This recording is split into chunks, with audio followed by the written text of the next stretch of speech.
got the Pepe face. I'm not the one. Look, I'll do it again. It wasn't me. It looks like it was me. It wasn't me. Fuck! Today was a little bit off script, but it is what it is. Same with like the marketing, which wound up being a very, very important insight, let's say. But anyways, remember, if you can't say fuck you to your friends, who can you say fuck you to? Fuck you! And Husai is very much like, oh, he's scientific in thought, but in action, he's very, he's just worried about he's always worried about taking the wrong action, so he always overthinks stuff. But when it really comes down to it, he has like he acts spontaneously without thinking sometimes. Especially like if he's like physically fighting in combat, he almost goes like berserker mode. Fun fact, multiple accounts of the same event describing things the same way can be a very good indicator they've agreed on a lie. Oh, that's an interesting subtext there, Levi. I like that. Obviously it's not true because everyone's saying the same thing happened. And no one ever says the same thing happened. Unless, like, in both cases, like, you're tracing or copying or using, like, inspiration for, like, you know, imitation. Yes, one is more technical and one is more abstract. Yeah, exactly.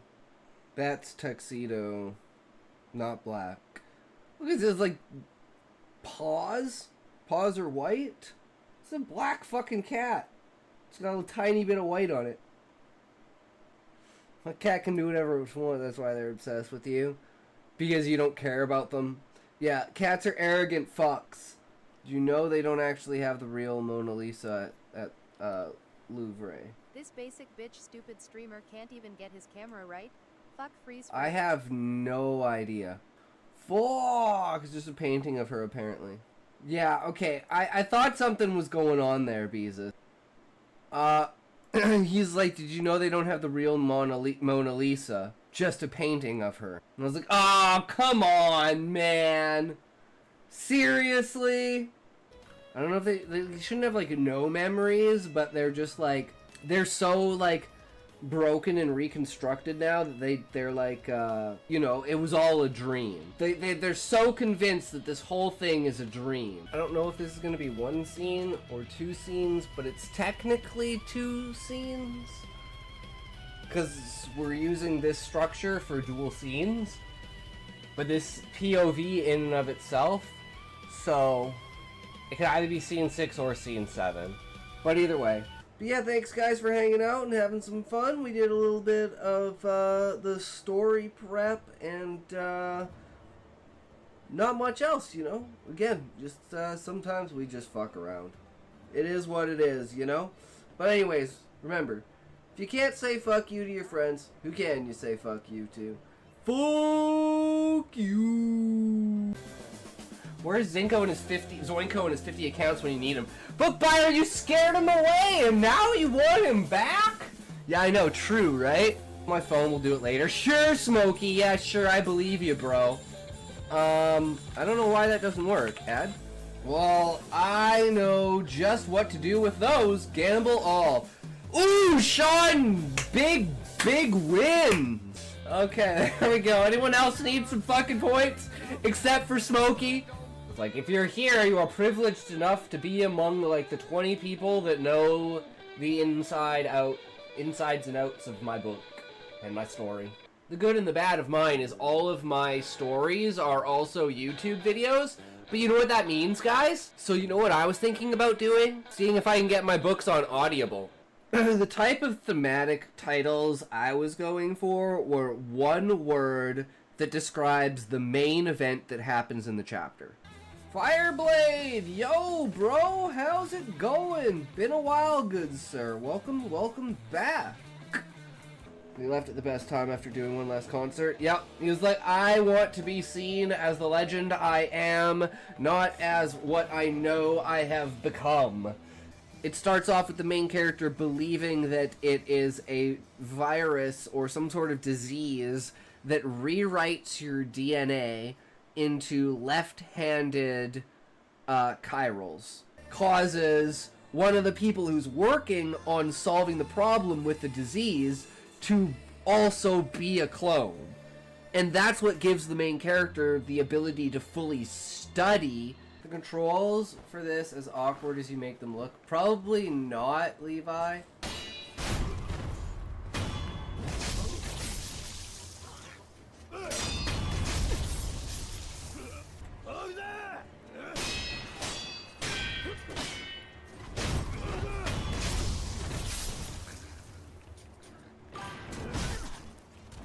Porty no Porge.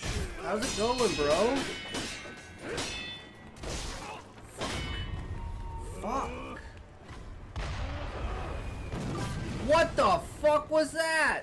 That was a fucking cannon. I'm so confused.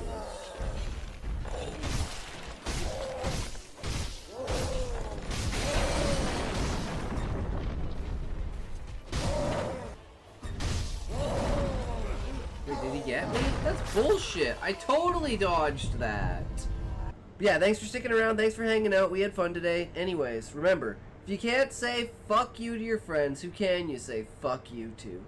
Fuck you. We did it! We are live on fucking Twitter. Traded us in for Twitter subs. So sad.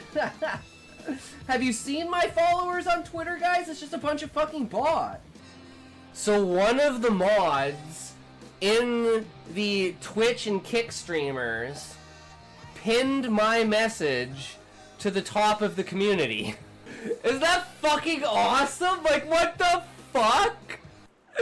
I'm trying to make new faces, okay, guys? Trying to make new faces. I'm like, every time my mouth is open, I'm like, that's gotta be the meme, because you gotta Photoshop a dick in my mouth. It's like the orphan knows that he don't have a family, and I'm like, wait, what? What? No, Mom, Dad, no. He understood it so well. We need to go back to the old days of fucking Tropic Thunder and the idea. Yo, yo, yo, what's good, peeps? How's it going today? We back at her again, as always. Oh, so today we spent most of the day trying to figure out posting methods and like descriptions and stuff like that. So we've got like a pre-created kind of like calls to action. So we haven't quite picked out the title for the first one yet. We got like, I watched my coworker ascend into hell, AI hell. People are vanishing near data centers, and AI that's eating human souls. And mine were, these people disappeared around AI mainframes, this woman became AI, and I watched my coworker ascend. So, any one of these beta titles, because they'll probably be beta testing titles off the bat. And then the first call to action is halting the shadows in the dark is as easy as smashing subscribe now, and then watch this, which would be another video, right? Actually, this is extra. I don't know why this is here. This is the same one. It's just that was the extra part, and then chapters, intro and outro. So I was looking at the intro and the outro, and I was like, oof. Okay, because this is the intro. Welcome to Blue Horror Stories. Just when you think you have figured out the world, it turns upside down. Journey into worlds where the line between mind and machine has blurred. Yeah, no, it's way too fucking long. I'm gonna be like, oh my god, another intro? I fucking hate intros myself. So I'm like, why am I making a 40 fucking second intro? Welcome, Sean. I want like a 6-second intro. But apparently, it takes a really long time to say stuff. Because I couldn't get it under 15 seconds. But this is the new, improved, shorter intro. Don't forget to like, comment, and subscribe. You never know what will come for you if you do not. You have now entered the blue. So I'm going to test it. I'm going to test the long one. I'm going to test the short one. I'm going to test the original one. And see if the intros play any... Just have that image come forward in a loud scream. The problem is, Sean, everything says you need a call to action. You need to be telling people to do stuff. So...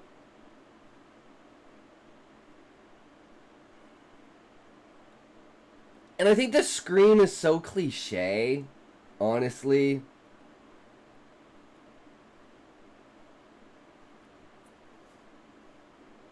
Because then we have the outro, Thank right? you for listening.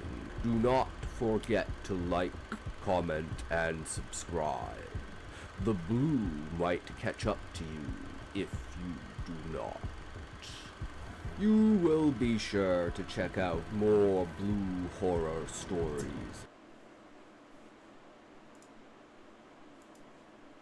Nice, short, to the point. Not fucking... Thank you for watching.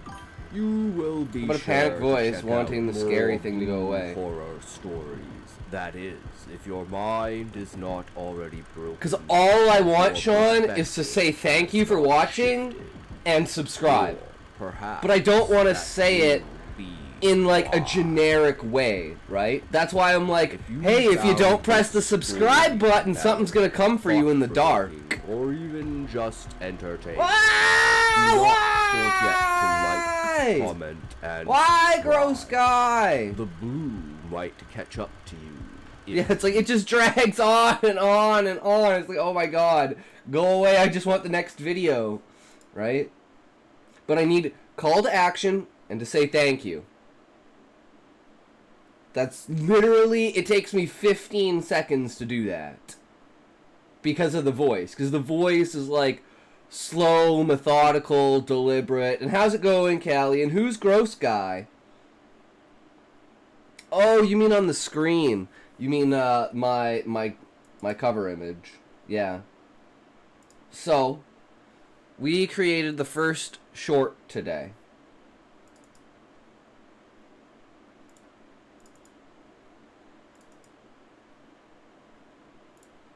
Fuck is it?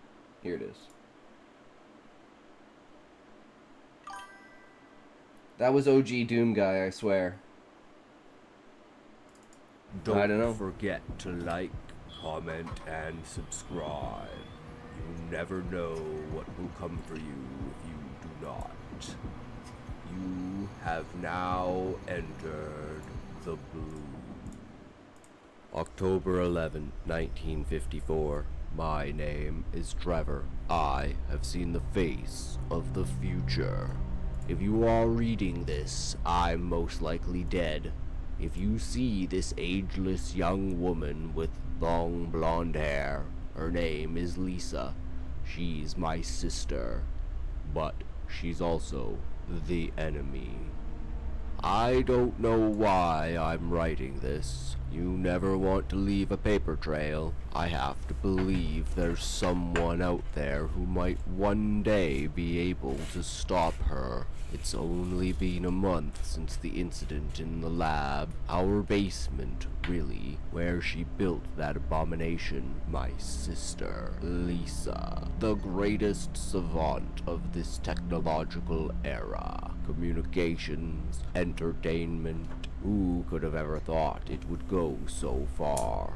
She did. She dreamed it. She built it. And I helped. God forgive me. I didn't know what she was doing.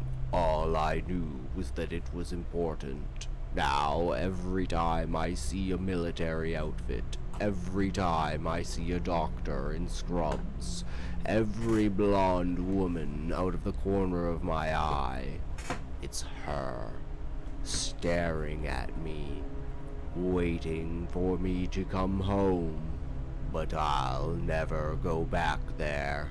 Technology has been advancing so fast. It's been only 3 years since we got color TVs, and now they want a phone and a TV in every single household.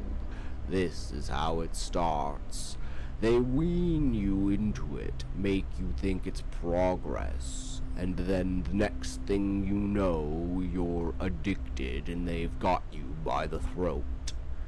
You think it's consuming your mind, but you don't understand how correct you are. Stay away from the technology. Never buy into it. Thank you for listening. Do not forget to like, comment, and subscribe. The blue might catch up to you if you do not. You will be sure to check out more blue horror stories. Yeah. What do you guys think? Dude, I can't wait for you to tell horror stories on Halloween. It's gonna be a good time. Do you know what so you wanna hear the story I wrote last year? This will be a, where is it?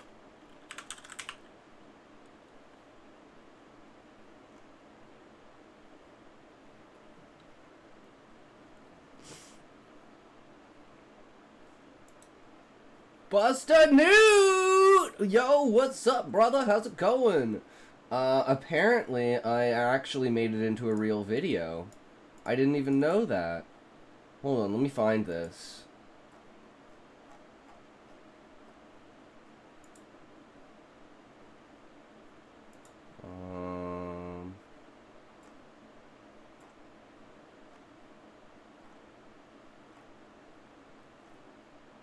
Delivering to Hell.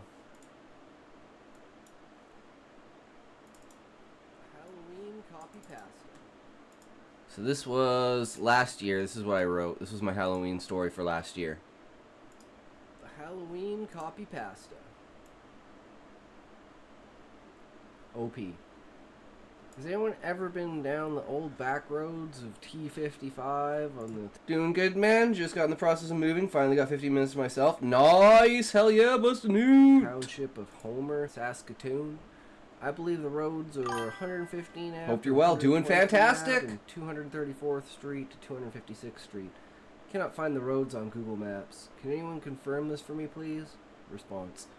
I've never heard of that township before. I live around 84 Ave and 278th Street. This is supposed to be like a Reddit thread, right? I know of the old roads you were talking about, but I don't think they're drivable anymore. At least for the last 30 years. Well, I have this really strange story about that place from last week. I'm a delivery driver, and I was delivering a pizza to an address. I don't want to dox the person. It was late at night, and the road I turned off on T55. Can't remember the name, and I can't seem to find it backtracking my steps even with GPS. I delivered the pizza to an elderly man who was wearing what you might call a vampire costume, like a 1980s style. He even did the classic "I want to suck your blood" line. His house was all set up with Halloween decorations and appeared to have clumsily put up, some half falling off the trees they were strung to. It looked a bit ominous with it being in the middle of the night. The man was very polite and gave me a decent tip. On the drive back to my work, I wound up back at this dude's house. I checked my GPS and all the roads were unregistered. I thought it was odd because that's how I had gotten there in the first place. For some reason now my GPS and phone just didn't seem to work, as if it had hit a dead zone. I continued down the road once more, this time paying more attention. I immediately noticed the song on the radio. Since my phone was not working, I had no music playing. This fog then began to roll in, consuming everything from sight. I again wound up at the old man's house. This time he was standing in the driveway with a pillowcase. It appeared to be full of something. I waved out at him and turned back as quick as I could. There was something very odd about that picture. My heart began to race and strange thoughts began to go through my head. I shook my head and looked at my phone again. It still did not work. I was starting to get shaken up, so I once again, this time even slower, took to the road. I once more heard the song on the radio, and it stole my attention. At that point, I was starting to get more worried about my work and less worried about the old man. As soon as the song was over, I noticed that I was already driving up the old man's driveway. I was freaking the fuck out by now, so I turned off my car and tried to get my phone to work. It had no service, but I thought to myself, they should check my dash cam app and see if I can see where I keep going wrong on these roads. It has to be a trick with the fog and circular road or something. So I looked back at my dash cam footage and there seemed nothing out of the ordinary. I then sat back, took a few breaths, and walked out of the car at the old man's house and knocked on his door. He opened the door, his face a large smile with old wrinkles. He rasped a smothered, "Are you okay there, son?" "I am, just having troubles finding my way off the side road back to the highway." "I don't know what to tell you about a highway. There isn't one all the way out here in these parts. If you follow the road off the driveway and go about 3 miles, there's an almost hidden turnoff coming from this side. Perhaps that's where you went wrong." "Okay, I'll keep an eye out for it. This fog doesn't make that easy." I kind of chuckled as I walked away. How dumb had I been, and freaked out by this weird old man. Taking control of me, and a simple solution lay before me. I managed to get back to work, and the strangest part about it was, according to the clock, I'd only been gone about 25 minutes. Not the over an hour I'd been there for. I still have the dash cam footage, and I showed people that the time doesn't add up. People called me obsessive, and I decided to drop it IRL and post it here to see if anyone else has any ideas. Thank you for listening to my story. Hope something can come from this. If you want to look at the footage and even come out after work and show the ticket times and compare it to my dash cam timer, which freezes at 11:59 p.m. for about 40 minutes. Weirdest thing I've ever seen. My time traveling Halloween story. What do you guys think? Supposed to be like you hit like some sort of time travel portal and went back in time, and somehow the phone, not bad. Yeah, that was a year ago. That's when I like one of the first, probably the third short story I'd written in like 4 years or 5 years. So imagine what this year's one would look like. Fucking huge, right?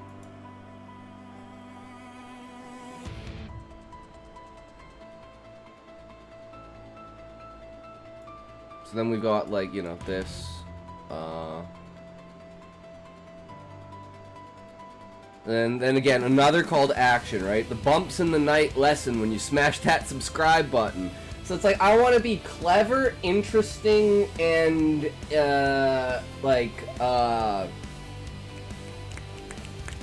immersive with how I do the calls to action. Because I think that will be like a very unique tie-in to how things go, right?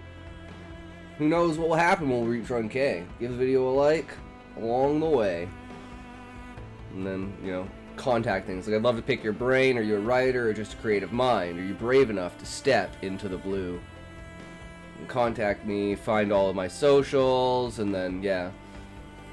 So I spent most of the day, like, researching and figuring out, like, what is literally the most optimized way to do stuff, and then we got this vidIQ basically like tester thing, so we're gonna try that out because I still need to make thumbnails, but like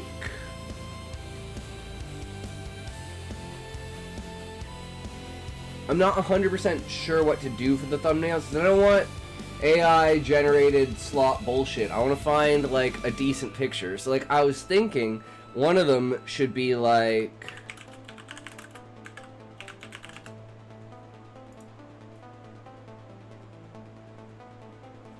clearly this, right? And I'd be like, if you see her, run. And it's like anyone who knows anything about the Borg is gonna instantly be like, ooh, click on that. And it's like, okay, well this is like a hive mind bio mainframe AI fucking shit. So I was like, at least one of them I could use the Borg for, right? But it's like, how much can I do that? How much other like biotech biological okay. Biological body.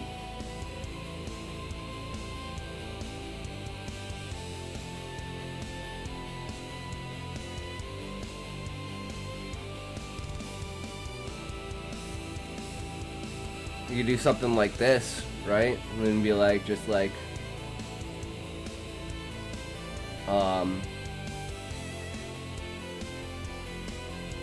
she was never the same again. Or she was never the same after this. So, actually, that's pretty good. I'll save this one, actually. No, I don't want the link. I want the fucking image. Thumbnail. Possibility 1. I mean, this could be cool, too, but... So let's try that one. Damn it, I don't want the fucking link in the image. 2,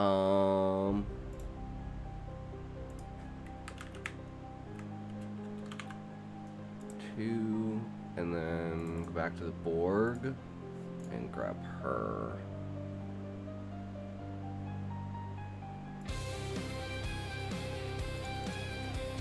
Save images.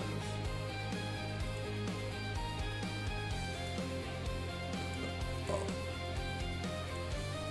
files. Click on this one. There. Potential. That has potential, right? Because again, it's like it's really hard to do B-roll for those kinds of like the biotech stories, because there isn't exactly B-roll of some guy walking around with fucking cords coming out of his head.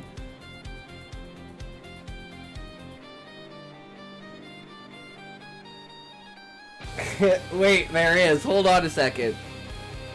Hold on a second. Wait. Wait.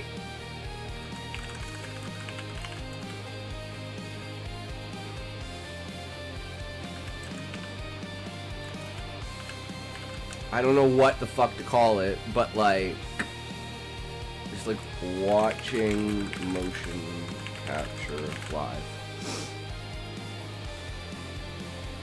Motion capture suit?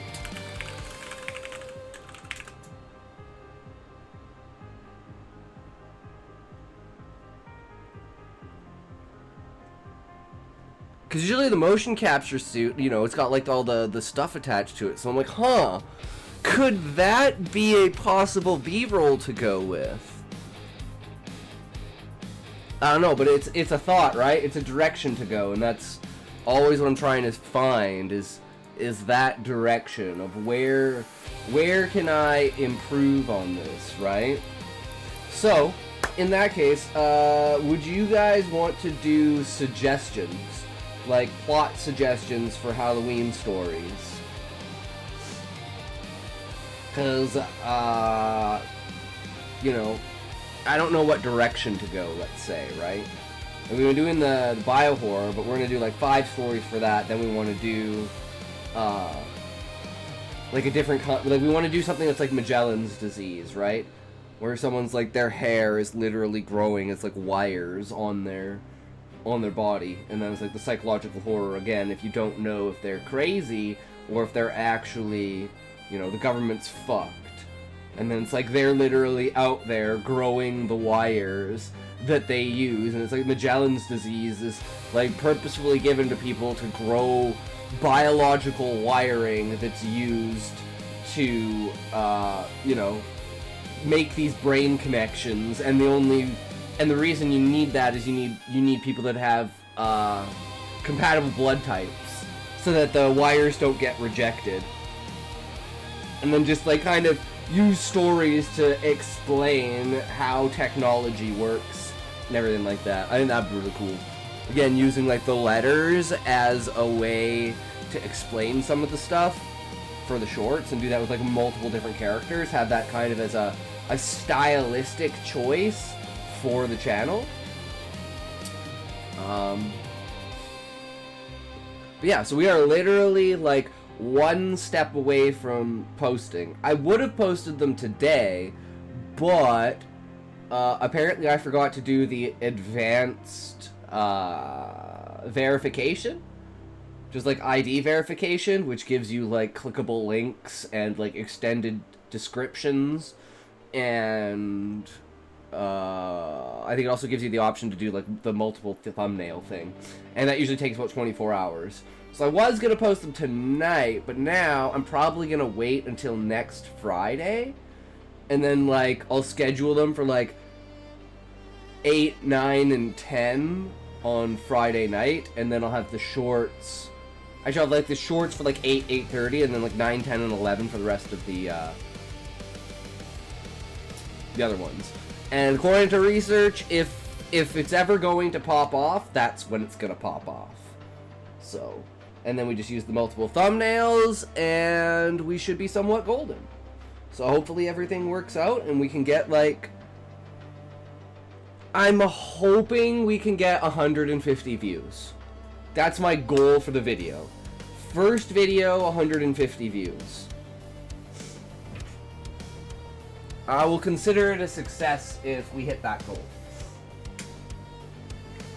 Because that's huge. I know we're not friends and never will be, but I'm curious about a personal question. Go ahead, Fish. I'm a very open book.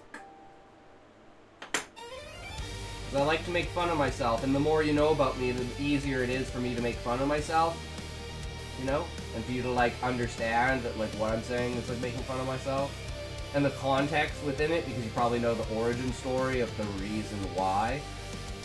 Dots! We need to play some League! I am not playing League of Legends, Callie. I'm not getting addicted to that shit again. Sorry, bro. Fuck League. Rivals is so much better! Fuck! Rivals actually has support that matters. You feel like you're doing something as support. In League, it's like, oh, well, my ADC just ran out. Oh, well, they dove me. Oh, shit, well, look at that. Their jungler's back. Well, huh, I got a kill. Now my ADC doesn't. Now he's gonna fall behind.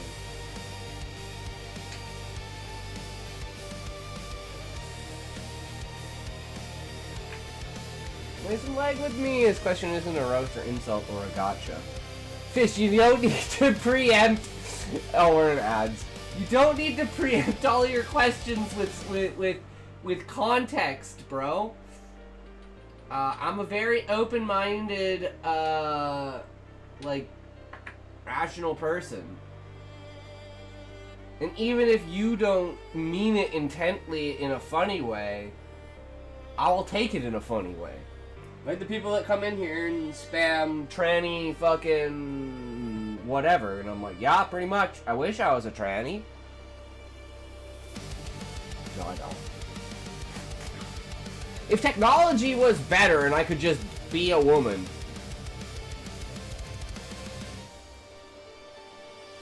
I don't even know if I would. Nothing wrong with being a dude. I'd do the whole get rid of facial hair. Or like, I'd make it so I could control it. Right? Then I could just like grow the beard, ungrow the beard. Grow the beard, ungrow the beard. That would be fucking epic. Like, I saw this fucking, I don't know if I liked it, but I saw this clip and it was fucking hilarious. And I watched it like 8 times and I was like, I don't understand. I know this is satire, but I don't understand. Oh, this is also funny.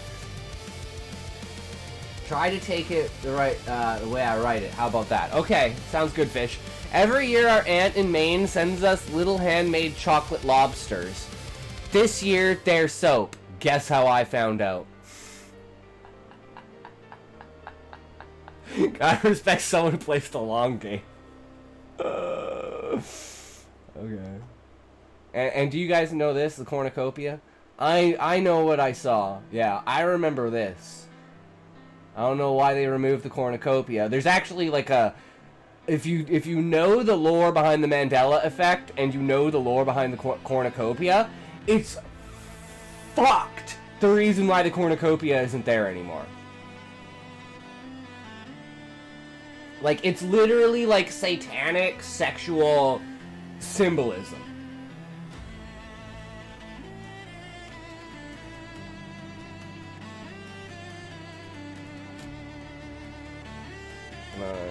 Find this. Oh, this was the clip I was talking about yesterday of the girl was called best, like, cutest goth girl ever, and she's like, yeah, actually, I'm a girl. I'm real. Okay, maybe I didn't like it. Fuck.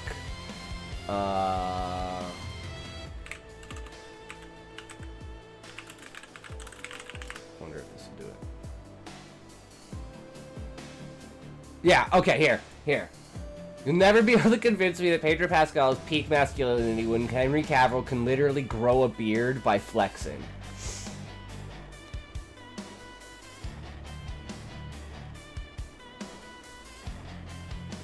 Did you guys see that? Like, I don't understand this. It's probably because of a cut. He grows a beard.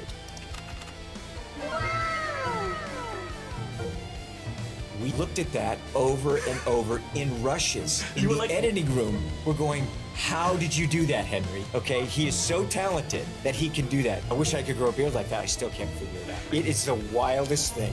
It's because I punched so hard when reloading my fists that I actually grew a beard in that moment. I made facial hair. So much detest. Okay, as an editor, I know exactly what happened. That's a double cut transition. And normally what that is you will usually do a couple of takes, right? And then you'll come back like later on in the day and do more takes. So if there's a 5 hour to 6 hour period between those takes and they were transitioned together, because like an actor like Henry Cavill, he obviously is like, he knows the exact motions that he's doing, because if you know anything about film, you know you literally do the exact same thing and they film it from different camera angles. So if you don't do the exact same thing, it doesn't match continuity when you change camera angles. So he probably practiced doing that exact movement like hundreds of thousands of times. Exaggerating, of course, right? Probably a couple thousand times. So he would be perfectly set up to have that cut between two different scenes. And it's just so fucking hilarious. But I was like, yeah, that is peak masculinity. Punching your beard into existence. Why hasn't money changed you? The answer to that, Fish, is because it's not my money.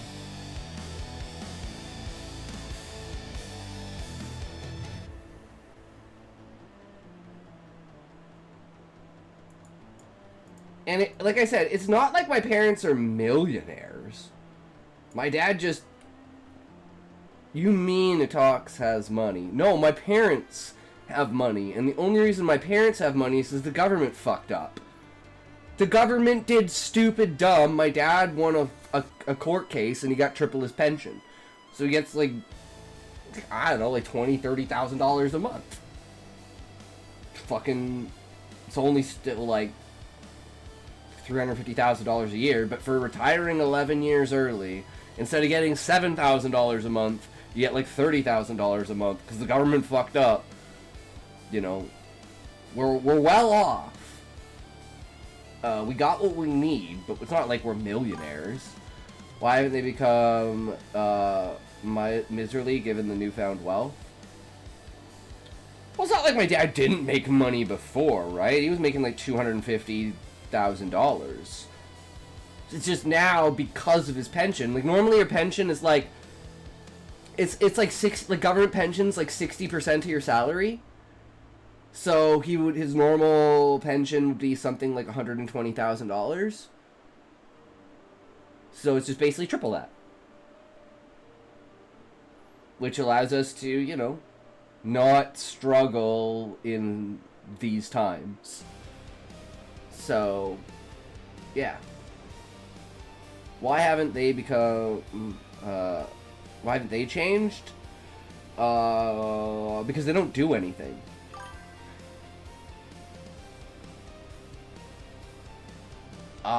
They don't do anything. Well, my entire family is rich. Like, we are the poorest people in our family. Like, my mom has 7 siblings, and my dad has 5 siblings.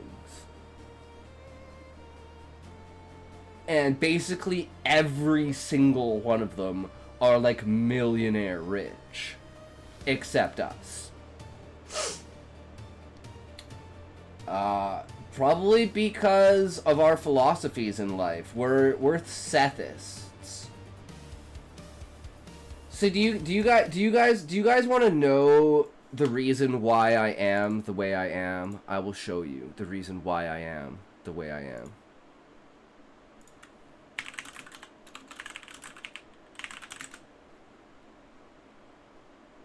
Let's just hop into a random spot.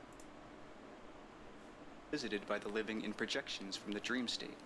Before the time of choosing, however, there is a period of self-examination, and your full quote-unquote history becomes available to you. You understand the nature of the entity, and you are advised by other portions of that entity more advanced than yourself. You will become aware of your other reincarnational selves, for example. There will be emotional ties with other personalities whom you have known in past lives, and some of these may supersede your relationships in the immediately past life. This is a meeting place for individuals from your own system also, however. All necessary explanations are given to those who are disoriented.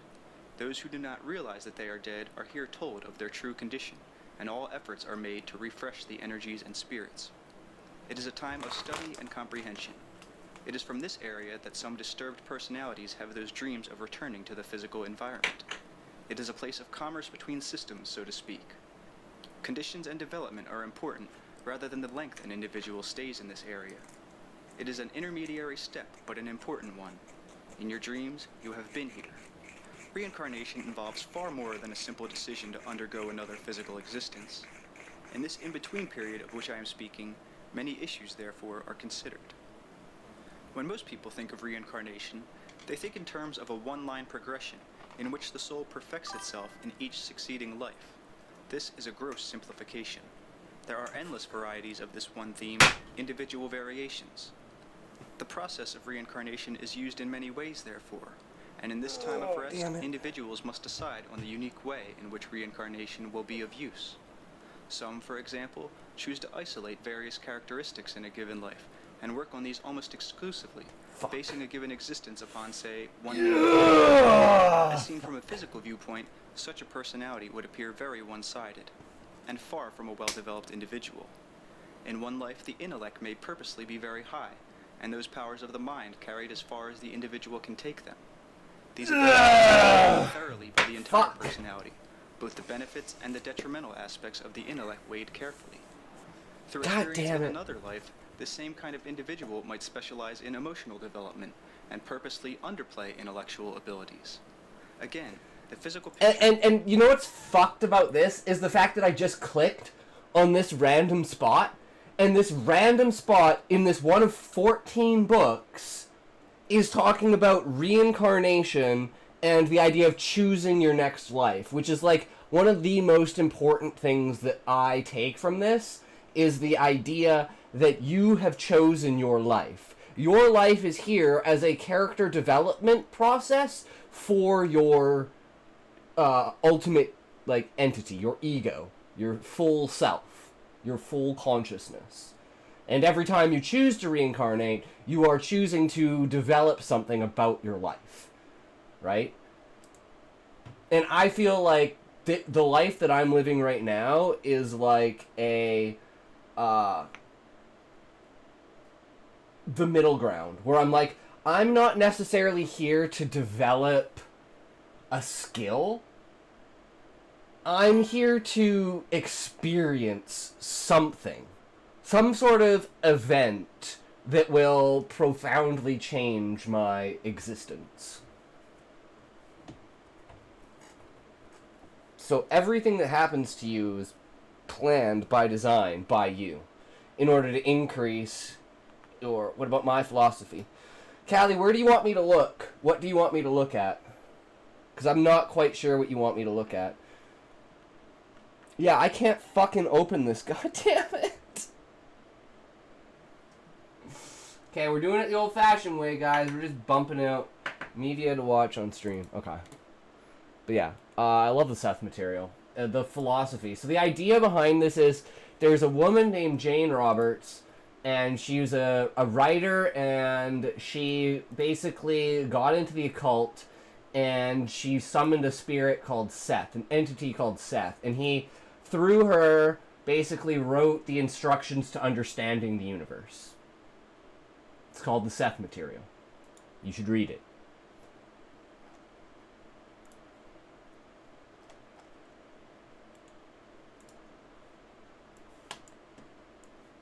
Do you bleed? Before you answer, just know that I don't give a f. JK, I give so many f***s. Inside that bag are all the f***s I give. It's empty. I'll just run over to the f*** store. It's open till 9. Oh no, it's 9:02. Enough with this silliness. Your fight is not with me. There is a greater threat. Oh look, a vending machine. And there's one f left. All right, you're gonna check your pockets and say something like, You know, people misuse reincarnation as a word. If you start as a baby or without your past memories, you're reborn, not reincarnated. Reincarnation is when you get a new performed body, and you will always have Got stuck. most of your memories. believe you went. Well, that's a choice, Sean. You can make the choice to have your past life memories. Most people don't want their past life memories because they don't want that to influence their current life. But for instance, in cases where people have been like brutally murdered or something and the person's gotten away with it, they'll keep the memories in a reincarnation in order to, like, you know, at least have some semblance of finality. I don't like not giving a fuck. How do I all stop? that effort just for this bit. I'm out of here. Gotcha, Ted. Fresh on. That's a rebirth, not a reincarnation. He's already gone.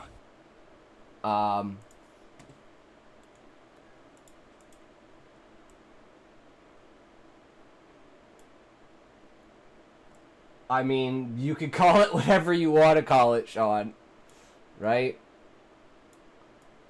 I mean, if you want to put it under a categorization of reincarnation and call it rebirth, but fundamentally it is still reincarnation.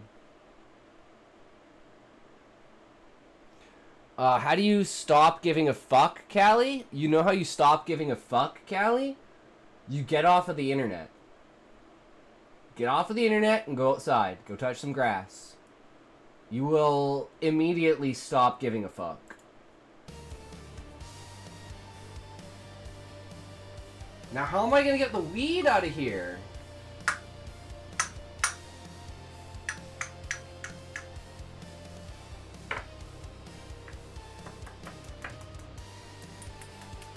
Some fat ass bullshit. How do I start giving a fuck? Oh, learn to read. Oh. How do I start giving a fuck? Same thing, Callie. Go outside and touch some grass, and you'll just start to give a fuck about people.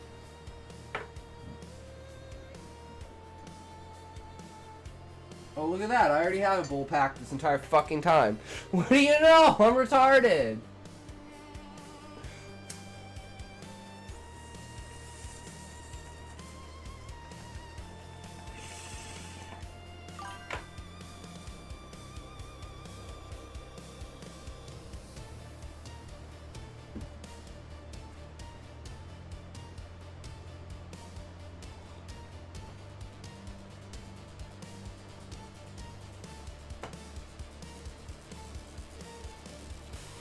Guys,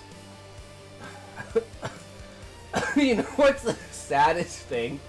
If Smokey ever comes back, I'm never gonna smoke this joint. I'll have this joint in 10 years from now because Smokey refuses to come back. And I rolled that joint to smoke it with Smokey. You all suck, I love you. Exactly, Callie. Exactly. Shut up now, suck my dick. I mean, what? Alright, so. Ninja, you are first. Are you ready? Okay, so we want the story of Rowena and Cynthia.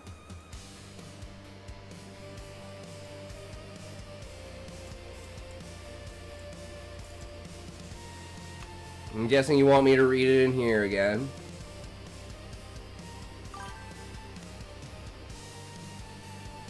I am here. Good, good. That helps. Definitely helps.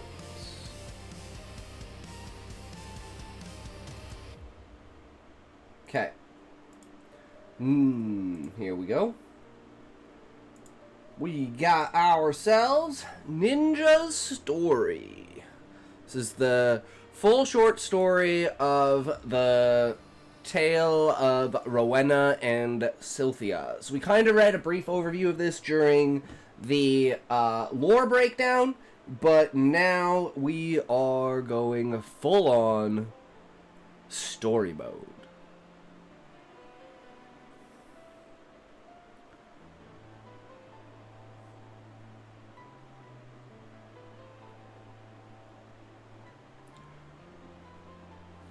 Oh, okay. The Tale of Rowena and Cynthia. The event that took place before the flood.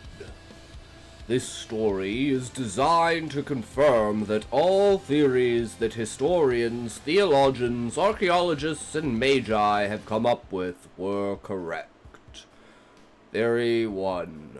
The Hermit of the Forest. Truth.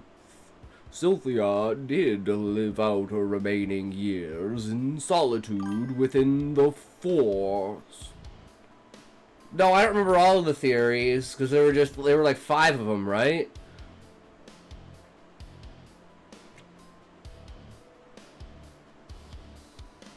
Yeah. I mean, I'm sure I'll remember them as they go on. I remember them being about her being a hermit, like what she did, whether they were lovers or not, and like the necklace and stuff like that. I don't remember the other ones. Cynthia did live out her remaining years in solitude within the forest that held Rowena's ashes. Racked by guilt and unable to return to the Order, she chose a life of quiet penance, tending to wounded travelers and the broken remnants of both light and dark.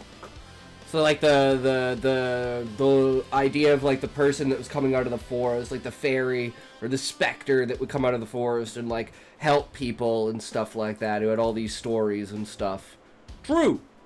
But she was not alone forever, for the forest itself grew to recognize her sorrow. Light bent softly where she walked, and the winds carried her prayers like whispers in the void. Theory 2. The reconciliation. The truth. In her solitude, Cynthia prayed to the gods to see Rowena once more, not as a priestess pleading to the heavens, but as a woman longing for her other half. Though she believed the gods remained silent, her plea reached the cosmic rainbow, who wept for her devotion. Moved by compassion, the cosmic rainbow answered not with resurrection, but with connection.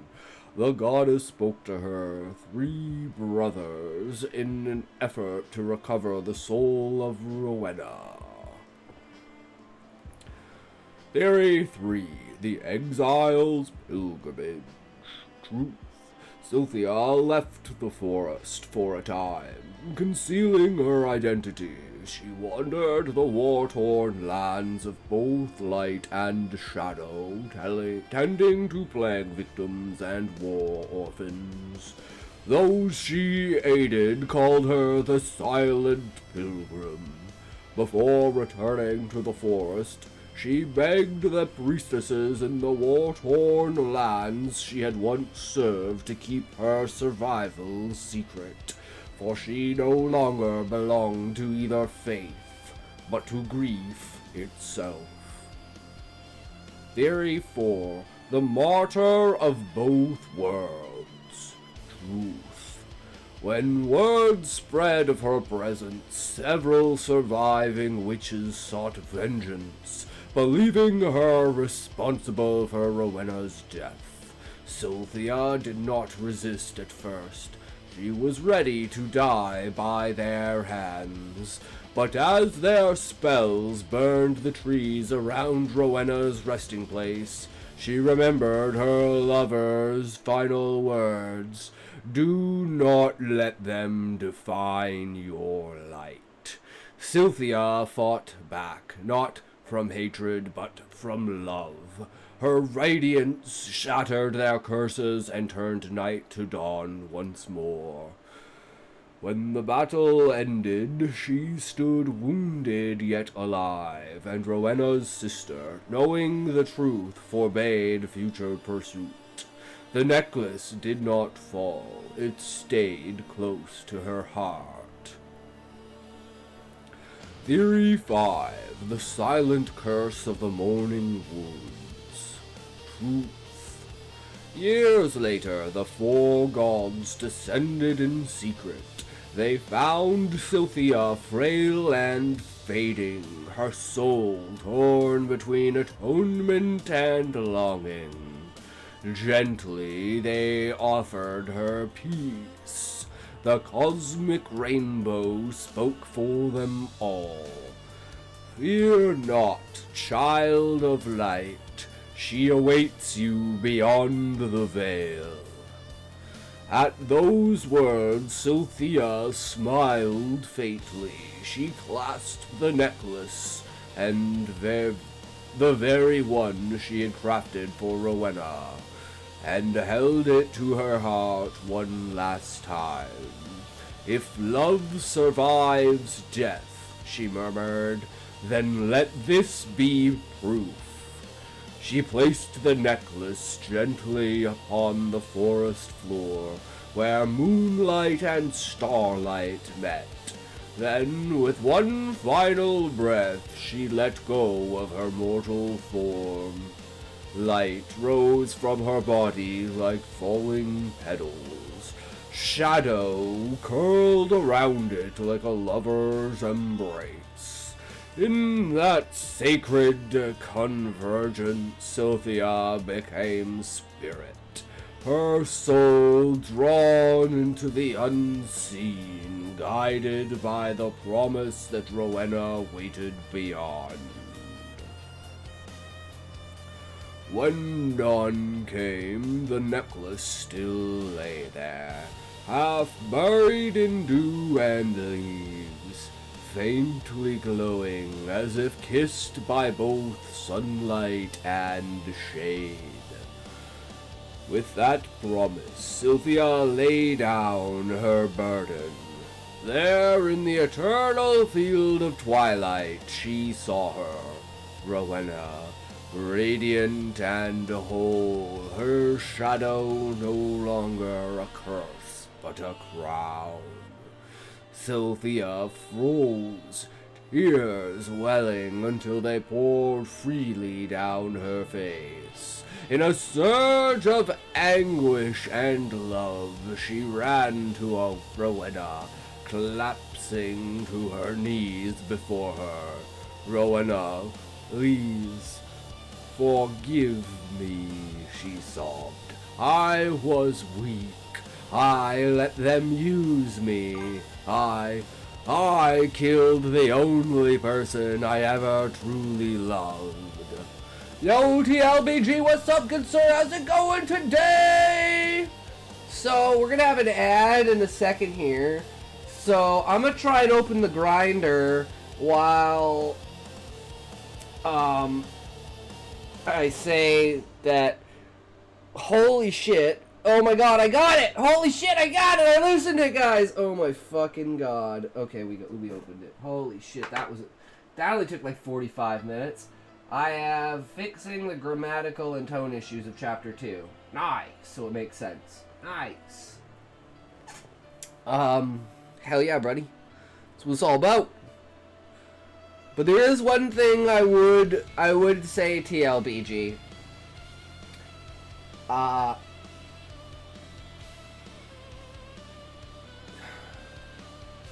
If you are ready to write as far as you can get. And once you've hit like a stopgap, either writer's block, or you need to develop an idea, or you have like, you know, you need to find a way to connect these two ideas, that's a good time to go back and edit. And just kind of make notes as you're going, being like, okay, well, I've talked about this, so I need to like do that. These are the questions that I want to ask, you know, the questions I want to raise, the perspectives I want to have, and then go back and edit it later. Because a lot of people will just keep going back and keep editing it instead of continuing the story, and then they'll get a point in the story when they have to rewrite the chapter. And there's nothing worse than making like the perfect chapter with like 8 different edits and then having to scrap that chapter because you changed your mind on the direction you wanted the book to go. So I highly recommend just writing, going back, looking, taking notes, but not actually going back and editing what you've done until you've hit like a wall in your writing and you need something to do. And then it's like, okay, well, spend your time backtracking, going back, figuring things out, reevaluating. And then that will probably get you where you need to push forward. Be like, oh yeah, I forgot that I did this and this, so that needs to do that, so then we can do this, and now we have the next chapter. Right? Well, fuck ads. You know what I think about ads, guys? This is what I think about ads. Ads can... I don't know if they really enjoy being here. Guys, have we ever taken a step back and asked the ads how they feel about this? Holy shit, have we been thinking about this in the entirely wrong direction this entire time? And all we had to do was step back and give ads some space and say, hey, do you even want to be here? And they're like, well, no, not really. And it's like, okay, well, I don't want you here either. So if you don't want to be here, and I don't want you here, why the fuck are you here? Get out of here, you fucking ads. No one likes you. I know that's harsh, but like, I'm a likable person, but you know, like, you just, I'm sorry, man, but it's just one of those things. Like, you've got a bad reputation. I don't want to sully myself by being associated with ads.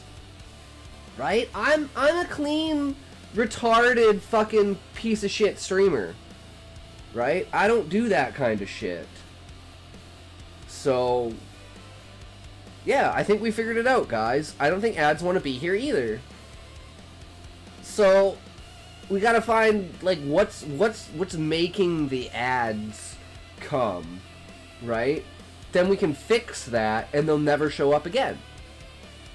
It's like the simplest answer.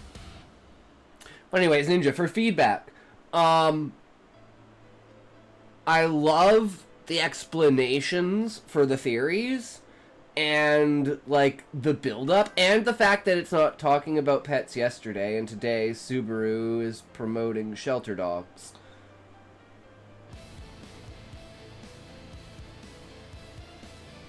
I mean, okay, think about this logically. Okay, let's take a step back. Love the fact that it wasn't talking about pets. What? No, sorry, I was that was Sean. I was gonna say that her wish isn't immediately granted. It takes time for the gods to make a decision on what they should do.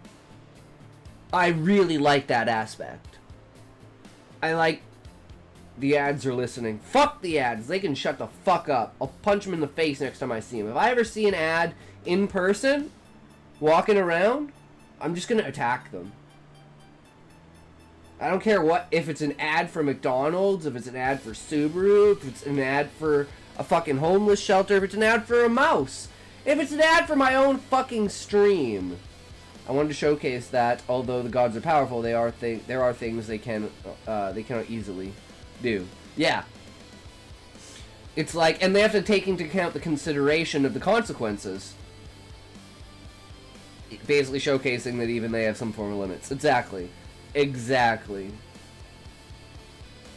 Limitations are super important. Her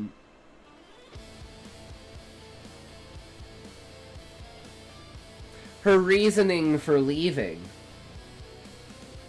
The fact that her leaving caused, like, her change of character, right? Where it's like, she ran away because she was being defined by others because she had killed Rowena, right? And become an exile. But even though she had been all that time kind of neglecting Rowena's last words, and now at that final moment she finally got them, which is like so fucking relatable in the fact of you never know until it's too late, which is a really, really cool way to play off of it. But yeah, okay, so what I was going to say about Sean talking about the ads for dog shelters, let's take a step back and let's break this down. How long do you think it takes to go from inception of idea to ad airing? Which by Sanderson books have you read?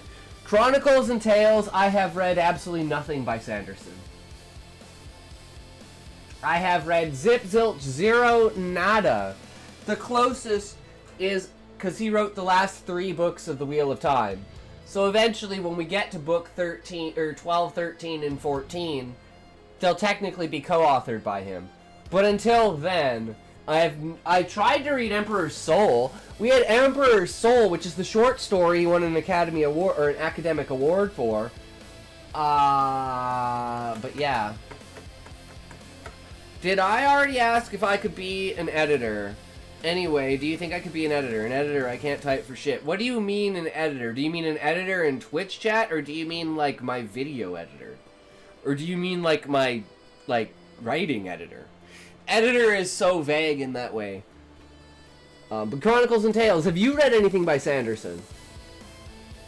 Because he sounds amazing with his ideas, like a Mistborn being like a heist kind of book. So I'll have to check it out. And you know, Way of Kings is praised in all light. So how do you know if his advice is good or bad? Chronicles, because advice is personalized. It doesn't matter whose advice you're taking. It doesn't matter if it's Stephen King, if it's Tolkien, if it's George R.R. Martin. All advice will be personalized to you. So it isn't like a single person is to avoid their advice. It's see what advice they give and see if that advice works with you. So you should never be like, oh, this guy's famous and sold a bunch of stuff, I'm just going to do what he did. Nah, you got to be like, what did he do that was successful, and how can I apply that to my own style, my own work, my own way? And Sanderson is the #1 selling fantasy writer in the world. So, if I want to write fantasy, maybe it would be a good idea to take advice, or at least see what the advice is from someone who is the #1 fantasy seller in the entire world currently. You know? Like, he sells more books than George R.R. Martin. But just Game of Thrones is, like, so big. Because it's been going on, like, George has only written, like, those couple of books, right? Sanderson's written, like, 38 books or something like that. What I want to say is I've already started reading 4 different books of his. I've gotten more or less 400 pages of each of those books, and I don't think it's good. Damn, Chronicles. Alright, well, there you go. I mean, my favorite fantasy book is, Sword of Truth. So, you know, I'm enjoying Wheel of Time, and I can see the mirrors from Sword of Truth in a Wheel of Time. Like, the idea of the Aes Sedai and the Mord Sith. The male hand versus the female hand. The idea of prophecy. But, I don't know. Maybe we'll have to read Mistborn. You know what? Maybe we read Dragon Soul, guys. Maybe we read Dragon Soul. No, your favorite book is Student Body Sonata, and it's not even done yet. Callie, but that's not a fantasy book. That's a grim, dark fantasy book. That's not, like, high fantasy, right?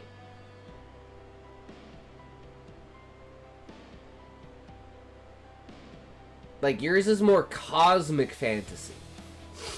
If anything. I will lick your feet. I mean, I do keep them clean, okay. Yeah, I'm supposed to have a tote. But yeah. So, Chronicles, can you tell me why you don't like Sanderson's writing? Is it the writing itself? Is it the vocabulary? Is it the style? Is it the characterization? Is it the ideas themselves? Is it the world building? Like, what are you not latching onto? I'm not saying his advice is bad, I'm just saying that it might be aimed at a certain audience. For example, Christopher Nolan makes a lot of movies, but all of his movies are bad in my opinion. But he wins an Oscar. Wait, Chronicles! Chronicles! Wait.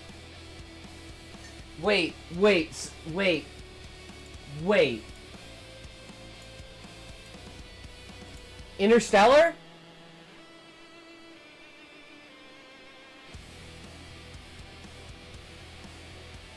Dude, have you not seen Interfucking-Stellar?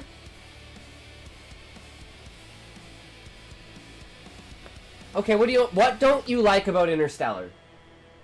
Let's break that down. Bonks Callie on the head. Shove it into my ears. Give me the stick.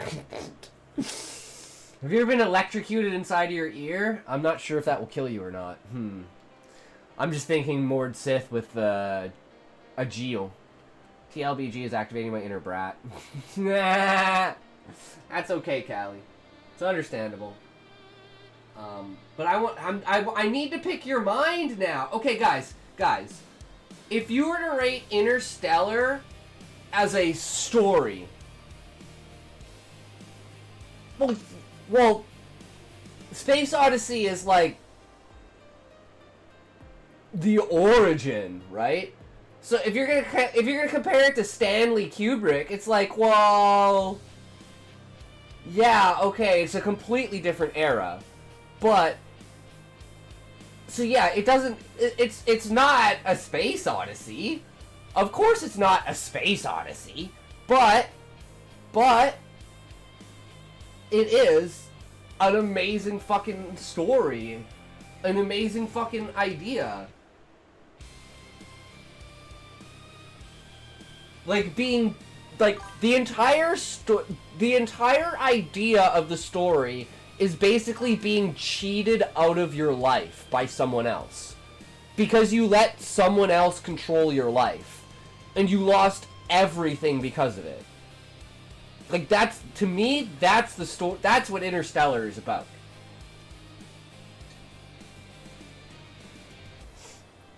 I Lil Light Wally.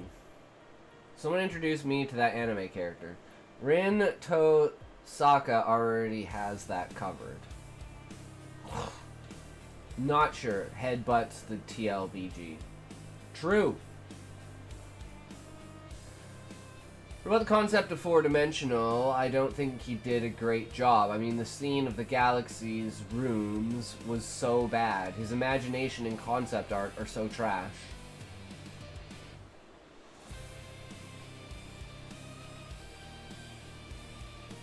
Well, is that because it clashes with what you think, Chronicles? Because the whole idea of it is the fact of you could never know. And if it's something that breaks space, it's something that breaks time. So it's a take on, it was just my opinion, it's okay for someone to like it. No, I'm just trying to pick your brain, Chronicle. Callie summons Mordred and uses Calorant Blood Author. Just headbutted your belly. What you gonna do? Ah, nerd! Nerd!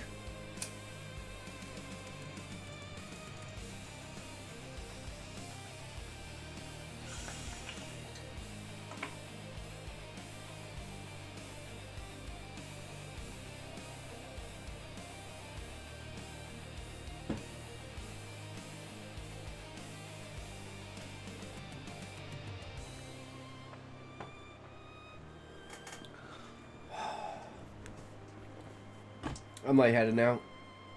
Damn, Callie, you went too hard. Because in my opinion, the take on the fourth dimension being pulled into the black hole and everything that ensues after that. So, Chronicles, let me ask you this question. Because this is a very, very, very important question that maybe you haven't considered. Another thing that irritates me is his films seem like one big ads with cute shots and minimalist plot devices. Okay, then I want to ask you this question, Chronicles, because maybe it's my perspective on the film, and I realize that not a lot of people probably have this perspective on the film, but what's the very first scene of the film?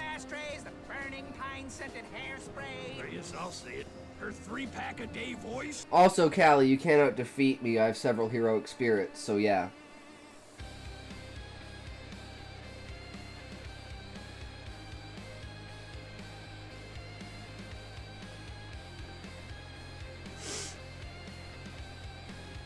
The crash. The dream.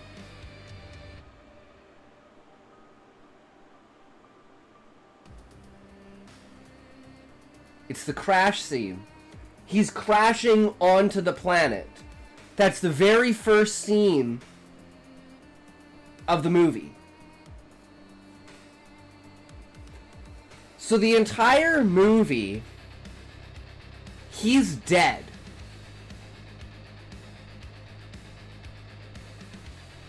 It's his consciousness coping with the fact that he failed. And the entire movie is just his imagination as he's dying. His wishes, his regrets, his desires, all played out in the same kind of sphere, right? But everything after the crash that's part of the movie isn't real.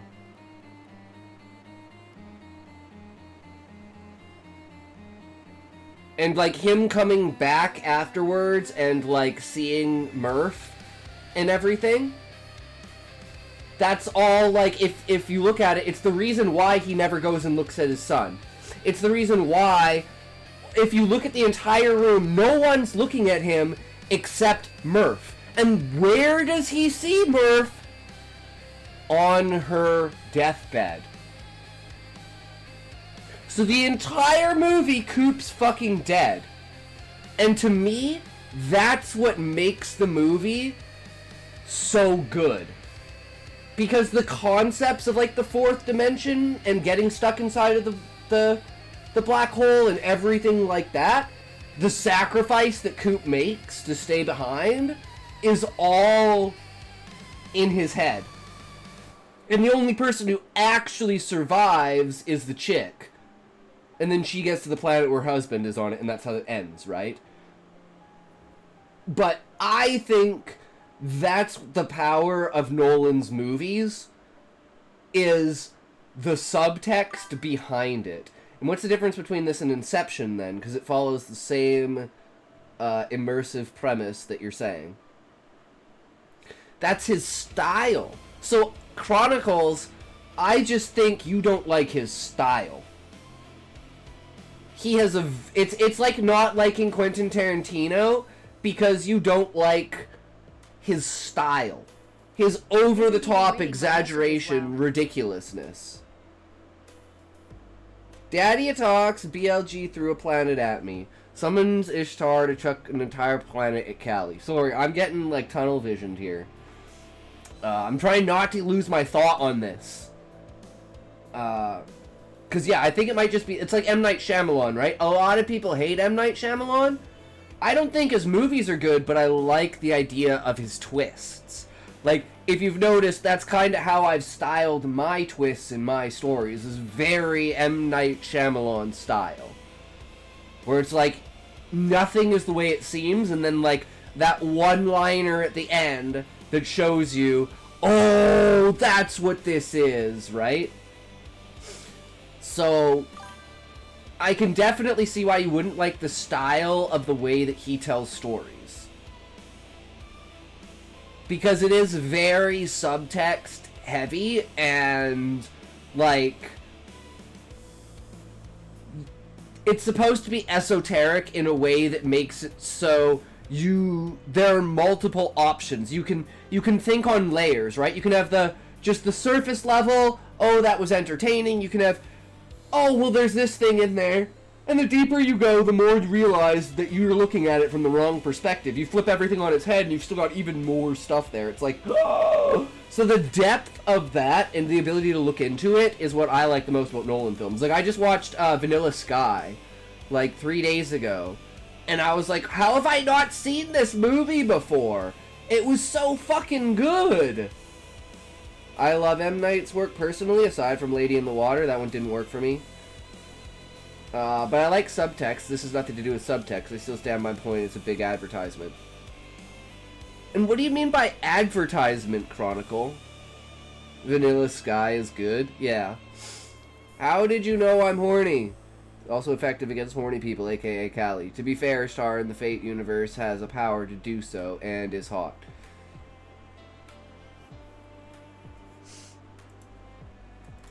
I love fragmented storytelling, which is fucked because I don't write stories that way, even though I really want to be able to do that, right?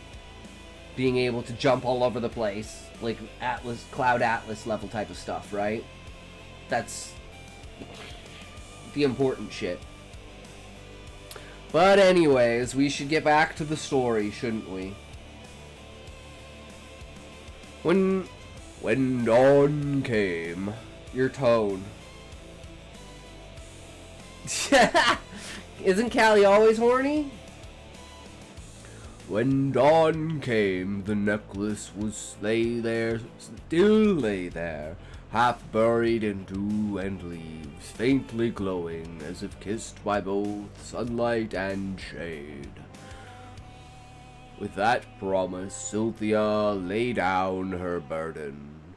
There in eternal field of twilight she saw her. Wait, we already read this, right? I think I scrolled up.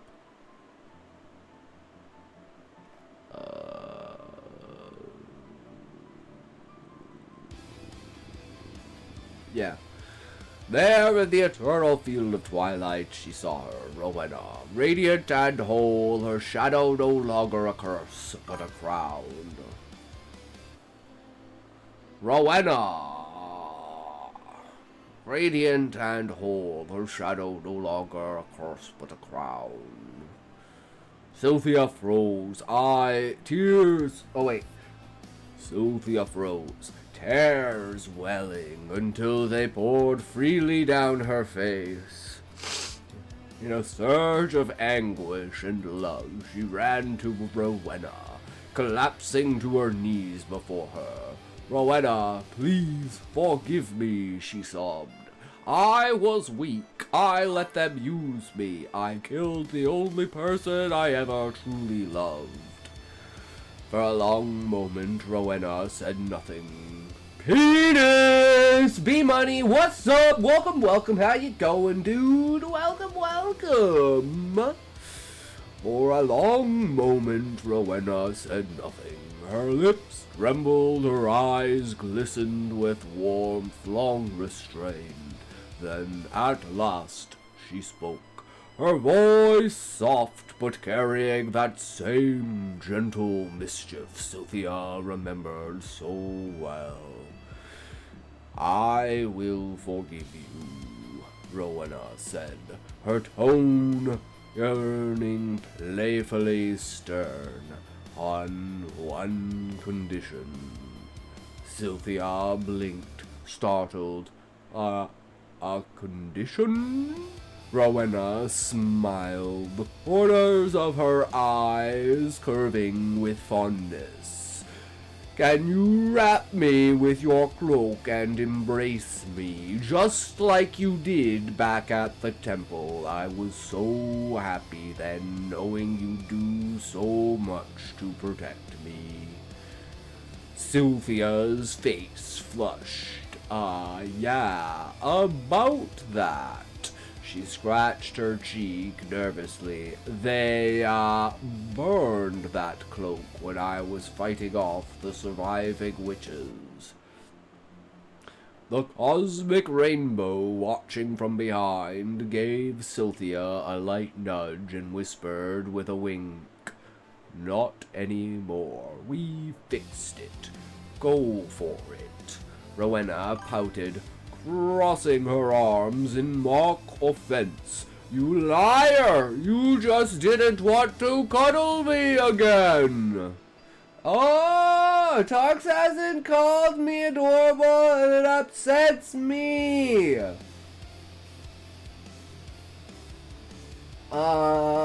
Callie, I'm sorry, but you have to do something that's adorable.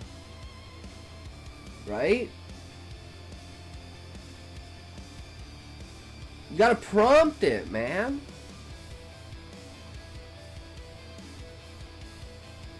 You're just... And Callie, have you even been talking to me? You've been talking to everyone else. You just keep saying my name. Saying my name isn't talking to me, Callie.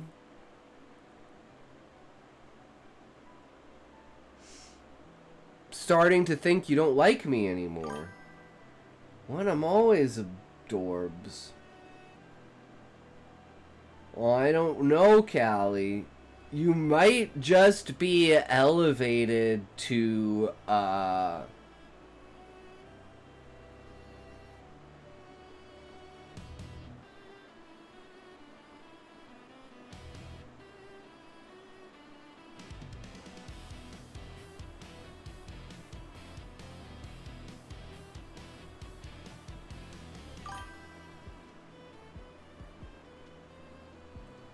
I don't know, I can't think of anything. Just imagine what you're upgraded to, Callie. There you go. How about that? Before she could finish, Cynthia swept her up in the familiar fabric, wrapping Rowena. I'm not a roboto! I was gonna say, Callie, benevolent, but, I think that's, like, way too much of a promotion. And I was like, yeah, that's too many steps. What's, like, 3 steps under benevolent?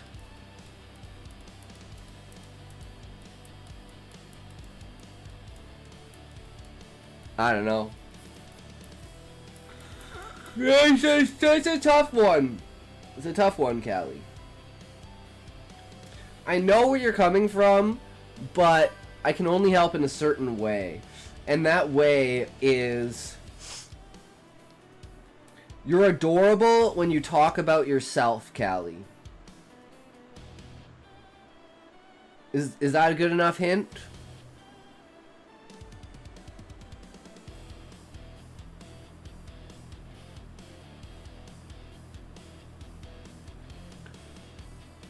Before she could finish, Cynthia swept her up in the familiar fabric, wrapping Rowena in the cloak's shimmering folds. For a heartbeat, time itself seemed to pause. Light and shadow folding into one another as they gazed into each other's eyes. Then, without hesitation, Cynthia leaned in. Their lips met, a kiss that carried centuries of sorrow, longing, and love. Unspoken, the four gods waiting in silent awe. Even the void, often stoic, allowed a soft smile to flicker across its formless visage.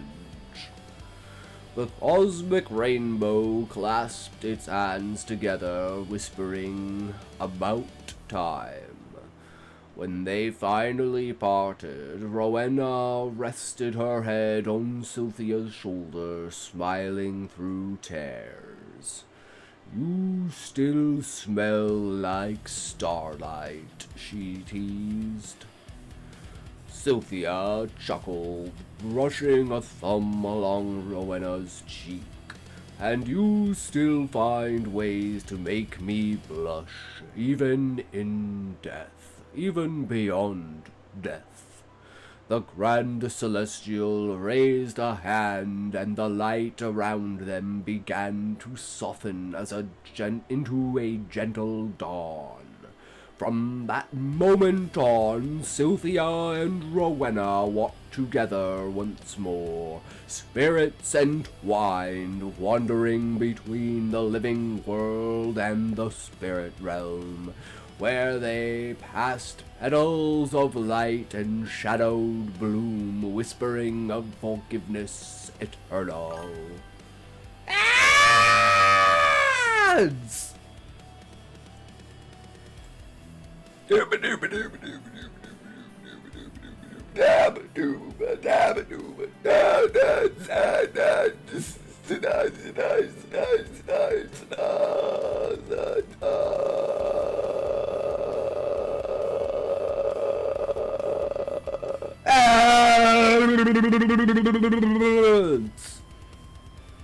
Fuck ads. Fuck ads. Bullshit ads.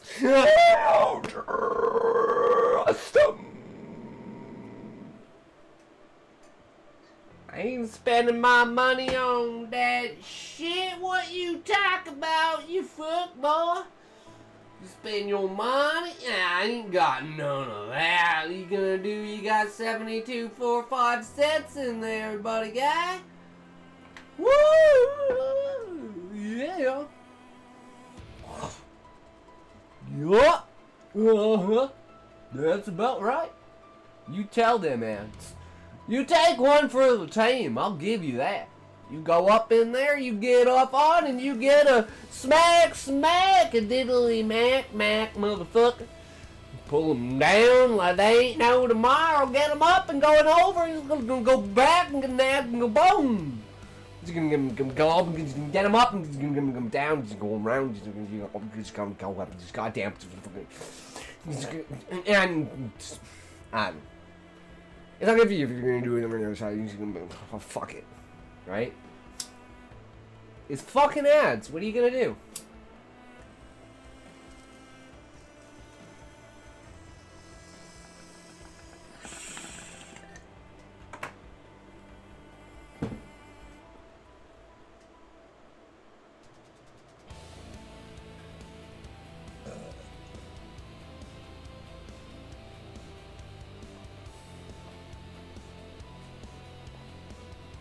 I'm hungry!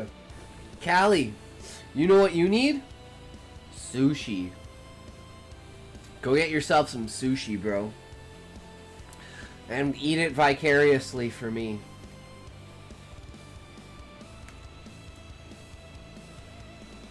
Out of tenderness and perhaps mischief, the cosmic rainbow left a reminder for humankind. A mana echo weeping softly whenever blood is shed in that forest. Today it is known as the Morning Woods. ends, a place where even silence mourns. Thus ends the tale of Cynthia and Rowena, living proofs that classes of different magic can love one another. Author's note.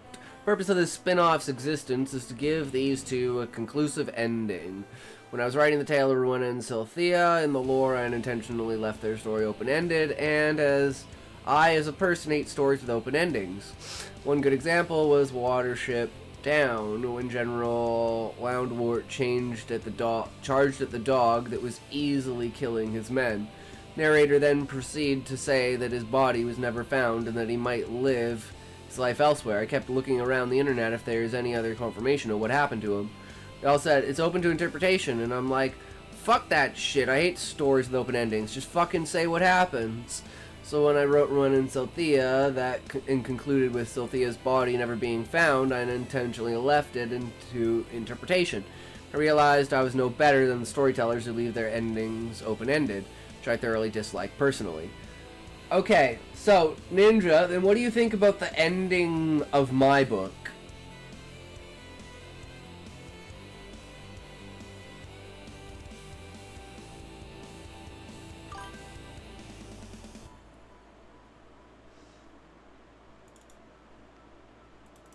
Nope, that's the wrong one. Hold on.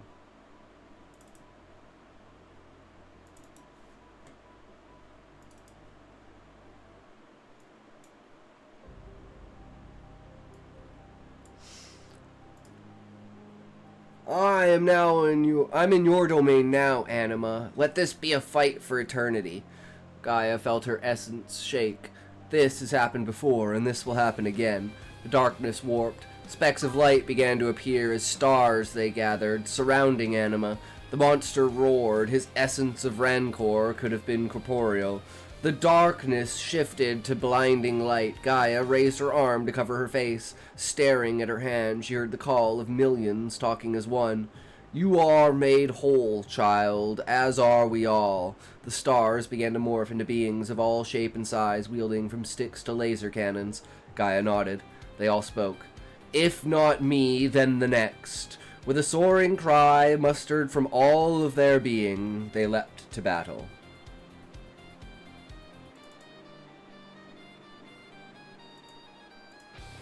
Got you tabbed up, gaming. Hoping you have a great stream, homie. Hell yeah, Cubano. Thank you, good sir.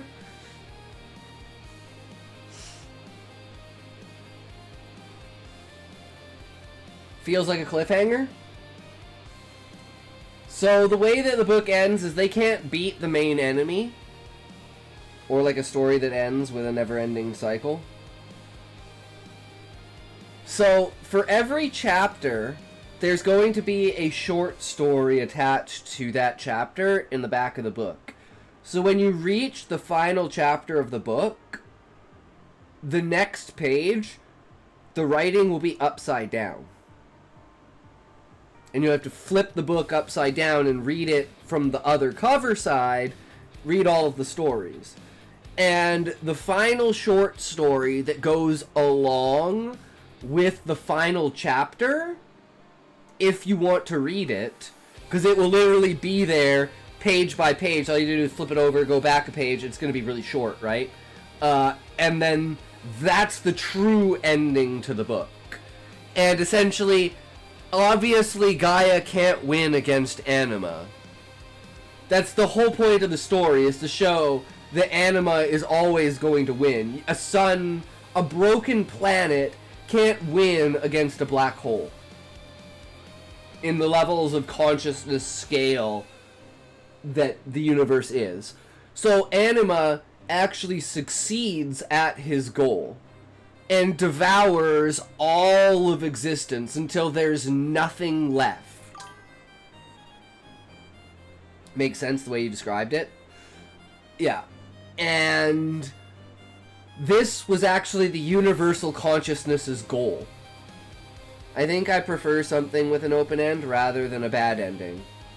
See, I prefer an open ending over a bad ending, I agree, but I also like a closed ending for a cycle. So the idea of the end of the story is, wait, Atox, you didn't answer my question. Wait, you asked a question, Callie? I'm sorry, I missed it. You said I'm hungry. I'm not a robot. I hate you. What question did you ask, Callie? How did you... No, you didn't ask me that. How did you know I was horny? Do you think I could be a novel editor for authors on Upwork? Okay, see, Callie, I tried to get you to confirm your answer, or your question, because I was like, do you mean my video editor? Do you mean an editor, like the editor status on, like, Twitch in the chat? Or, like, a story editor, like a writing editor. And probably, Callie, you have a great imagination, you have great ideas, you have great insight. I'm just not a grammatical structure kind of person, right? I don't know anything about the English language. You heard about Watership Down? No, Ninja. The only down I know is Black Hawk Down.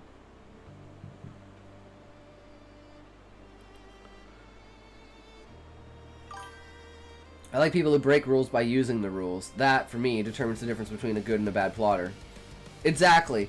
So think about this. Here's the story I was talking about that was left open-ended. Well, it doesn't really matter, right? The idea is, Ninja, do you think that this is open-ended? So, Anima eats all of existence, because that's his goal. It's been stated his goal is the only way to know that he has killed the entity that ate his mom is to eat everything. Now,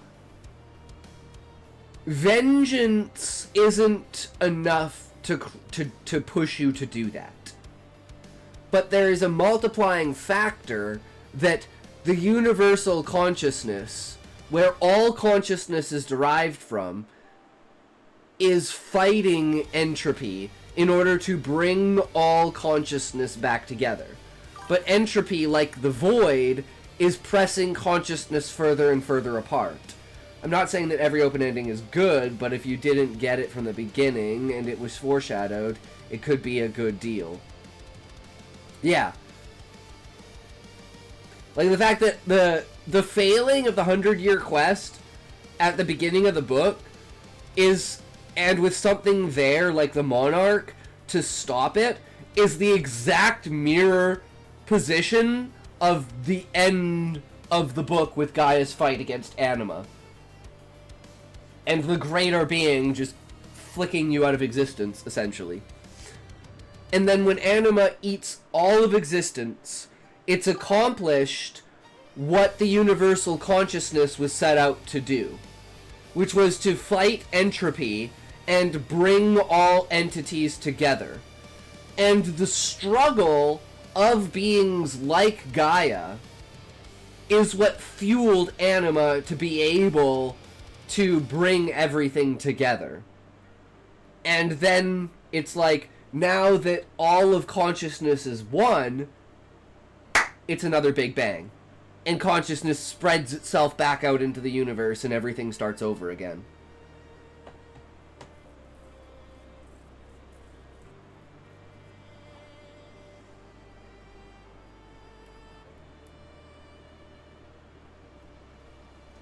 So the end of existence, it is also the beginning of existence. So what is this? Rare villain defeats.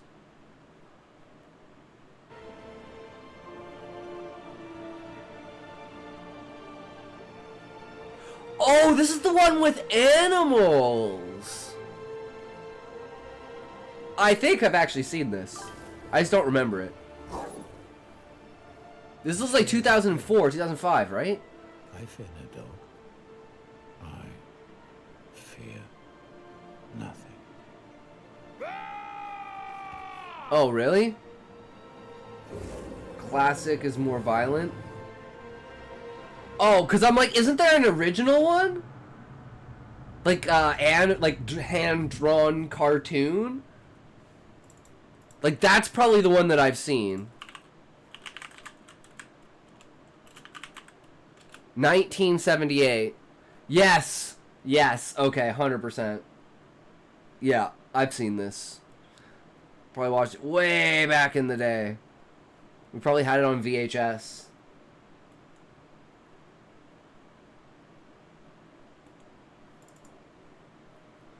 Was one of the most well-known open-ended movies. Nice. Makes sense. Yeah. So, aside from open endings, do you guys think either of those two endings are cop-outs? Because it's been foreshadowed basically the entire book that you can't defeat something that is greater than you on scale. So it's kind of repeating this cycle of you can fight against it, but you'll never win if you set it up the whole time. Yeah. Because from the beginning of the book, everything is like... They basically fail at fucking everything the entire book, right? Like, character gets driven out of the tree. Riots and everything ensue. They lose Garuda and get completely defeated. They get kicked out of the fucking tree. They have to finally go defeat the 100-Year Quest. They grab Atomus. They go grab Fafnir. They get defeated by the fucking Monarch and the Fafnir gets destroyed. Then they have to go and work with the Warriors of Light to go and bring back the rest of the dragons, go into the underwater city, get along with the Beastmen, gather all the army, do the final march on the tree, and they still can't defeat the fucking Monarch even with his own weapons. So the entire story revolves around them failing at every fucking turn. But they're continuously getting stronger, going back, trying again. And they manage to defeat the Monarch, but it blows up the planet, killing everyone. But then everyone realizes that they're all consciousness and they'll return to Gaia, so it's all okay. But yeah, the entire book is about this cycle of fighting powers that are beyond your grasp, right? It's like fighting against nature itself. You can't win. And even nature itself can't win against things that are greater than nature itself. And that's why the planet is called Gaia, which is like the spirit, the mother of nature, right? She is where all life flows from. At least on the planet. But then there's also solar consciousnesses that create entire solar systems and facilitate the life of the first planet. Because they bring... The sun brings enough dust together to make planets, essentially. But there's a whole cycle to that and everything. But, yeah. Because, like... I don't care that it's an open-ended ending. I care if it's a cop-out ending. Where it's like... You know... Like, I feel like, for instance, like... Anything where you seal the enemy away, I feel like is kind of like a cop-out ending. Unless it's like... I kind of feel that way about Stoner Girl Evolution as well. But I think it just fits perfectly, and in the style of the way that I'm doing it, it should work. But back to the story itself. I like the ending, the forgiveness, the coming together, the being like, you've spent your entire life being so hard on yourself. You know, stop being so hard on yourself. Maybe you could add a line about that, like, you know, never change even though you're so hard on yourself. You know, something like that. That's like, it's an endearing quality that she's like, you need to stop doing it, but it's something that, you know, it makes you you, so how could you possibly stop? It's like, one of the reasons I fell in love with you.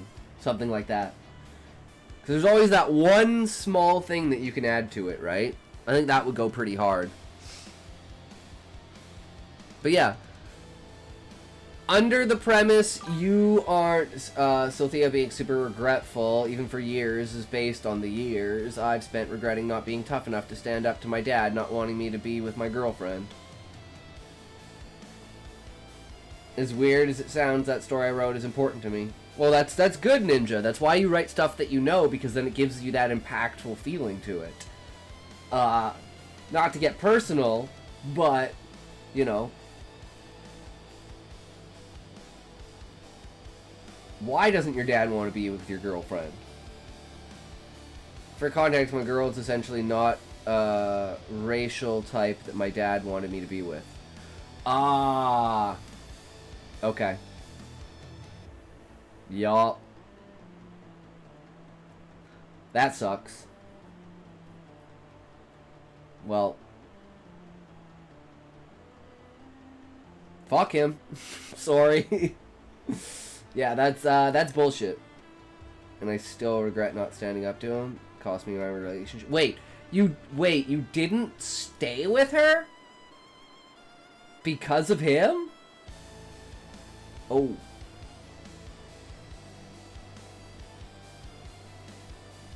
I am sorry, man. That sucks. Parents are assholes, man. That's why I needed to try to finish Rowena and Cynthia's story, because you needed closure. I feel that. Writing is a powerful tool, man. That sucks. Yeah. Super unfortunate. It's just, yeah,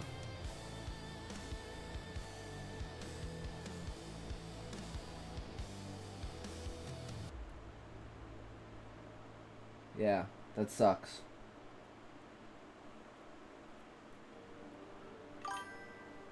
Well, if you think her regrets and sorrows before dying were relatable, because it was based on my real experience. I just fantasized it. Sounds about right. It's definitely powerful, I'll tell you that.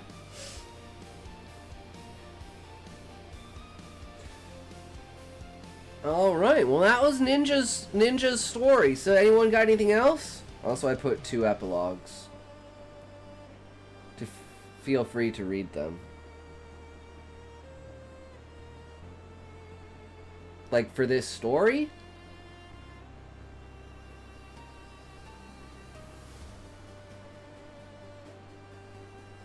Like two branching endings kind of idea?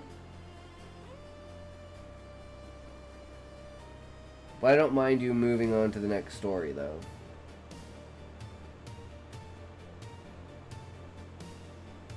Log 1 is Rowena and Cynthia in the modern era. Observing. Oh, like they're watching over people? Epilogue 2 is about the Wanderers, who will play an important role in the Sapphire universe. Nice. Hell yeah, Ninja. Sounds fucking epic. Thing is, I can't wait to get to your actual story, right? That's what I want to read. Lore is cool and everything, but I wanna get to know, like, yeah, script form, yeah, like Beezus'. Send it this week. Yep, no worries, sounds good. So, does anyone else have a story? Other than, I'm guessing, Sean, you're here, right?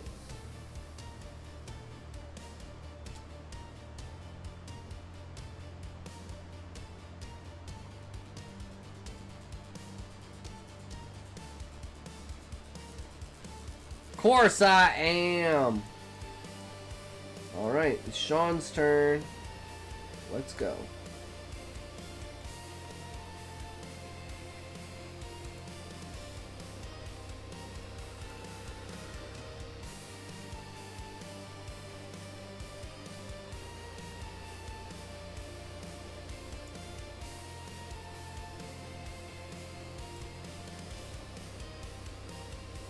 $37. More construction.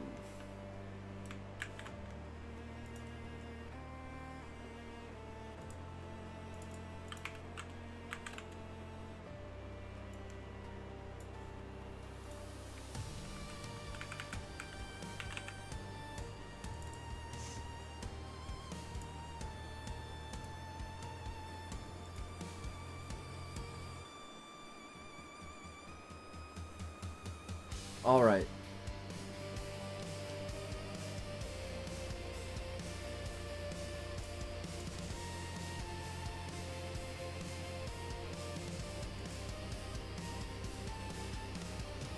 Okay, so this is Sean's story. Chapter 37. Treehouse Isekai. It was clear to me that one bedroom wouldn't be enough. I needed to build a place for the younger children to sleep in the future. The old-growth trees nearby were perfectly in place to make a triangle with the two other sets of trees already supporting parts of my treehouse residence. Having seen Jerome off with the medic in the flying craft, I started walking the ground to see just how I'd build my new addition. "What are you looking at?" asked Karena. "I'm gonna need to expand my house into these trees, so I'm trying to figure out exactly how I want to build it." She seemed agitated. "Won't that further harm the trees?" I shook my head. "Actually, no, it will make them stronger. Instead of each tree standing against the weather alone, all 5 will support each other." "You should speak with Mother first. Only she can give you permission to do this." I slumped my shoulders a little and nodded my head. I turned to approach her, walking under the main treehouse. As I came out from under its shadow, everything changed. She wasn't there anymore. Nobody was. Instead, I saw my old pickup truck. "What the?" I looked in stunned surprise. Treehouse was still there, and so was the expansion, but everything else had switched to Earth. I whirled around to see Karena behind me. Looking panicked as she attempted to spot me, I turned around and approached her again. Once I was under the treehouse, I could once again hear her. "James," she called. "Behind you. I think I know what's going on, and all the more reason to connect the treehouse to your trees. Stay there, don't move, I'll be right back."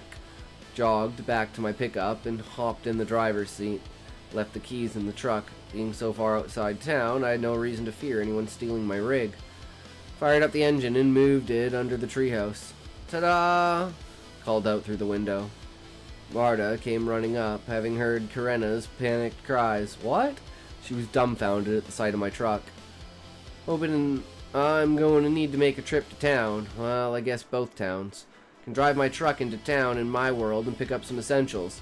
Thing is, I want some assurance that I can get back. That's why I need to anchor the treehouse to the trees from your world." Sean's story is about a treehouse that is being transported to different worlds, isekai fashion. It's a harem / slice of life family building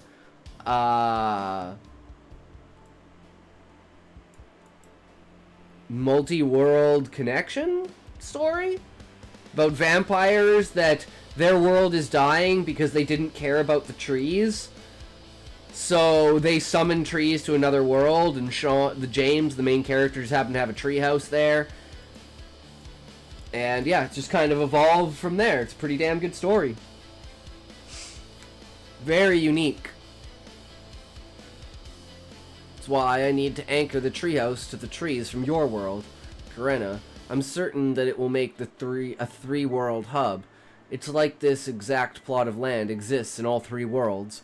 By joining the trees, we literally join the worlds. Anyone will be able to travel to any of the worlds by walking through the correct trees. Nayla's eyes popped open, and she ran to the trees from her world and stuck her head past the point where the treehouse no longer blocked the sky. Her head appeared to vanish for a few moments before she drew it back. "It's true, we can go home from here. We just need to circle through the treehouse so we could return to town." Marta went over to check and, seeing it for herself, decided she needed to inform Vanessa of the situation at once. "I'll tell Mother..."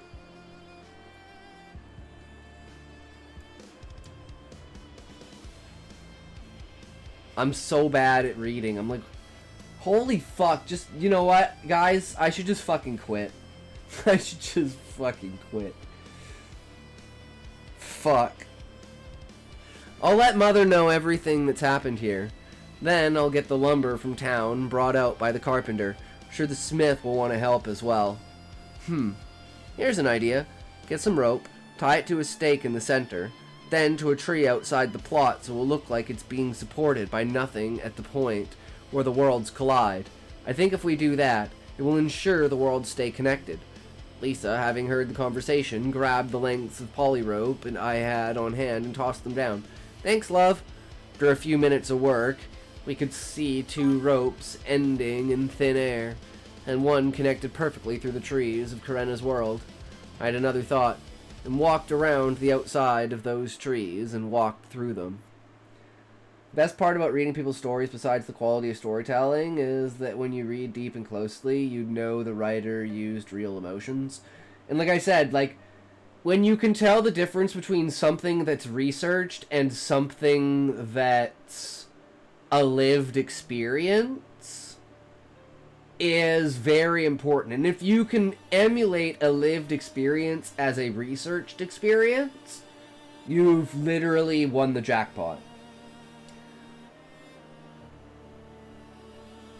Like I said, my entire main Final Fantasy book is like a manifesto of my philosophy of how I believe the world works.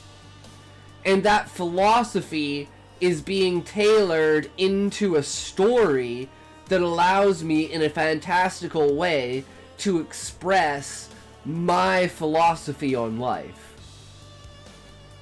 That it's not the struggle is what makes you stronger, and winning and losing is not the point.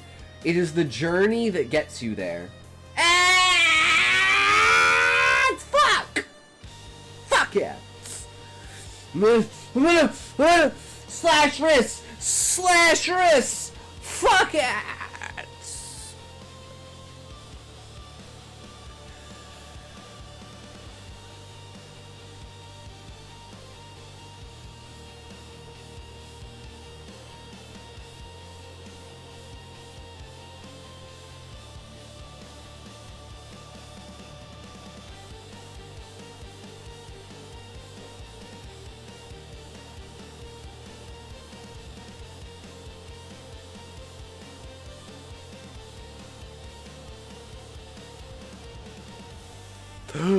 And death comes to us all!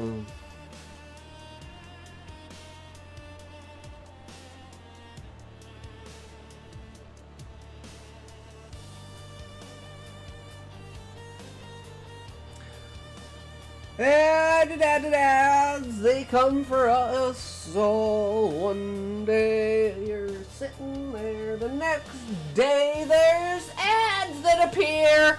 What are you supposed to do? Get such a horrible thing ever coming for you in life. It's never gonna be okay. Don't ever get it back. You're not gonna do what you need to do. I don't need to worry about it because I smoke weed. Fuck ads. And I already said, Hybrid, that I agreed that it felt like a life experience when you said that. I was like, yeah, that definitely makes sense that it feels like a life experience of grief and regret over, you know, a decision and an action that you made that ruined a relationship that you had a significant part in. Right? Whether that's like ending a friendship over a misunderstanding, a political reason, moving away from someone, just something that you did or didn't do caused the break in a relationship that was extremely important. Yeah, that was just my instant response when you said it. I was like, okay, well, that's why it feels like a lived experience.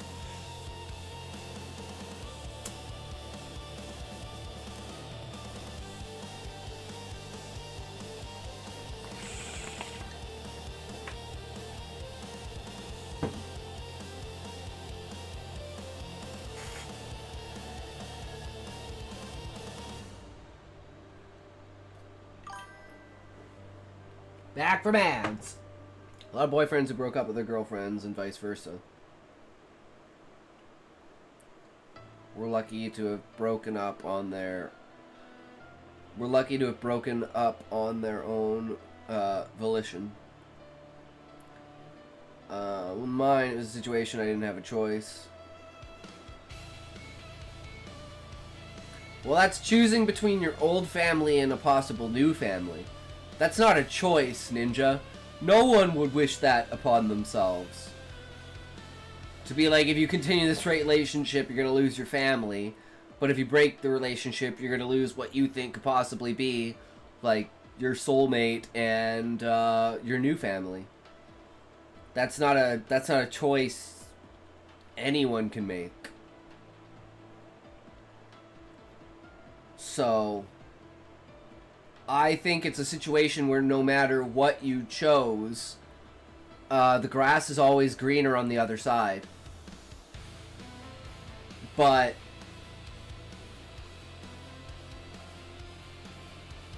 you will never know, and that's the hardest part about it, is you will never know. But it's not that don't let those define you, let those shape you into a person that you want to be, so you never make the same mistake again, right? So that you make the right choice in your mind.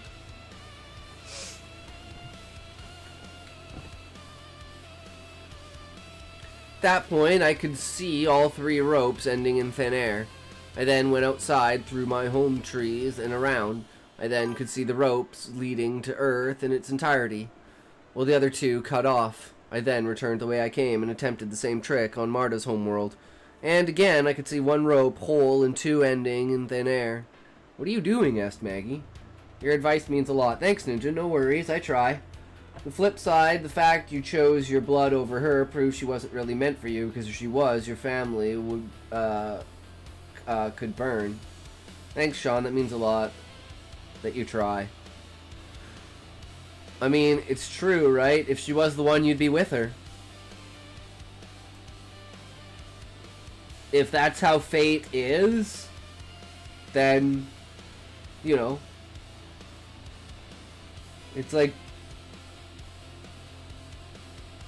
and maybe in 5 years from now, you're sitting on a beach having a vacation, someone trips in front of you, you're like, oh, are you okay? And it's her.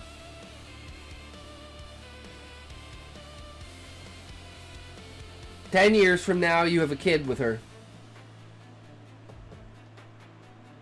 Life, crazier things have fucking happened. Crazier things have fucking happened.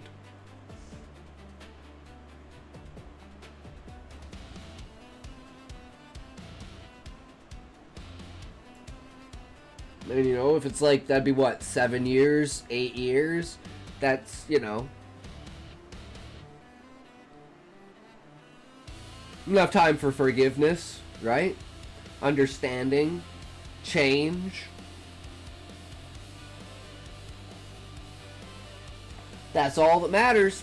Always look for the prospects of the future. If we enter through the trees of one world, all 3 ropes look as though they end in thin air. However, if we come in from the side after exiting through one set, it shows that side's rope intact and the other 2 ending in thin air. Weird, but interesting. I'm going to fence in the sides so that we have obvious entrances and exits when I get back from town. Cyclone fending should suffice. Could be that way. Basically, you can stand to live without her. She's not the one. Maybe, though, she will be the one later, and you can caught a glimpse of the future back then. Yep.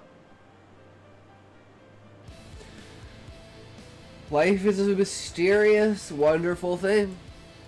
Take advantage of it as much as you can. Live to the full experience of it. Tessa came up then. "Can I go with you when you go to your world?" I shook my head. "Honestly, out of everyone, only Karen can come with me. And she'll need to keep her ears hidden and wear sunglasses so nobody can see her red eyes." "What's wrong with my ears?" she asked indignantly. "Nothing. My world doesn't have vampires in it, so we need to avoid people realizing you are a vampire while we're over there. I'm sure we can handle any trouble that comes our way, but that would lead to legal issues, and without some sort of governmental acknowledgement, your rank won't matter. We need to move cautiously at the moment, at least on my world.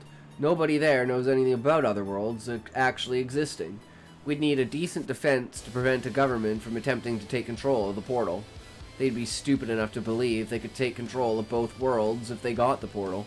I don't want them even attempting to do that.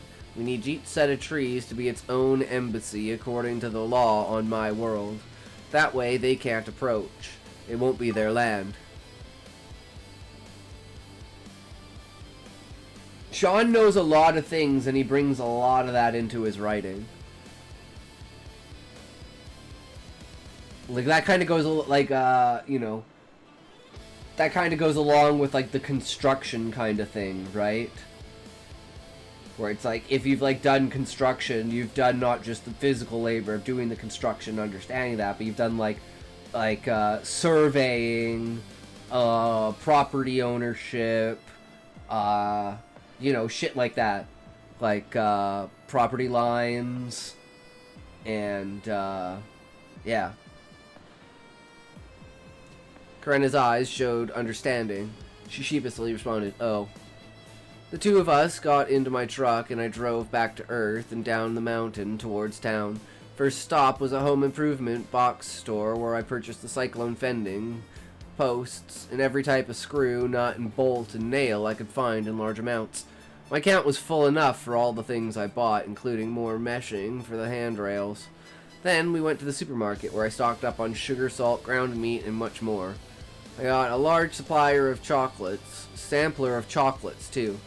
Lastly, I went to a gun store where I bought a .22 caliber rifle, 10 cases of ammunition for both it and my shotgun. I wanted something special for dinner, so I went to a high-quality Italian restaurant where I bought a large of every pie they had, as well as mozzarella sticks and stuffed mushrooms. I also swung by a chicken place and bought a bucket of extra spicy chicken with all the sides, including the chocolate cake. It had taken us nearly 4 hours with correct. You like, that's enough food to feed what, 11 people? Fuck, how many people are there? There's like 11 people, right?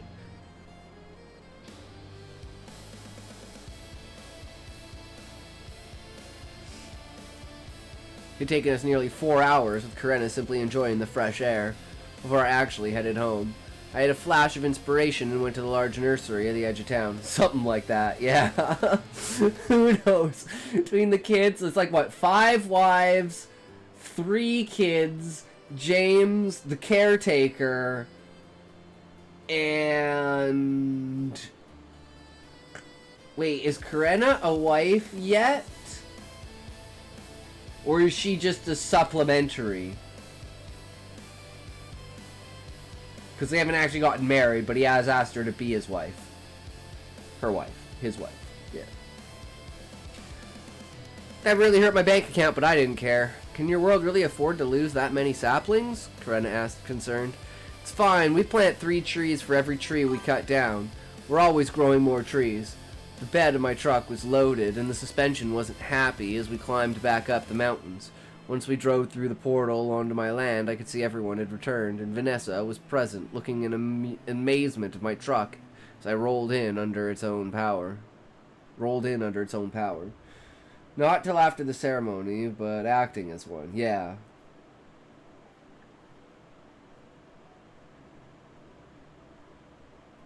Yeah, that's a lot of people. So that's a lot of food, but that's a lot of people. And who knows if anyone else is going to show up, too. Oh, yeah. Georges and Maud. But yeah.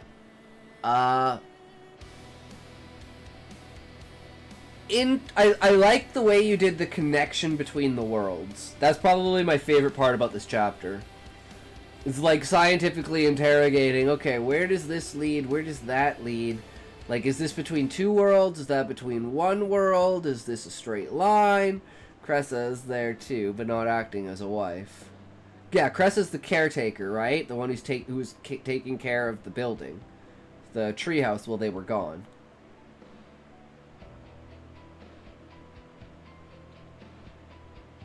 Oh, the centaur. Oh. Right.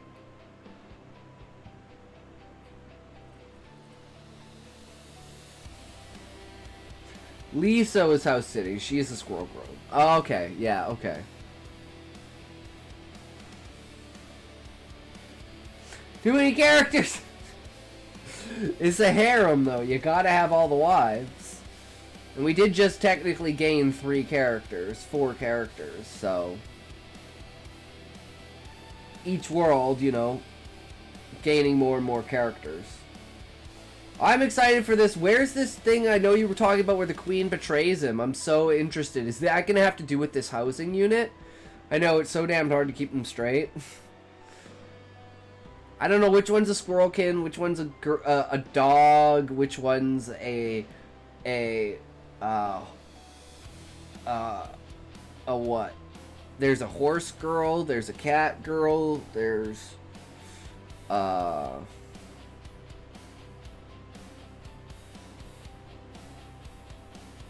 bunny girl.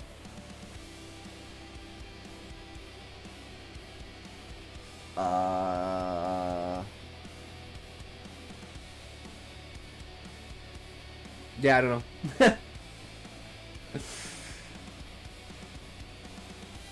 And then like an elf-looking type vampire.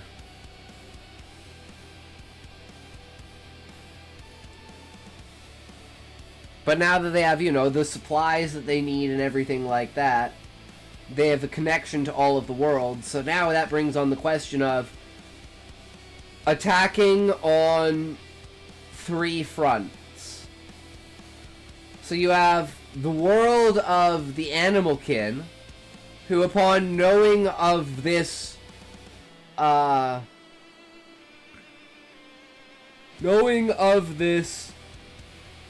to other worlds.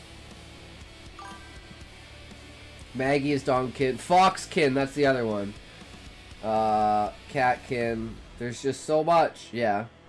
And I mean, we are in chapter 37, right? We're significantly, like, word count wise, like, into the book, right? This is like 60, 70,000 words.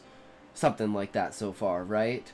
So it's fair to have like 17 characters if you include like the royalty. Queen, how's it going? Welcome, welcome, welcome. If you include the royalty, all of the like other sides of the family, like the Viscountess herself, that side of the family. There's probably actually more than that. Like, of important characters so far, there's probably actually 25.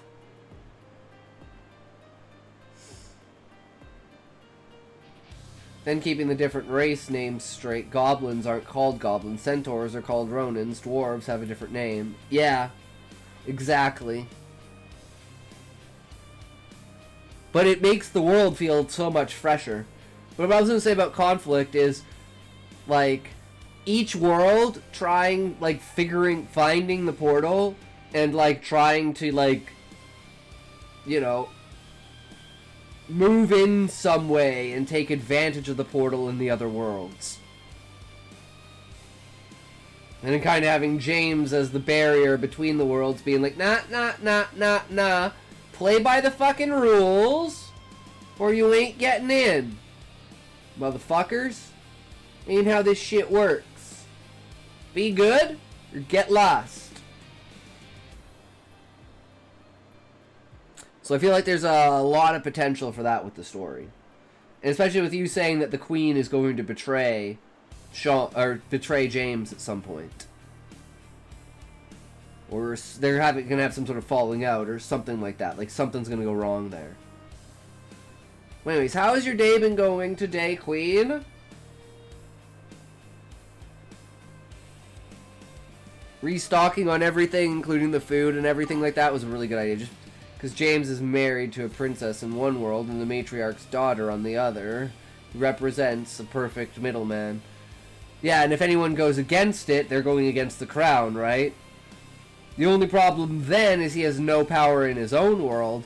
So, as long as no one finds out about the portal, you know,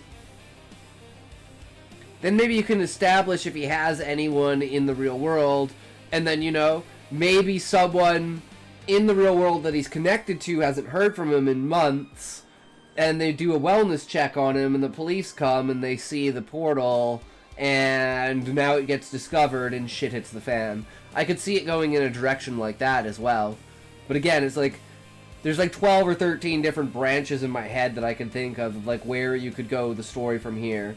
But all of them deviate from the idea of harem, like like slice of life, family building, like relationship oriented story.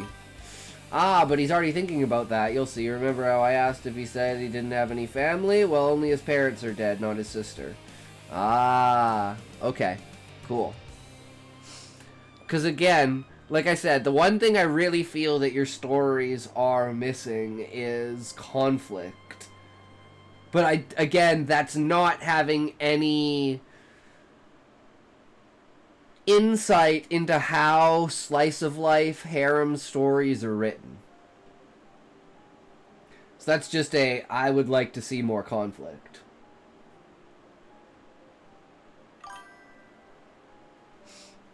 But anyways, so anyone else have a story, or should we do the short story of the day finally? Axolotl. Sister doesn't disappoint, in my opinion. Have her show up, knock on his door. Where the fuck you been? Well, I'm in an alternate reality, an alternate world, alternate dimension, whatever you want to call it. Doing my own thing, you know. Kind of get lost when you pick up 6 wives in like 3 months, or however long they've been there now. I'm not even sure how long they've been there now. I feel like it's like 3 to 6 months or something like that. Between the amount of travel, the amount of things that he's done, the amount of stuff that's happened, I feel like that's probably about right, right?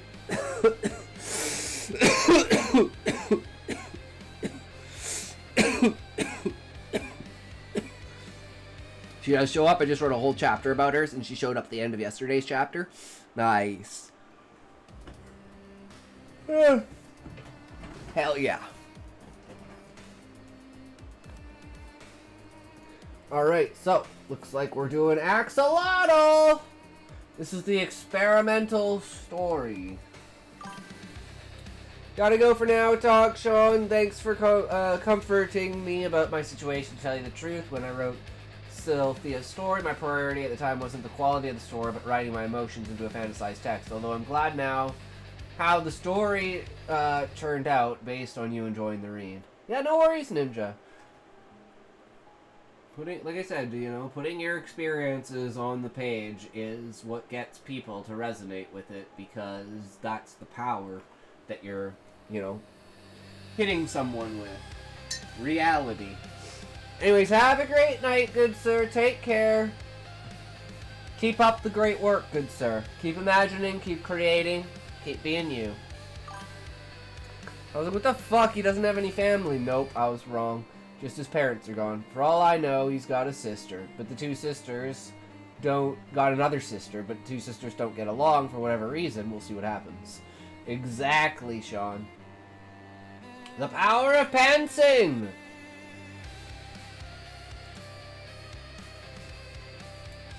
Ninja, may your sleep be truly restful and your dreams inspirational. True!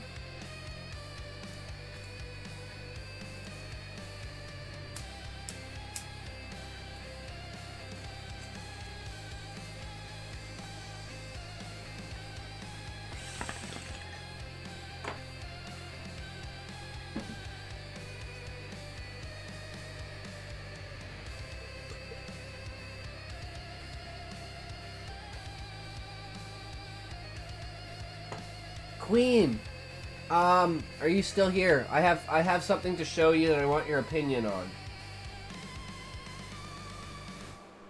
I made one of the letters today. So I changed, the intro was way too long, but, so, I made this. So, from the letter that we read yesterday, That was kind of bad. We turned it into this. And the sister is staying. You'll find out why, but maybe she'll move to Vanessa's manor house. I don't know. Cool. Don't forget to like, comment, and subscribe. You never know what will come for you if you do not. You have now entered the blue.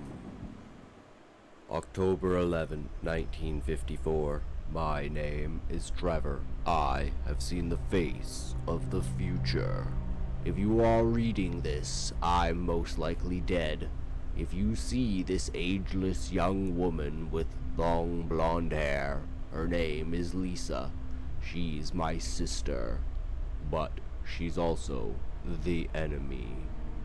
I don't know why I'm writing this. You never want to leave a paper trail. I have to believe there's someone out there who might one day be able to stop her. It's only been a month since the incident in the lab, our basement, really, where she built that abomination, my sister, Lisa, the greatest savant of this technological era. Communications, entertainment. Who could have ever thought it would go so far? She did. She dreamed it. She built it. And I helped. God forgive me. I didn't know what she was doing.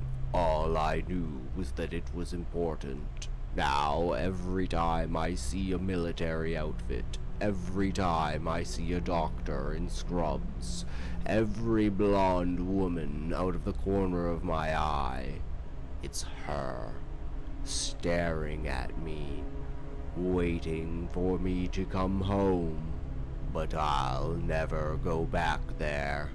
Technology has been advancing so fast. It's been only 3 years since we got color TVs. And now they want a phone and a TV in every single household. This is how it starts. They wean you into it, make you think it's progress, and then the next thing you know, you're addicted and they've got you by the throat. You think it's consuming your mind, but you don't understand how correct you are. Stay away from the technology. Never buy into it. Thank you for listening.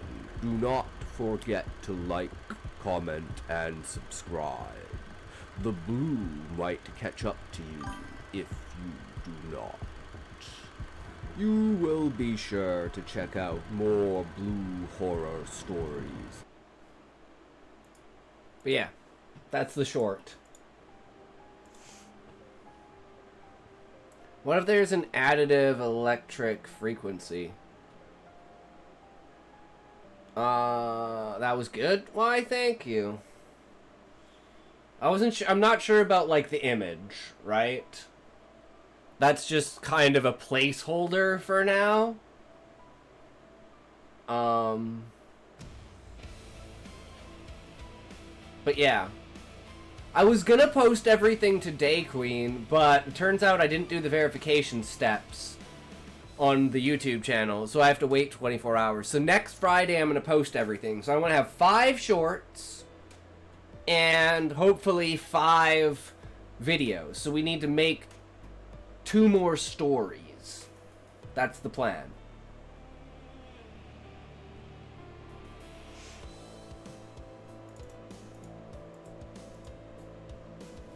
And Sean, I didn't use the name Lisa. It was a Reddit story that inspired all of this. Yeah, the idea is alright. I honestly was expecting all you B-rolls. Your B-rolls. So do you think it's better or worse? Queen, queen, queen, queen, you're amazing. I said image. So image is better. Okay. Good to know. So the frequency literally creates a dependency, and failing to use your cell phone or whatever will cause withdrawal symptoms. Denying the tech too long even costs you your life. Oh, that's an interesting idea, Sean. literally addicted to the signals from technology, like the Wi-Fi signals and stuff like that. So, like, people that go off and live on their own start going crazy. Dude, that would be a great fucking story.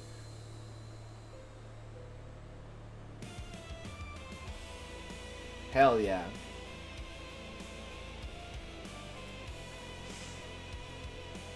Alright, we're gonna have an ad in a minute here, but until then...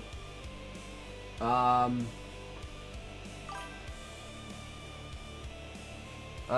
not amazing, I'm awesome, but I'm not amazing.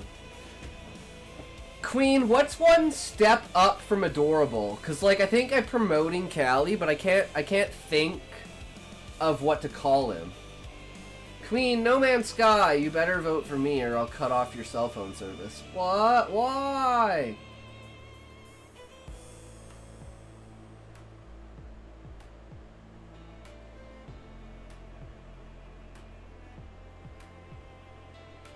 Like, I'd say it goes like cute, adorable, something, something, like beautiful, something divine. Adorcalicious? Adorcalicious? It's the adorable overlord called when you just want to eat them. Delicious. Callie, you are delicious.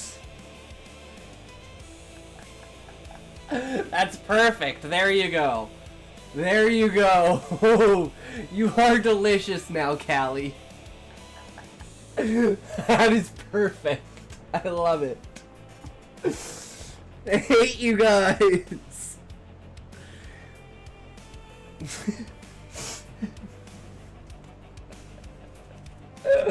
Ads! Oh, he loves us.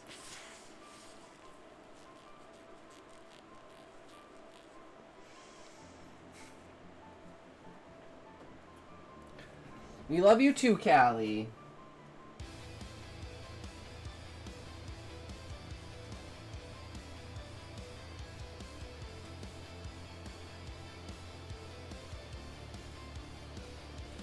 We call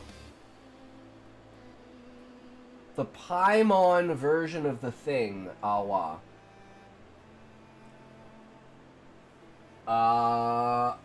Isn't that from like Genshin Impact or something like that?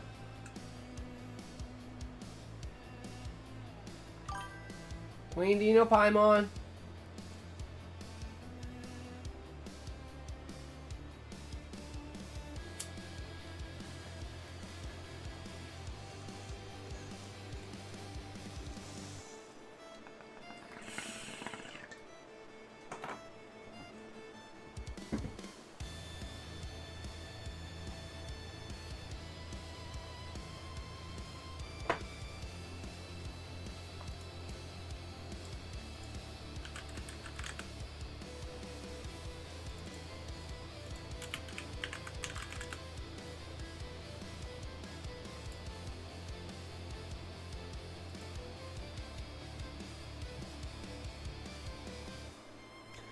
I think this picture kind of, fine. Welcome.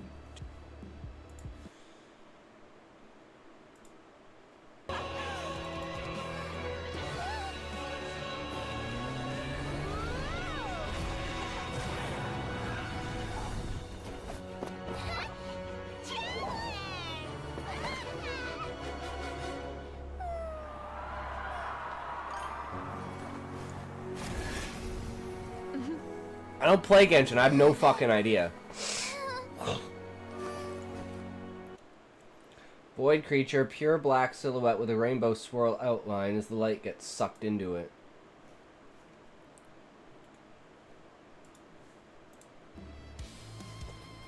Yeah, the best way to get me to do something is just drop a link in the chat.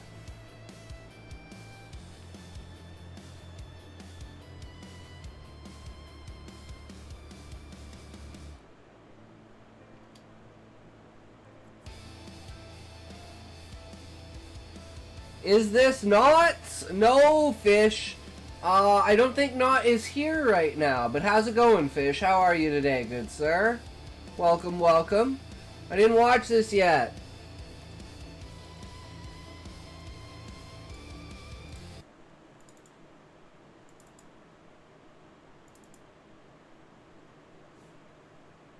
Doesn't sound like a local name to me. And this mascot, what's the deal with it? Hey! That's even worse than being a mascot!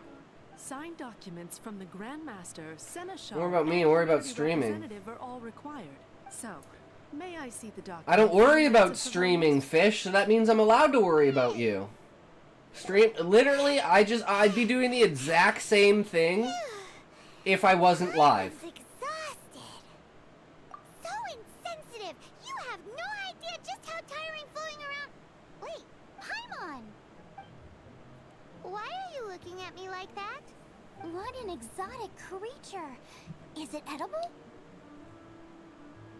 No, for the last time, Paimon is not emergency food. Looks like this is the front gate to Storm Terror's lair. The gate is enormous compared to us. But still, Paimon wonders how Dvalin gets in there with a body that huge. He doesn't walk in. He flies in. Oh. You do have a point. I'm not like her. Wait, I just got flashbacks. Lol. Lol. I suppose we could make use of that wind current. Let's make a detour then. Heading up. Let's make a detour then. Heading up. That little one beside you. That's not true. And you know it. Don't try to scare me. I'm just here for a funeral. I don't mean to offend. No matter who you are, there's no need for any ill will between us. Whew. Seems he's just your average scaredy cat. He looks more afraid than Paimon. I'm not. Paimon's super friendly looking. That was tiring, but we're finally in Mondstadt. The quest to plumb the wondrous depths of knowledge is indeed arduous. Paimon's not tired. That's because you float.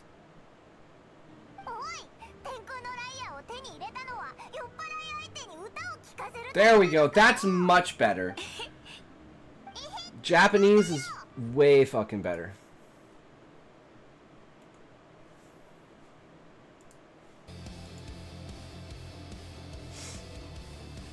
Alright. This is one of the...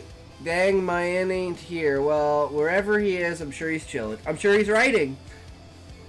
I hope he is. I hope he's out there making more chapters for us to read. But hey, we have tons of stuff to read, so don't worry about it, right? So this is Axolotl by Julio Cortazar. Chillin' for ice cubes, I'm a fire. Chilling is for ice cubes, I'm a fire. Yeah, I'm so sure. Cortisol. You would, Callie, you would. Okay. So this is considered one of the top 5 experimental stories of all time.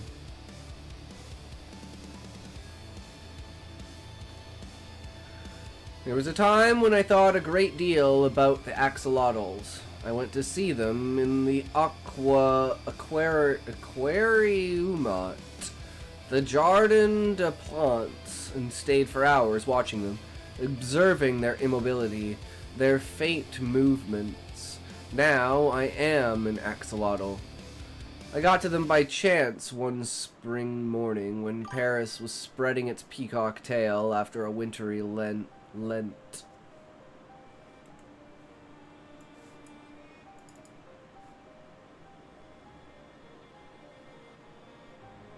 What is this?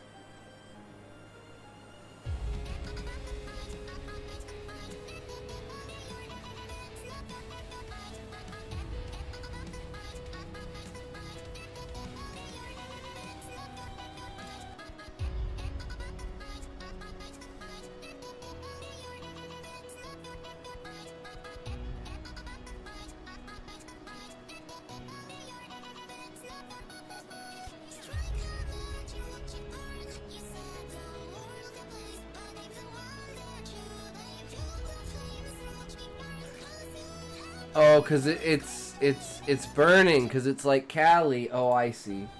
The fires burned bright.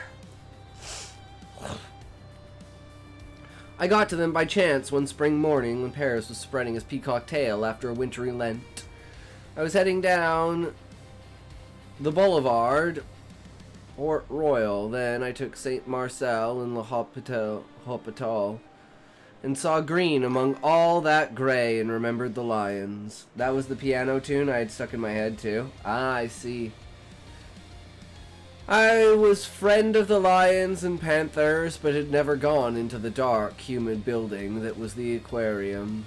I left my bike against the gratings and went to look at the tulips. Lions were sad and ugly, and my panther was asleep. I decided on the aquarium, looked obliquely at banal fish until unexpectedly I hit it off with the axolotls. I stayed watching them for an hour and left unable to think of anything else. In the library of St. Genevieve, I consulted a dictionary and learned that axolotls are the larval stage, provided with gills, of the species of salamander of the genus Abamstoma. That they were Mexican I knew already by looking at them and their little pink Aztec faces and the placard at the top of the tank. I read that specimens of them had been found in Africa, capable of living on dry land during the periods of drought, continuing their life underwater when the rainy season came. Found their Spanish name, ajolote, and the mention that they were edible and that their oil was used, no longer used as said, like cod liver oil. I didn't care to look up any of the specialized works, but the next day I went back to the Jardin des Plantes. I began to go every morning and afternoon some days. The aquarium guard smiled perplexedly, taking my ticket. I would lean up against the iron bar in front of the tanks and set to watching them. There's nothing strange in this, because after the first minute I knew that we were linked, that something infinitely lost and distant kept pulling us together. It had been enough to detain me that first morning in front of the sheet of glass, where some bubbles rose through the water. The axolotls huddled on the wretched narrow, only I can know how narrow and wretched, floor of moss and stone in the tank. There were 9 specimens, and the majority pressed their heads against the glass, looking with their eyes of gold at whoever came near them. Disconcerted, almost ashamed, I felt it a lewdness to be peering at those silent and immobile figures heaped at the bottom of the tank. Mentally, I isolated one, situated on the right and somewhat apart from the others. To study it better, I saw a rosy little body, translucent. I thought of those Chinese figurines of milky glass, looking like a small lizard about 6 inches long, ending in a fish's tail of extraordinary delicacy. The most sensitive part of our body. Along the back ran a transparent fin which joined with the tail, but what obsessed me was the feet, of the slenderest nicety, ending in tiny fingers with minutely human nails. And then I discovered its eyes, its face, inexpressive features, with no other trait save the eyes, 2 orifices like brooches, wholly of transparent gold, lacking any life, but letting themselves be penetrated by my look, which seemed to travel past the gold level and lose itself in a diaphanous interior mystery. What is probably going to happen to the Queen is that she will have to dance on Earth, or the super science world, where men lead, so James can laugh at her behind his hand. Vengeance with no effort. Hey, you made me do it. I'm making you do it. Just the way it is. Just rewards. A very slender black halo ringed the eye and etched it into the pink flesh. Onto the rosy stone of the head, vaguely triangular, but with curved and triangular sides, which gave it a total likeness to a statuette. Corroded by time, the mouth was masked by the triangular plane of the face. Its considerable size would be guessed only in profile. In front, a delicate, creative crevice barely slit the lifeless stone. On both sides of the head, where the ears should have been, there grew three tiny sprigs, red as coral. A vestigial outgrowth, the gills, I suppose, and they were the only thing quick about it. Every 10 or 15 seconds, the sprigs pricked up stiffly and again subsided. Once in a while, a foot would barely move. I saw the diminutive toes poise mildly on the moss. It's that we don't enjoy moving a lot, and the tank is so cramped. We barely move in any direction, and we're hitting one of the others with our tail or our head. Difficulties arise, fights, tiredness. The time feels like it's less if we stay quietly. It was their quietness that made me lean toward them, fascinated the first time I saw the axolotls.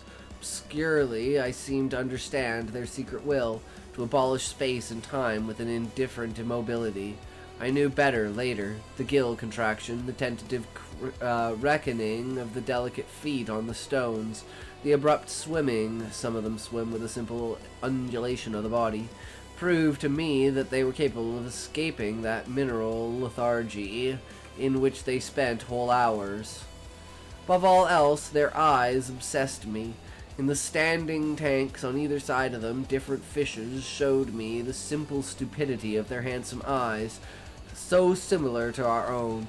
The eyes of the axolotl spoke to me to the presence of a different life, of another way of seeing, gluing my face to the glass. The guard would cough fussily. Once in a while, I tried to see better those diminutive golden points, that entrance to the infinitely slow and remote world of these rosy creatures. It was useless to tap with one finger on the glass directly in front of their faces. They never gave the least reaction. The golden eyes continued burning with their soft, terrible light. They continued looking at me from an unfathomable depth which made me dizzy. And nevertheless, they were close. I knew it before this. Before being an axolotl, I learned it the day I came near them for the first time. The anthropomorphic features of a monkey reveal the reverse of what most people believe. The distance that is traveled from them to us, the absolute lack of similarity between axolotls and human beings proved to me that my recognition was valid, that I was not propping myself up with easy analogies, only the little hands, but an eft, the common newt, has such hands also, and we are not at all alike. I think it was the axolotl's heads, that triangular pink shape with the tiny eyes of gold that looked and knew, that laid the claim they were not animals. It would seem easy, almost obvious, to fall into mythology. I began seeing in the axolotls a metamorphosis which did not succeed in revoking a mysterious humanity. I imagined them aware, slaves of their bodies, condemned infinitely to the silence of the abyss, to a hopeless meditation, their blind gaze, the diminutive gold disc without expression and nonetheless terribly shining, went through me like a message. Save us! Save us! I caught myself mumbling words of advice, conveying childish hopes. They continued to look at me, immobile. From time to time, the rosy branches of the gills stiffened. In that instant, I felt a muted pain. Perhaps they were seeing me, attracting my strength to penetrate into the impregnable thing of their lives. Queem! True, Callie. They were not human beings, but I had found no animal such as a profound relation with myself. Sorry I was Anstelosa Gwyn. Sorry I was laughing. Lasagna.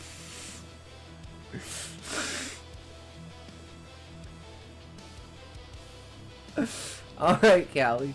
The axolotl were like witnesses of something, and at times like horrible judges. I felt ignoble in front of them.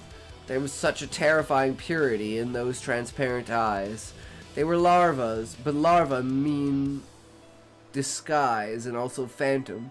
Behind those Aztec faces, without expression, but of an implacable cruelty, what semblance was awaiting at this hour? I was afraid of them. I think that had it not been for feeling the proximity of other visitors and the guard, I would not have been bold enough to remain alone with them. You eat them alive with your eyes, hey? The guard said, laughing. He likely thought it was a little cracked. What he didn't notice was that it was they devouring me slowly with their eyes, in a cannibalism of gold. In any distance from the aquarium, I had only to think of them. It was as though I were being affected from a distance. It got to the point that I was going every day, and at night I thought of them immobile in the darkness, slowly putting a hand out, which immediately encountered another. Perhaps their eyes could see in the dead of night, and for them the day continued indefinitely. The eyes of axolotls have no lids. I know now that there was nothing strange that had to occur.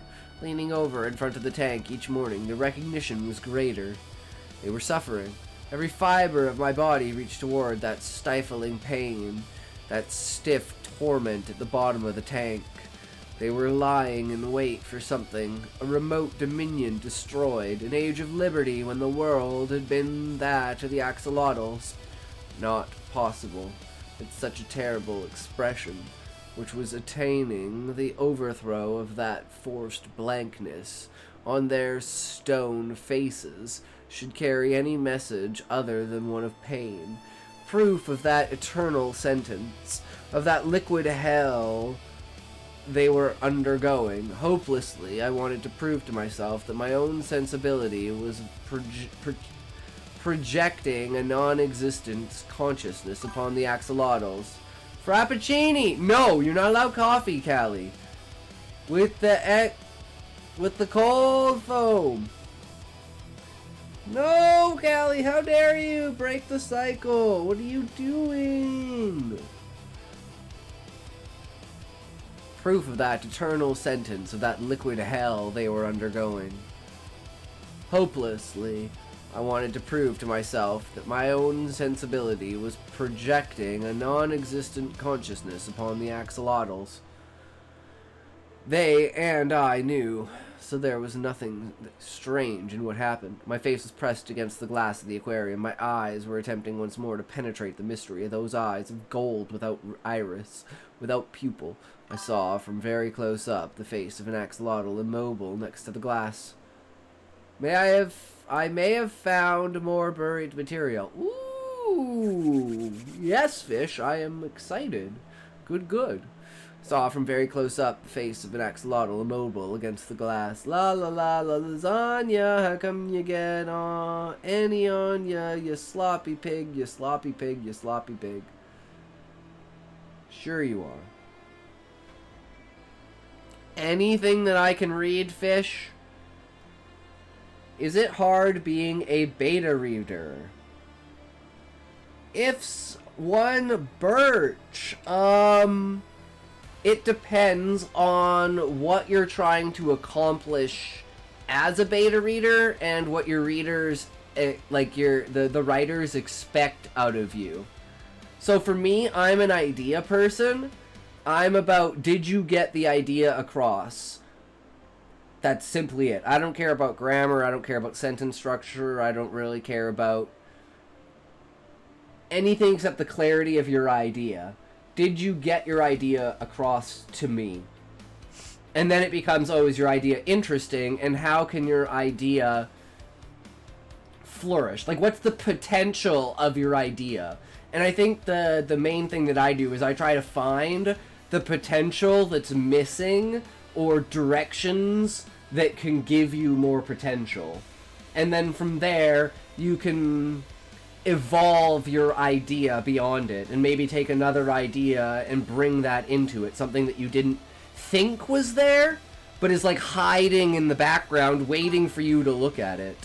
Is beta reading your full-time job? No, I just literally started doing this because I'm a writer and I wanted to read more, and I wanted to read more amateur work to, we read like professional work and amateur work to look at what are the differences between them, kind of idea, right? And then we try to see what are the diamonds in the rough. How do we make our work the diamond in the rough? And so far I'd say we found one diamond in the rough, which is D-Naught's story, because it reminds me so much of the narration of Choke, which is story by Chuck Palahniuk, the guy who wrote Fight Club. Just the way that he presents the character, the dialogue and everything is just, and the world building, it's super fucking powerful. And the idea behind it as well is super strong. But yeah, no, I don't do this as a career or anything like that. I don't make any kind of money off of it. I don't charge any kind of money. I just want to pick your brain, grab your ideas, and see if you know, we can together figure out a direction that you might not have considered for your story. You know? And that's if you're looking for improvement as opposed to just a vibe, right? Like, if you're trying to give a certain vibe about the story, and you want to see, oh, can they pick up on that vibe? Where's my toque? 700 septillion. Oh, I miss Smokey, guys. I miss Smokey. _Birch. I hope you are enjoying the stream. Less than 4, less than 3, +1. Thank you so much for the follow, Birch. I really appreciate it.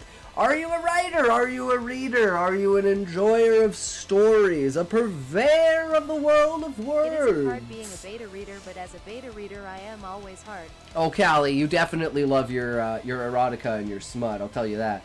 Gotta get your mommy dommies out of the way. That's the first thing. Then you can write. I need to get a short,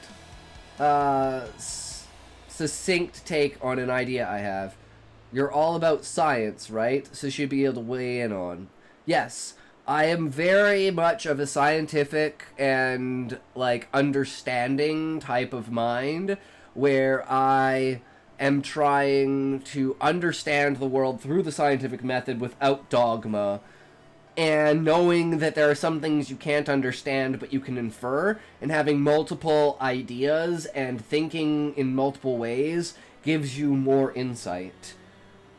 Like understanding that the difference between conventional physics and quantum physics, there may never be a bridge. That would be like trying to find a bridge between quantum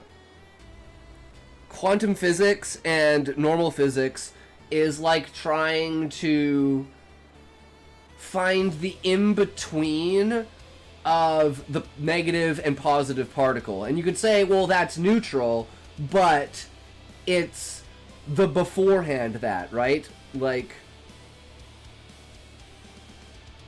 I don't know, there's something about that, right? Where maybe that neutral stance doesn't exist, or if it does, it's beyond our comprehension. But yeah, I thoroughly enjoy science, consciousness, the understanding, and philosophy, and stuff like that. But neutral in this case, in its own thing, it's not really a true in-between.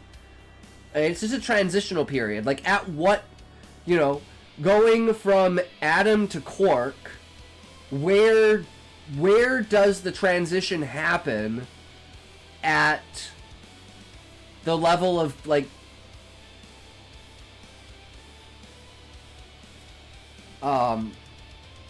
wave function collapse? And as far as we know, the neutral that causes that is consciousness. Because the only way we can collapse it is through consciousness. Yeah. But it's about how quantum physics becomes, how quarks become atoms. Right? How you go from a state of probability to a state of reality. And whether that's clarifying via multiple worlds, or that is picking a single road, we will never know, right? Well, you do know that there is a slight effect on physics just by seeing them. In other words, you can affect something by looking at it. So from that, the permutations are nigh infinite. That's the wave function collapse, fish. When when a quark is literally in a superposition of every single possible outcome of its reality, and then consciousness forces it into a single atom that creates structure and reality. But before that consciousness hits, that is an abstract of could be anything. And that's the way that we believe that consciousness affects reality and builds reality. So your perception on reality literally is your reality. And that's why we all live in the same world, but we all have a different perspective on the world, whether environmental, genetic, biological, or whatever, right? And that is why are we talking about this? Huh? Oh, you talked about science, so I went, don't you have a stream to do? This is the stream, though. The stream is whatever the fuck I want it to be. That's the best part about streaming. You can do whatever you want. And tangents in bold. That's why it's the very first tag. Because it's all about tangents. What's the point of the story if you're not going to discuss the story, right? I think that's a lot of thing that people miss. Like, discussion on the story is just as important as reading the story itself, right? Then you can dig into it, see how other people perceived it, see what you missed about it, you know, enlighten other people about things that you see in it. And I think that's very powerful. And fuck! I thought we could stop it! I thought we could save ourselves. You know what, guys? Hey, I'm recording you. Hey, guys, I'm recording you right now. No, hey, get away from me. I'm recording you right now. Ads! Help! Ads! I'm being attacked by ads! Guys, I'm being attacked by ads! Fuck! No, leave me alone! Ads, get out of here, bro. Like, what are you doing? No. No, get out of here. Yeah, I'm recording you. Get out of here. No one likes ads, man.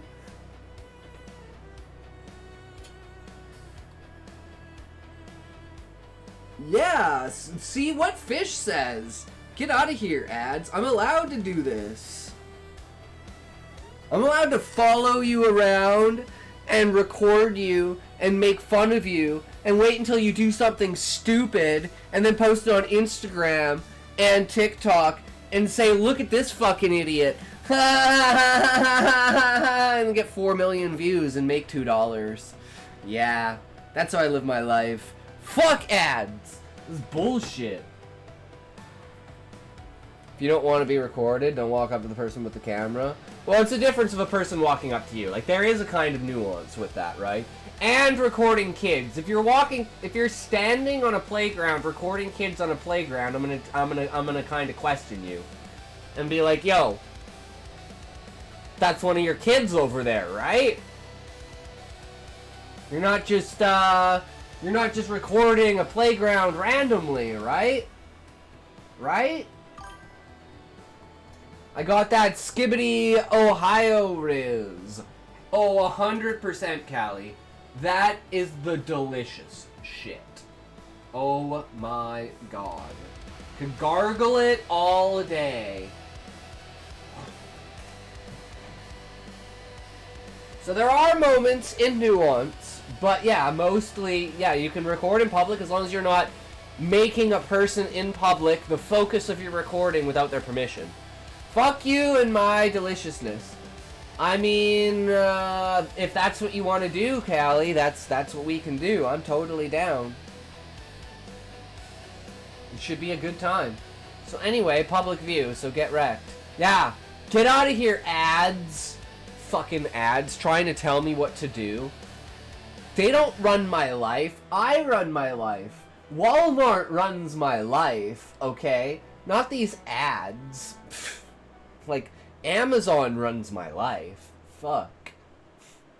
Idiots.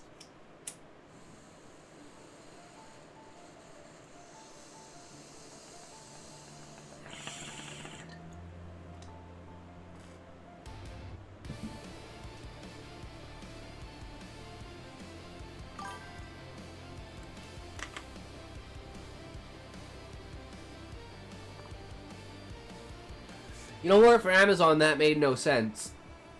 No, it's because of Kindle. Because I have published works on Kindle. So technically, I have a business relationship with Amazon.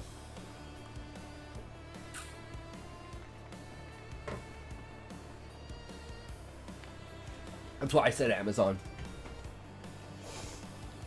As in the two people that do, like, have full control over my life. Walmart and Amazon. My job and my hobby. Both the sources of income. I'm never done, Fish. Shut the fuck up, okay? What, are you gonna be the new Smokey? No, I'm just fucking with you, Fish. Do you mean, like, done as in, like, done with Walmart? I'm not sure what you mean in context of that.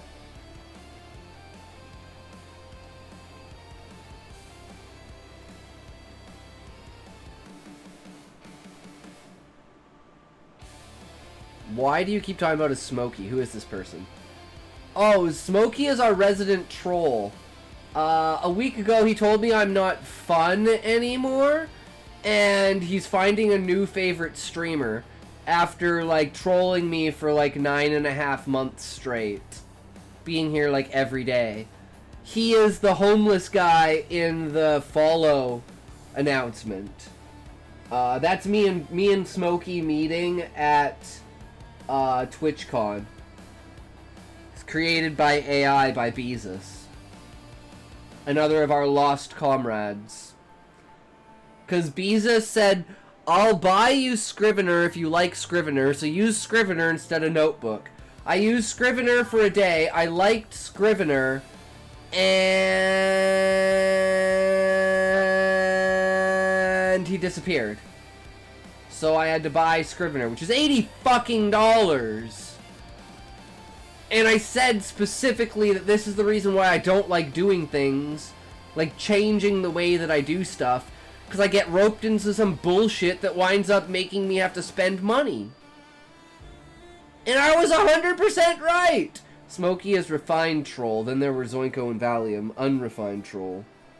True, Sean, true. Smokey is the, like, Smokey is like the stream mascot. That's kind of how you gotta think of Smokey. He's like the stream mascot. And Fish, because the stream is so small, like, I try to facilitate a parasocial stream. Because I want people to feel engaged and feel like this is like a two-way conversation, right? I would rather you read stuff on Google Docs. That way the formatting stays and you can even see comments, annotations. The problem with Google Docs, Fish, is after like 100,000 words, Google Docs lags out. So it technically has like a word cap.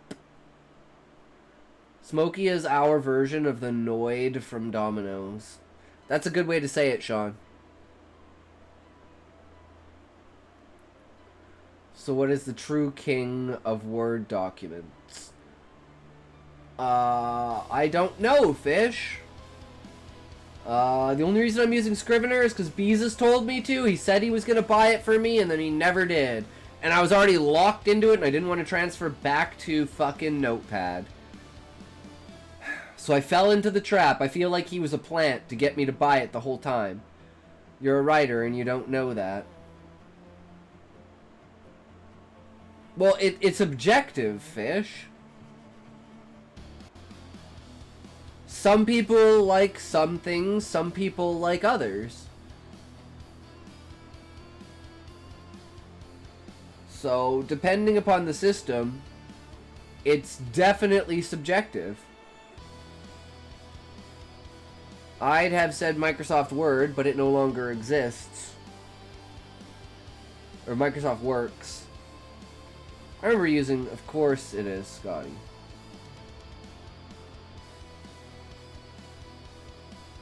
So for you, Fish, what's the answer for you? Because the ultimate one for me is Notepad.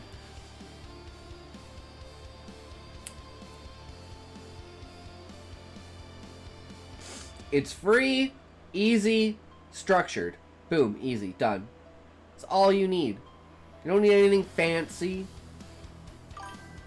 What's Notepad? Sounds made up. This is Notepad.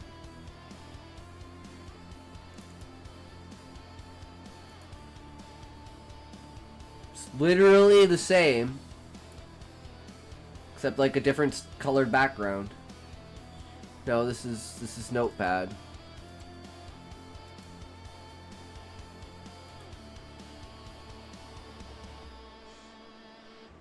And then, you know, you just got like your shit here. Same shit, same thing. But that's what we used to use. Now we use this. Yeah.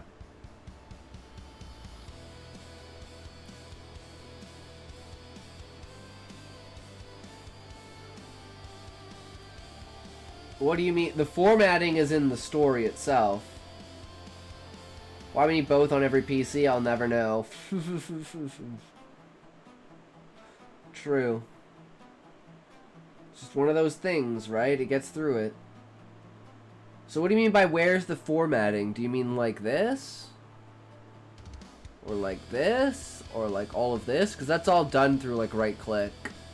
No, you don't get formatting carry over on that new software.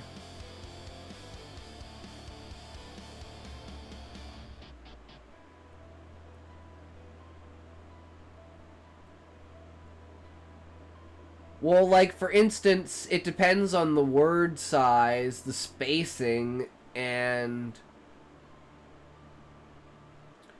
how you paste it.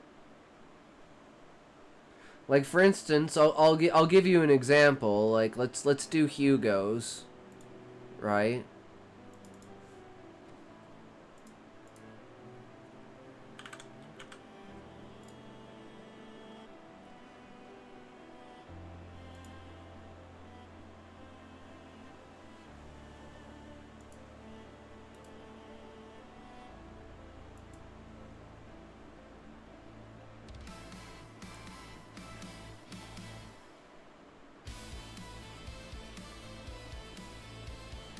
Huh. Wait, oh, no. I have no idea where he posted it then. Or did he just post it in chat and not post it in the Discord? Alright, well, we do it with Joku's.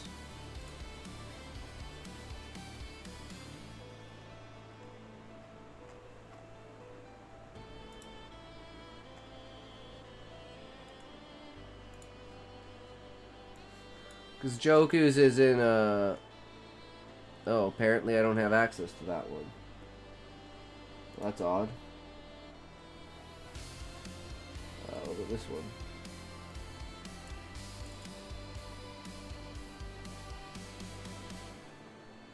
Okay, well, I guess I don't have access to it anymore.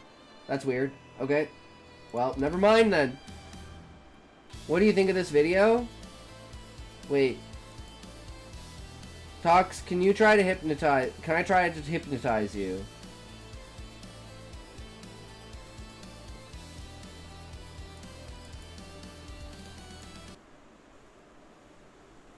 How modern schools... Wait, yeah, I already said we were gonna watch this. I haven't watched it yet. But I said we were definitely gonna watch this, because I was very interested in this. Because it's been on, like, my timeline. I don't know how many of you have... What? No, it's like literally, if I open this up, I bet you it'll be down here.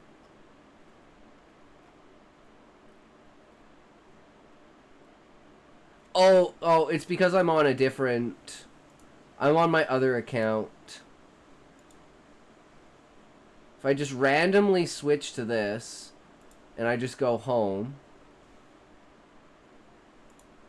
I bet you it'll be on here. There it is, right there. Oh, wait, no, that's a different one from her. That's boring characters.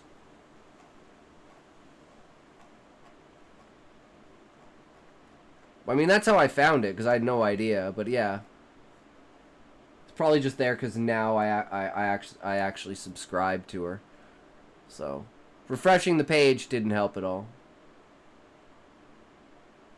Oh, but this one didn't refresh. Let's see this one. If it's here.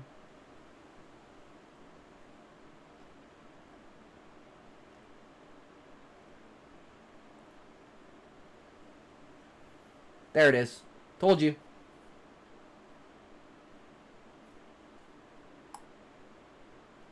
Modern schools make terrible writers, deliberately. I am no longer normal. I like chocolate cake! Hagrid's dad is Newt Scamander, who writes fantasy beasts and where to find them. Wait, Sean, you just blew my mind. Wait. Hagrid's Newt's son? That's how Newt ties into the entire Harry Potter universe? American teachers don't deserve any sympathy. I'm glad they're quitting. It's a theory, yep. Oh, that makes so much sense, Sean. Can we voice chat for like a minute so I can hypnotize you? Yeah, sure, Callie. You can hypnotize me. Okay. Callie, try and hypnotize me. Go ahead. Do it. Hello. What's up? Okay, wait. Well, just tell me what I'm supposed to do. Okay, I want you to like. I'm gonna watch you on the webcam thingy. Okay. So like hold your hands together. I want to see what happens when. Okay. No. Like close together, like palms against each other. I need to wait until it shows on the webcam. Okay. Now like I don't know how to say this. Like, how do you say like? You're laughing. Okay. What? No, don't say. No. Okay, now. I wake up, bad channel. Ah, fuck, Callie, what did you do? No, okay. No, like close your fingers except for your index fingers. Close your index fingers up. Wait, you mean Holy like this? Shit, my body. Okay. Wait, like this or like this? No, like close them up into each other. Like this? Except for your index fingers. No, like clasp them into each other, like as if you're making a fist, except keep your index fingers up. Wait. No! Not like you just gave me the middle finger. Why? Okay. I was trying to do that. Interlace all but your index fingers with those they can. Oh, you mean like this? You should have said just make a gun. Yeah. You should have said make a gun. Okay. Except wait, don't keep. Okay, separate your index fingers. Like this? Keep your index fingers at a distance. Like this? Okay. Now imagine your index fingers are magnets and they're like attracted to each other. Okay. And like they're attracted to each other. And like just imagine them as magnets and they're slowly coming together, but you're not making them. You're not letting it happen. It's just kind of happening. Mhm. I don't know if I'm doing this right. Is it yours isn't doing it. Why isn't it happening? Why isn't it doing it? I don't see it happening. I'm so confused, Man, I suck at Callie. this. Man, I suck at this. I don't know. What am I supposed to be doing? Your index fingers are supposed to be coming together. Because They're not? They're not going together. Well, I'm not pushing them together. But they're magnets. You're supposed to hypnotize himself. Where's the sweet pocket watch? What is it? I don't even know, man. Mine did it, but yours didn't. I hypnotized myself. Okay. You're getting randy. Really randy. Now open wide. Where are you? And I'm so sorry. So, what's the plan here, Callie? What's going on? I don't know. You've got me so hypnotized the way your body is moving around and round.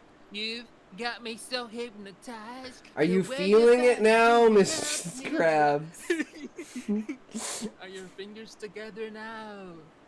Are they touching tips? Are they? I don't think so. Are they? Wait, you have to stare at them. You have to stare at them and imagine them as. Oh, okay. So I have to stare at them? You didn't tell me to stare at them. Imagine they're magnets and they're attracted to each other. They're just slowly coming together. Where am I doing it, man? I hate you so much. What? Oh, can you not see? Hold on, let me hold it up so you can see. Why? So what am I supposed to do? Rapido. I'm so confused what I'm supposed to do. Didn't even get the accent right. Never sing Blink 182 again ever. That's sacrilege. Never. I didn't. I said you've got me hypnotized the way your body moving around. I never sang it. I fucking said it. Who said? I don't know. Where are you? And I'm so. Where are Moo and I'm so Sleep again. Somo. Dream tonight. I love you forever and always. This sick, strange darkness. So like, what am I like? What's supposed to happen right now? I'm so confused. Your index fingers are supposed to come together even though you're not making it happen. But how are they supposed to come together if I'm not making it happen? No, they just do it. Like it does it with me, but you're not able to be hypnotized. You're immune. So like, just stare at my fingers and then just like think that they're magnets? Yeah, you're immune apparently. You would survive the zombie apocalypse. Focus your eyes on the tips of your index fingers. They are now magnets, and the pull is getting even stronger. Will you watch? Yeah, wait, try it again while reading what Sean is saying. Try it again. I can't stare at the tips of my fingers while I read what Sean says.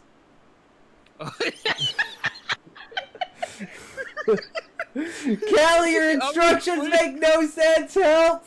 Help me. Help me to understand. Okay, I'll read it for you. Okay.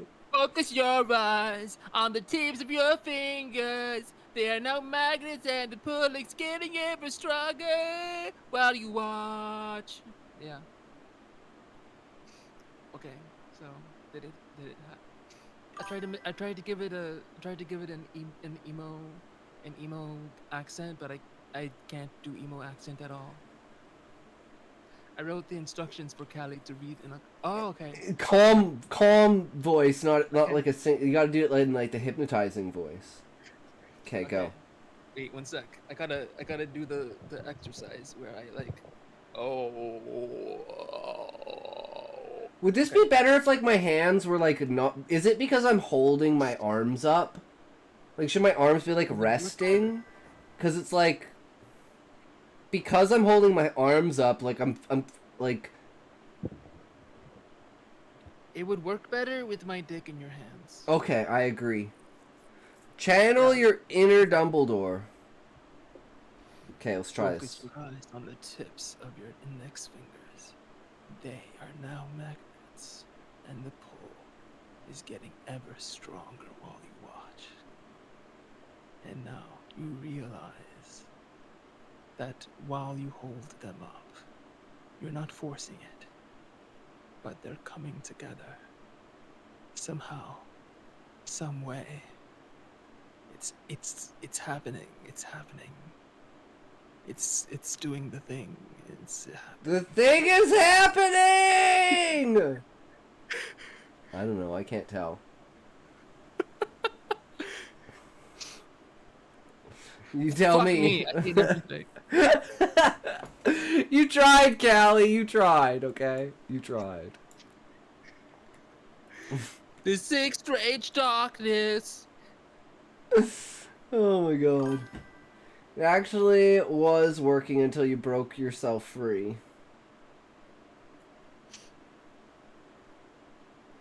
You know... I didn't notice anything. This means that you can't be hypnotized, and I guess I can't hypnotize people. I can only hypnotize myself. Well, that's But this also means that I would make a great actor. So you just hypnotize yourself into the role? Yeah, I would hypnotize myself into thinking I'm what's that guy's name? Cowbell. What's the dude that said cowbell? This needs more cowbell. What's that guy's name that said this needs more cowbell? Why do you keep saying No, stop it. Stop. No, bad it talks. Bad. I hate you, you suck. You suck my cock. Stop it. You suck my cock. Stop it. Stop it. Stupid. Callie?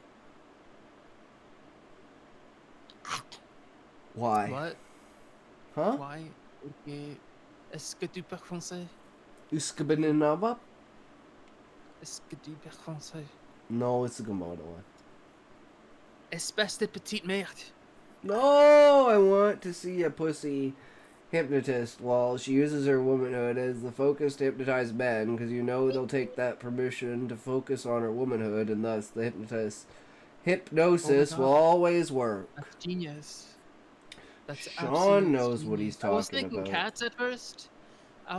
cats at first, and like, you know, like you watch the stream and like the cats, they say meow, and you get the catnip because they're so cute, and then the cats, they say like the where did cats come from? The hypnosis works because you yawned. I see you yawned, and then the cat will be like, I'm a hypnotic doctor, and like they did the working, and you know,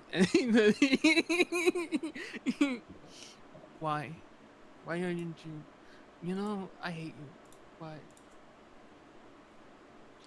Huh? What? Can you believe that I'm 31? No, I can't, cause I'm young. I'm younger than you. You're my older brother, but I'm 34, so that's not possible. Wait, what? Wait. Oh my god. Oh my god. Callie, you're my older brother. You know, there's ice on the screen right now. Ice, baby. You're an ice. Me saying, I'll ice you. Pussy Cats came from me saying pussy hip. Oh, pussy hypnotist. Oh, that makes sense. I have to. Purring cat hypnotist would work on several people. All about distraction. But anyways.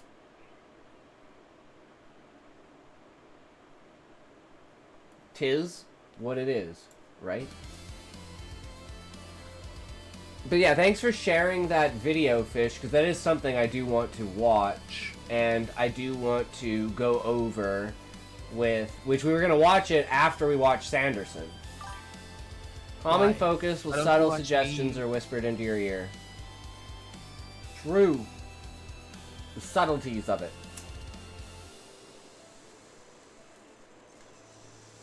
Can I have your hat? Give me your hat. No. You're smoking. Mama said smoking bad. You cannot have my hat. Why not? I like your hat. It's a gift from my best friend. Oh, okay. Wow, that's so cute. You have such muscular legs. Why are your legs so muscular? What do you mean? These are chicken ass fucking bullshit legs. You're trying to get me to show my feet, Callie. Motherfucker. Inherits your hat when the time comes. Probably my nephew. Oh, okay. I'm your nephew now. No, you're my older brother. I'm your older brother. Where's Toe Connoisseur? I know, Toe hasn't been around forever. It's because we don't stream in that time slot anymore. You usually come in around 4 or 5 o'clock in the morning. We haven't streamed since there in a couple of months. I know we fucked over our original audience, but we've rebuilt an entirely new audience since we changed the streaming schedule. Right? So I mean that's pretty decent. I forgot what his name was. I'm still wondering. You're a name, Callie. I don't have a name. I'm an orphan. Oh, okay. You have to adopt. Why you're just good boy. Why. You're just the I good don't know why boy. everyone always adopts You me. reset my sleep People- schedule. In a good way or a bad way, Sean? You keep adopting me, Atox. I don't know why. I can't do that because I'm not of the mind to be able to take care of someone. So yeah, I can't legally do that. Like, I am like caretaker bound basically due to epilepsy, right? Good way I can go to bed just after midnight. Ah, okay. Well, we're gonna have an ad in a little bit here, but then we should probably get back to the story, right? No matter how much I'm enjoying your antics, Callie. Fuck you.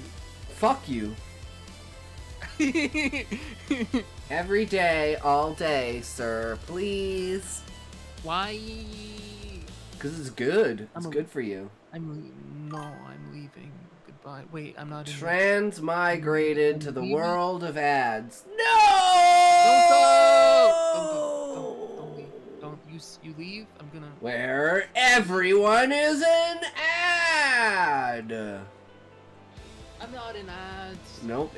Of course we're not. We all get transferred to the world of ads, where everyone is just a walking ad, and we're the all people out of place.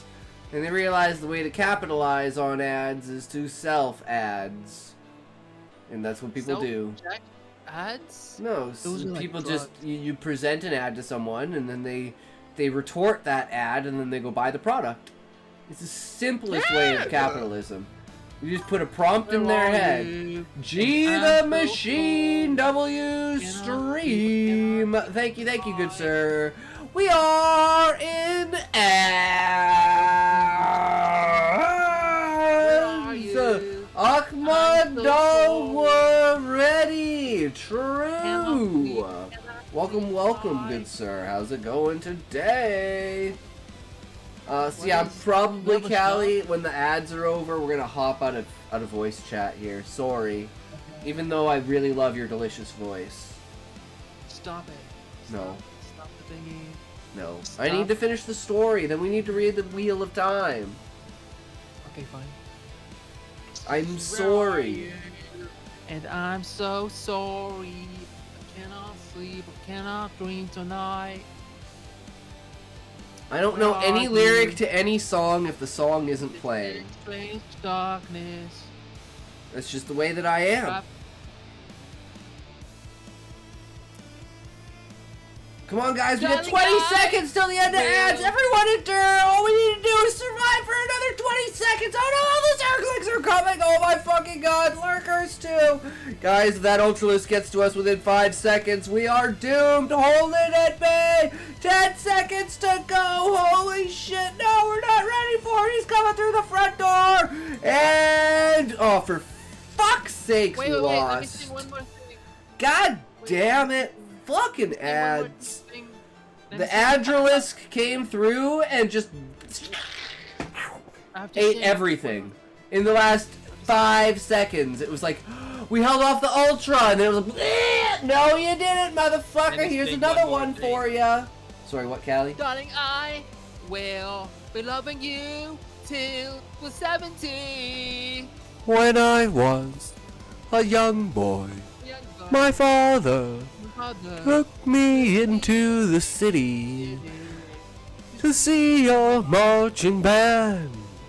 He said, son, when you grow up, will you be the savior of the broken, the beaten, and the damned?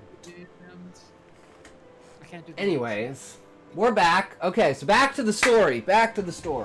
Alright, back on track. Let's go. Please don't leave. No transition and no surprise. Bye, Callie. Love you. No transition and no surprise. I saw my face against the glass. I saw it on the outside of the tank. I saw it on the other side of the glass. Then my face drew back and I understood. Callie, when are we recording episode 2 of the podcast?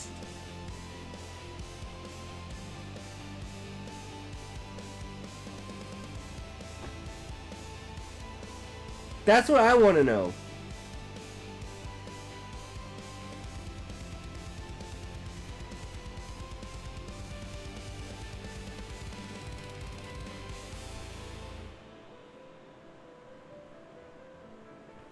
We gotta do it soon, man.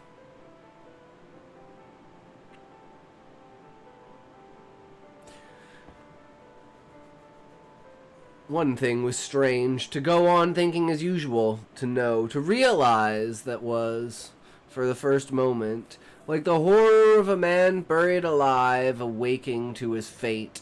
Outside, my face came close to the glass again. I saw my mouth, the lips compressed with the effort of understanding, the axolotls. I was an axolotl, and now I knew instantly that no understanding was possible. He was outside the aquarium.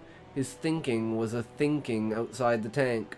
Recognizing him, being himself, I was an axolotl, and in my world the horror began. I learned in the same moment of believing myself prisoner in the body of an axolotl, metamorphosized into him, with my human mind intact, buried alive in an axolotl, condemned to move lucidly among unconscious creatures. But that stopped when a foot just grazed my face. When I moved just a little to one side and saw an axolotl move to me who was looking at me, and understood that he knew also no communication possible, but very clearly. Okay, but off stream and no cam for me. Okay, and then we'll just use the whatchamacallit, Callie? The PDF for you. I can edit that in for you. If you don't want the face cam.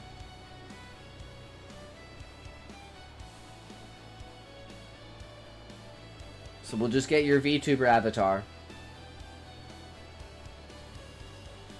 Which is done, right? Like, you have it, right? I was also in him, or all of us, were thinking human-like. It's not. Fuck. Incapable of expression. Limited to the... Well, we can still record it and we can add it later, right? Artist is sick. Oh, that's unfortunate. Limited to the golden splendor of our eyes looking at the face of the man pressed against the aquarium. He returned many times, but he comes less often now. Weeks passed without his showing up. I saw him yesterday. He looked at me for a long time and then left briskly. It seemed to me that he was not so much interested in us anymore. That he was coming out of habit. Since the only thing I do is think, I could think about him a lot. It occurred to me that at the beginning we continued to communicate, and he felt more than ever one with the mystery which was claiming him. But the bridges were broken between him and me, because what was his obsession is now an axolotl, alien to his human life. I think that at the beginning I was capable of returning to him in a certain way. Only in a certain way, and of keeping awake his desire to know us better. I'm an axolotl for good now, and if I think like a man, it's only because every axolotl thinks like a man inside his rosy stone semblance. I believe that all this succeed in communicating something to him in those first days, when I was still he, and in this final solitude to which he no longer comes. I console myself by thinking that perhaps he is going to write a story about us, believing he's making up a story he's going to write all about axolotls. Definitely the experimental side, right? Like your consciousness being so twisted by it that you're getting pulled into thinking that you're an animal, that you turn into an animal. It's like the concept of swapping consciousnesses after like having a soulmate moment. But I'm sure there's a lot you can take out of this story, right? And since I don't think there's anyone else for beta reading, dun, dun, dun, we will now move to Eye of the World, Book 1 of The Wheel of Time, Chapter 18.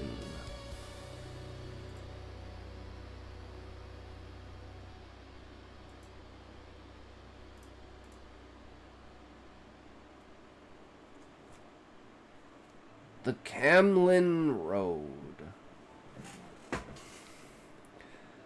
The Camlin Road was not very different from the North Road through the two rivers. It was considerably wider, of course, and showed the wear of much more use. But it was still hard-packed dirt, lined on either side by trees that would not have been at all out of place in the two rivers, especially since only the evergreens carried a leaf. The land itself was different, though, for by midday the road entered low hills. For 2 days the road ran through the hills, cut right through them sometimes, if they were wide enough to have made the road go much out of its way, and not so big as to have made digging through too difficult. As the angle of the sun shifted each day, it became apparent that the road, for all it appeared straight to the eye, curved slowly southward as it ran east. Rand daydreamed over Master Alvere's old map. Half the boys at Edmund's Field had daydreamed over it. And as he remembered, the road curved around something called the Hills of Asbur, or Abshur, until it reached Whitebridge. From time to time, Lan had them dismount atop one of the hills where he could get a good view of the road, both ahead and behind, and the surrounding countryside as well. The warder would study the view while the others stretched their legs or sat under the tree and ate. "I used to like cheese," Egwin said on the third day after leaving Berlin. She sat with her back to the bowl of a tree, grimacing over a dinner that was once again the same as breakfast, as supper would be.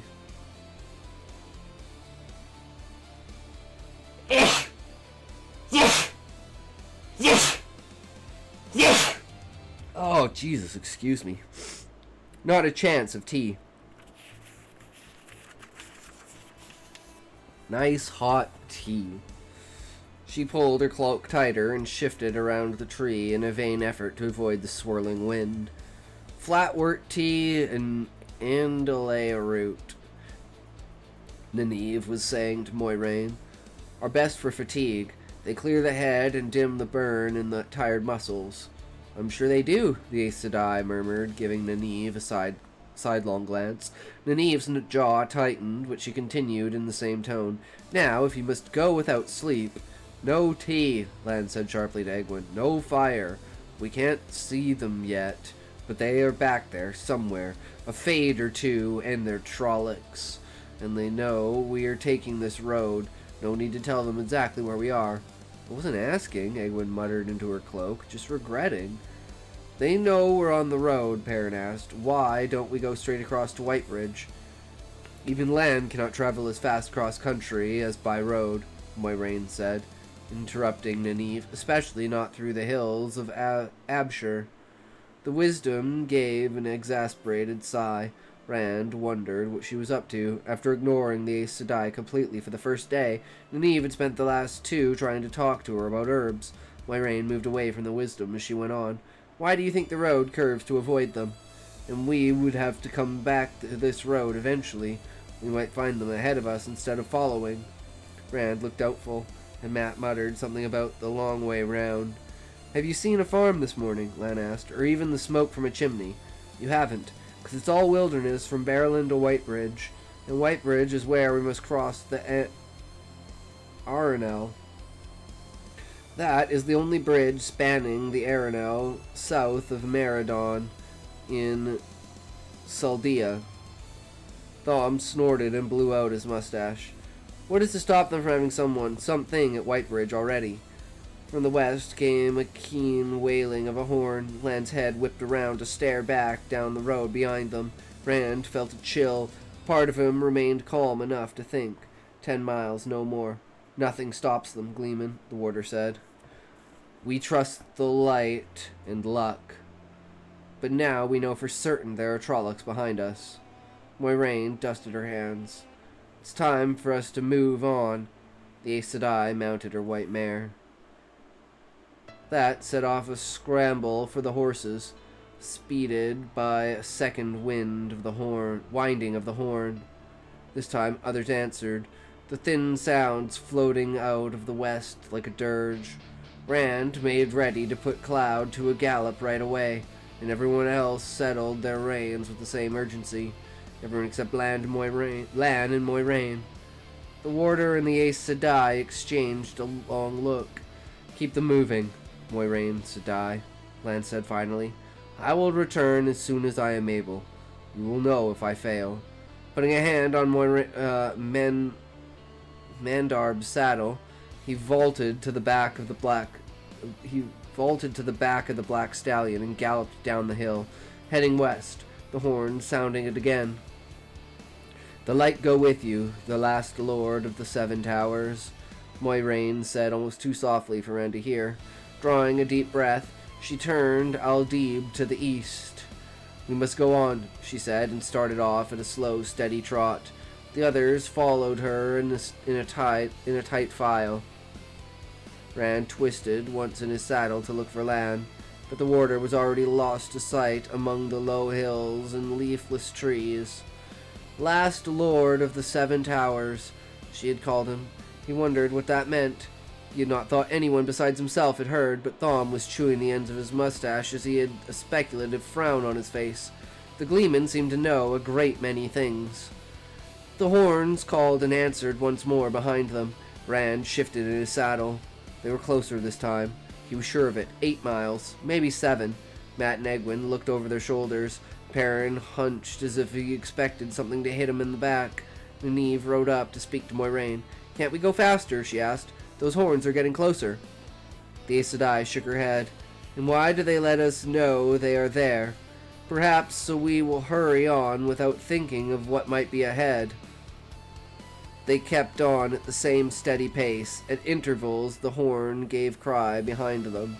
Each time, the sound was closer.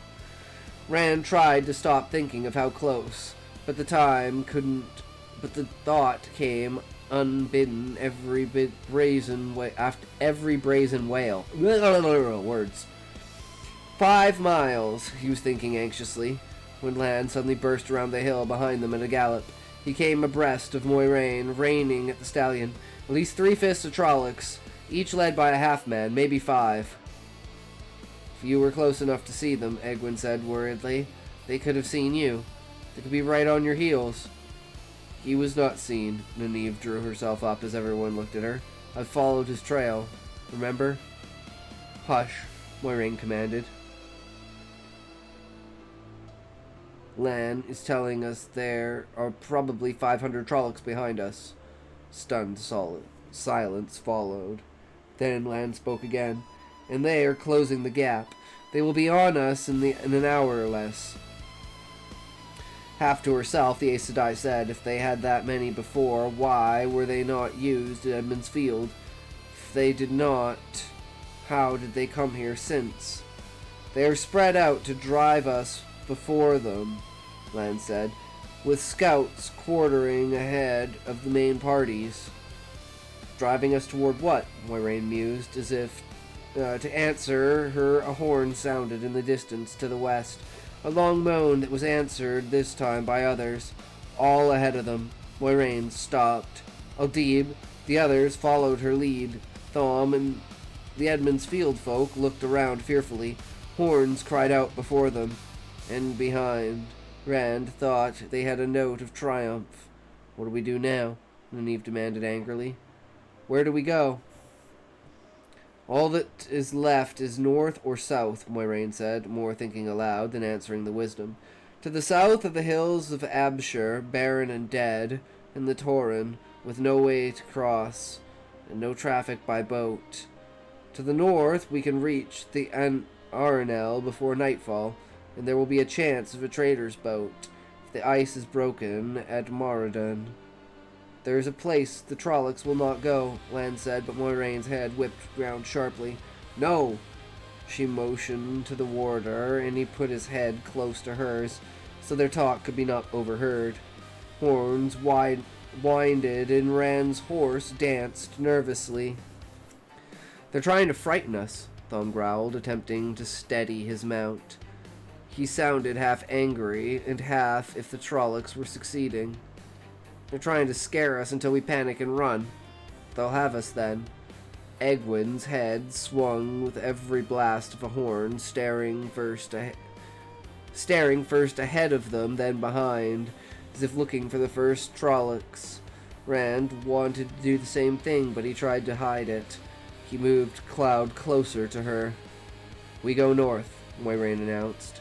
The horns keened shrilly as they left the road and trotted into the surrounding hills. Hills were low, but the way was all up and down, with never a flat stretch, beneath bare branched trees and through dead undergrowth.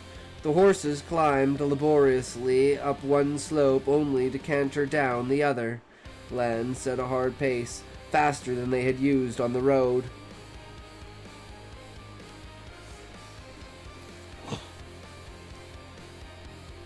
Branches lashed Rand across the face and chest. Old creepers and vines caught his arms and sometimes snagged his foot right out of the stirrup. The keening horses came ever closer and ever more frequent.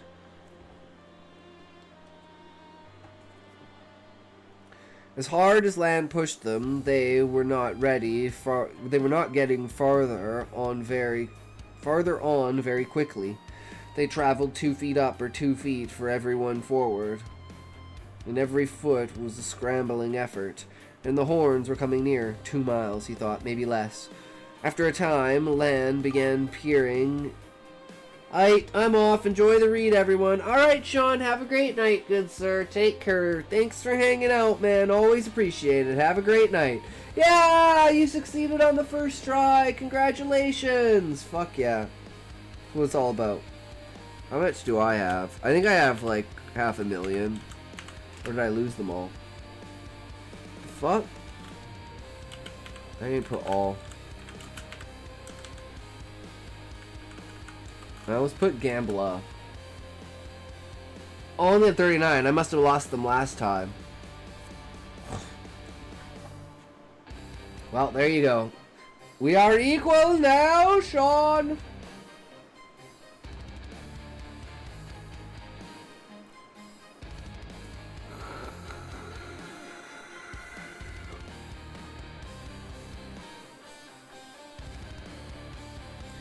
After a time, Lan began peering, first one way and then the other. The hard planes of his face as close to worry as Rand had ever seen. Seen them. Once the warder stood in his stirrups to stare back the way they had come, all Rand could see were trees. Lan settled back into his saddle and unconsciously pushed back his cloak to clear his sword as he resumed searching the forest. Fuck, I can't read. Rand met Matt's eye questioningly, but Matt only grimaced at the warder's back and shrugged hopelessly. Lan spoke. Then, over his shoulder, "There are Trollocs nearby." They topped a hill and started down the other side. Some of the scouts sent ahead of the rest. "Probably if we come to them, stay with me at all costs. And do as I say. We must keep on the way we are going." "Blood and ashes," Bob muttered. Nynaeve motioned to Egwene to keep close. Scattered stands of evergreens provided the only real cover, but Rand tried to peer in every direction at once. His imagination turning gray tree trunks caught out of the corner of his eye into Trollocs. The horns were closer to and directly behind them. He was sure of it. Behind and coming closer. They topped another hill. Below them, just staring up the slope, marched Trollocs carrying poles tipped with great loops of rope or long hooks. Many Trollocs. The line stretched far to either side, the ends out of sight, but at its center, directly in front of Lan, a fade road. The Myrddraal seemed to hesitate as the humans appeared atop the hill, but in the next instant it produced a sword with the black blade Rand remembered so queasily, and waved it over his head. The line of Trollocs scrambled forward. Even before the Myrddraal moved, Lan's sword was in his hand. "Stay with me," he cried, and Mandarb plunged down the slope toward the Trollocs. "For the 7 Towers!" he shouted. Rand gulped and booted the Grey forward. The whole group of them streamed after the warder. He was surprised to find Tam's sword in his fist. Caught up by Lan's cry, he found his own. Menetherin! Menetherin! Perrin took it up. Menetherin! Menetherin! But Matt shouted, Koroi and Calderas, Koroi and Elizonde.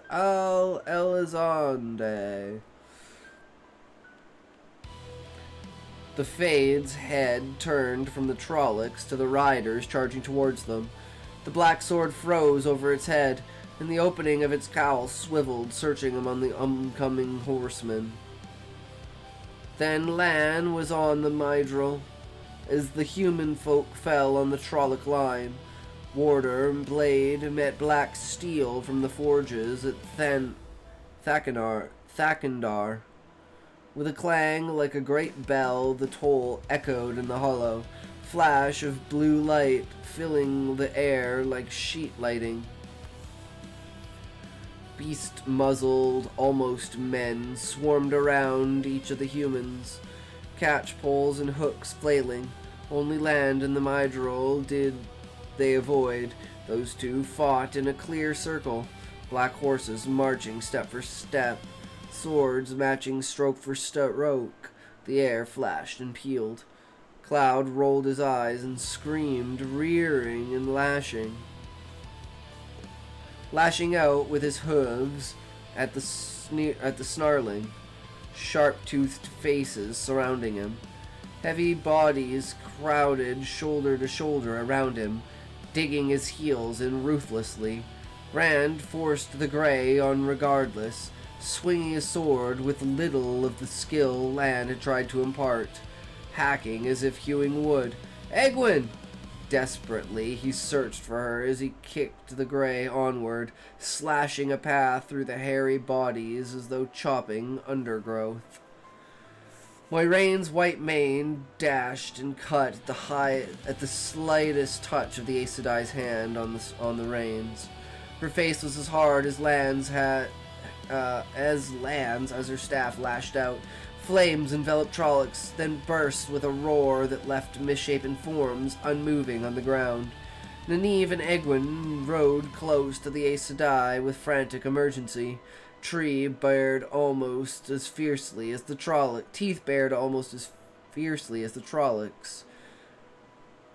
Belt knives in hand, those short blades that would be of no use at all if a Trolloc came close. Rand tried to turn Cloud toward him, but the Grey had a bit in his teeth, screamed and kicking. Cloud struggled forward, however hard Rand pulled on the reins. Around the three women, a space opened as Trollocs tried to flee from Moiraine's staff, but as they attempted to avoid her, she sought them out. Fires roared, and the Trollocs howled in rage and fury. Above, roar and howl clashed. Crashed the tolling of the warder's sword against the Myrdrals. The air flared blue around them, flared again. A noose on the end of a pole swept at Rand's head. With an awkward slash, he cut the catchpole in two, then hacked the goat-faced Trolloc that held it. A hook caught his shoulder from behind and tangled in his cloak, jerking him backwards. Frantically, almost losing his sword, he clutched the pommel of his saddle to keep his seat. Cloud twisted. He could feel himself slipping, inch by inch falling to the hook. Cloud swung around. For an instant, Rand saw Perrin half out of his saddle, struggling to wrestle his axe away from three Trollocs. They had him by one arm and both legs. Cloud plunged, and only Trollocs filled Rand's eyes. Jesus.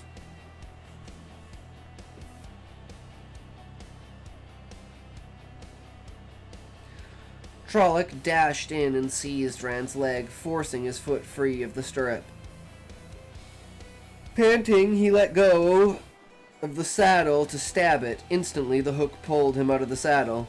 To Cloud's hindquarters, his death grip on the reins was all that kept him from the ground. Cloud reared and shrieked. and in that same moment the pulling vanished. The Trolloc at his leg threw up its hands and screamed. All of the Trollocs screamed. A howl like all the dogs in the world gone mad. Round the humans, Trollocs fell, writhing to the ground, tearing at their hair, clawing their own faces, all of the Trollocs, biting at the ground, snapping at each other, howling, howling, howling. Then Rand saw the Midrol, still upright in the saddle of its madly danced horse, black sword still flailing. It had no head. "It won't die until nightfall," Thom had to shout between heavy breaths over the unrelenting screams. "Not completely. That is what I've heard anyways." "Ride!" Land shouted angrily. The warder had already gathered Moiraine and the other 2 women and had them halfway up the next hill. "This is not all of them." Indeed, the horns dirged again, above the shrieks of the Trollocs on the ground, to the east and west and south. For a wonder, Matt was the only one who had been unhorsed. Rand trotted toward him, but Matt tossed a noose away from him with a shudder, gathering his bow, and scrambled onto his saddle unaided, though rubbing at his throat. The horns bayed like hounds with the scent of a deer, hounds closing in. If Lan had set a hard pace before, he doubled it now. But the horses scrabbled uphill faster than they had gone down before.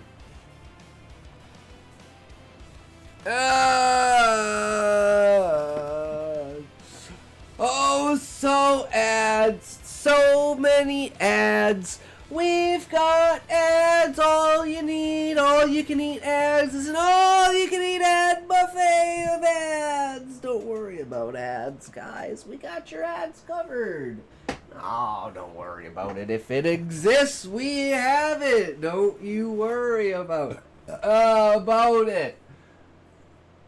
Of course we have ads for that. Of course we have ads for those. Oh, come on. That's one of the most common ads people don't think about. My ads run deep. My ads will definitely destroy your ads. My ads don't exist.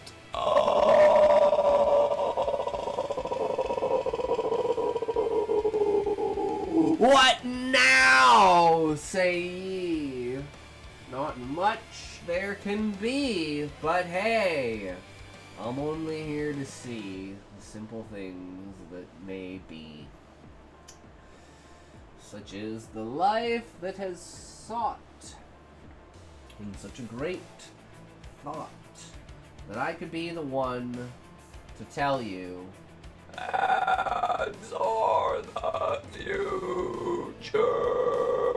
Listen to your ad overlords, motherfuckers.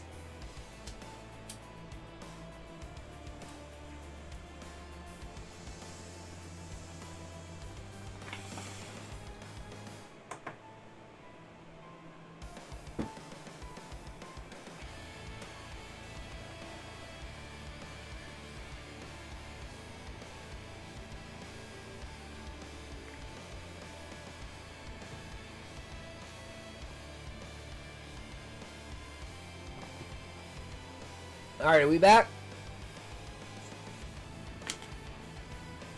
Alright.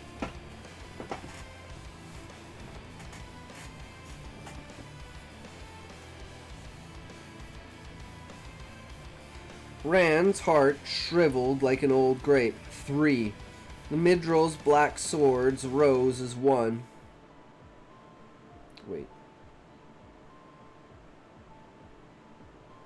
I think I got ahead of myself. Still the horns came ever nearer, until the guttural shouts of pursuit were heard everywhere, whenever the horns paused, till eventually the humans reached a hilltop just as Trollocs appeared on the next hill behind them. Hilltop blackened with Trollocs, distorted faces howling. 3 Midrol overawed them. Only 100 spans separated the two parties. Rand's heart shriveled like an old grape. 3. The Midrill's black swords rose as one. Trollocs boiled down the slope, thick, triumphant cries rising, catch-poles bobbing above as they ran. Moiraine climbed down from Aldib's back. Calmly, she removed something from her pouch, unwrapped it. Rand glimpsed dark ivory. The Angriel.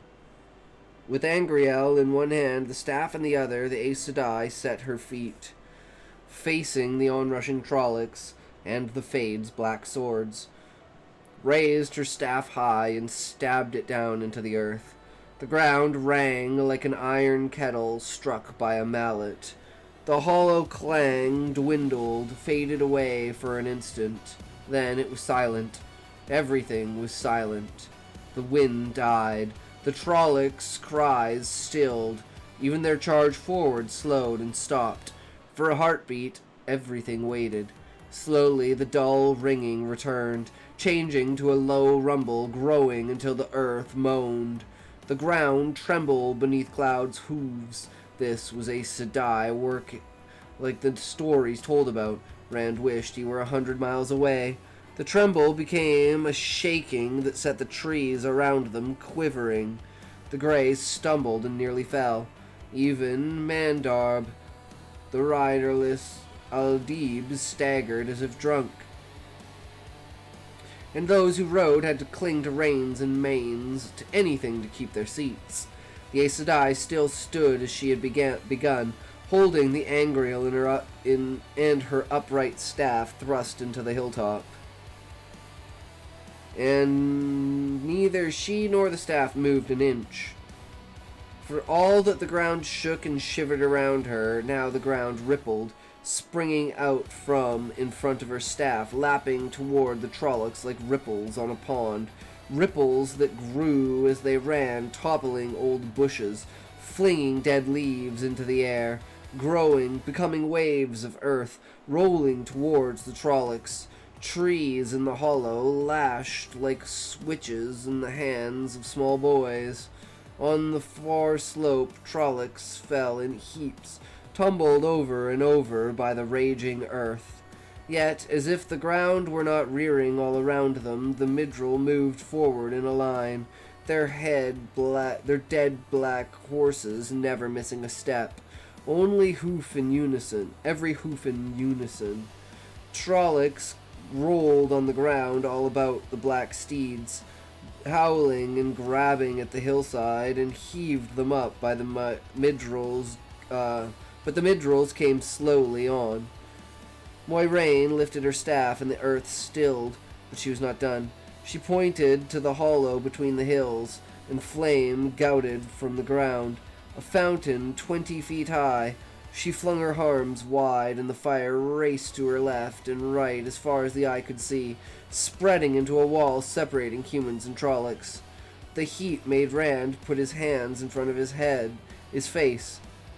Even on the hilltop, the Midrill's black mounts, whatever strange powers they had, screamed at the fire, reared and fought their riders as the Midrill beat at them, trying to force them through the flames. Blood and ashes, Matt said faintly. Rand nodded numbly. Abruptly, Moiraine wavered and would have fallen, and had Lan not leapt from his horse to catch her. "Go on," he told the others. The harshness of his voice was at odds with the gentle way he lifted the Aes Sedai to her saddle. "That fire won't burn forever. Hurry! Every minute counts!" Wall of flames roared as it would indeed burn forever, but Rand did not argue. They galloped northward as fast as they could make their horses go. The horns in the distance shrilled out disappointment, as if they already knew what had happened, then fell silent. Lan and Moiraine soon caught up with the others, though Lan led Aldib by the reins while the Aes Sedai swayed and held the pommel of her saddle with both hands. "I'll be all right soon," she said to their worried looks.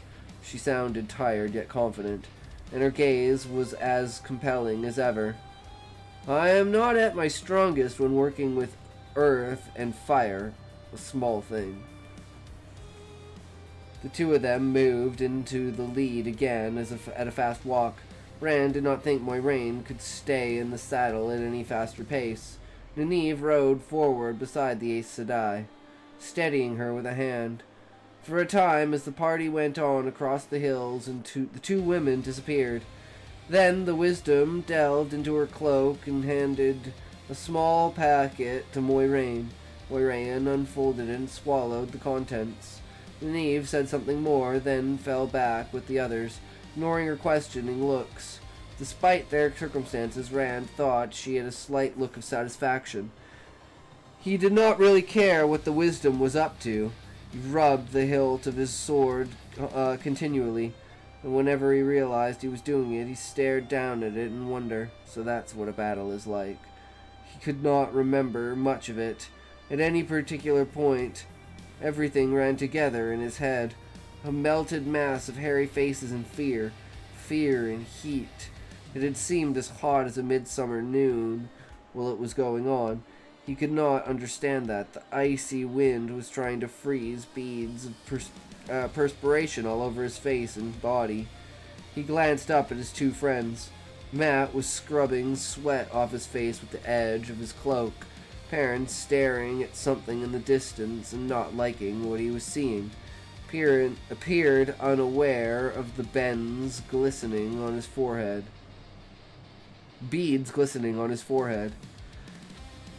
Hills grew smaller and the land began to level out, but instead of pressing on, Lan stopped. Nynaeve moved as if to rejoin Moiraine, but the warder's look kept her away. He and the Aes Sedai rode ahead and put their heads together, and from Moiraine's gestures it became apparent they were arguing. Nynaeve and Thom stared at them. The Wisdom frowned worriedly. The Gleeman muttered under his breath and paused to stare back the way they had come. But everyone else avoided looking at them altogether. Who knew what might come out of an arrangement between an Aes Sedai and a warder? After a few minutes, Egwene spoke to Rand quietly, casting an uneasy eye at the still arguing pair.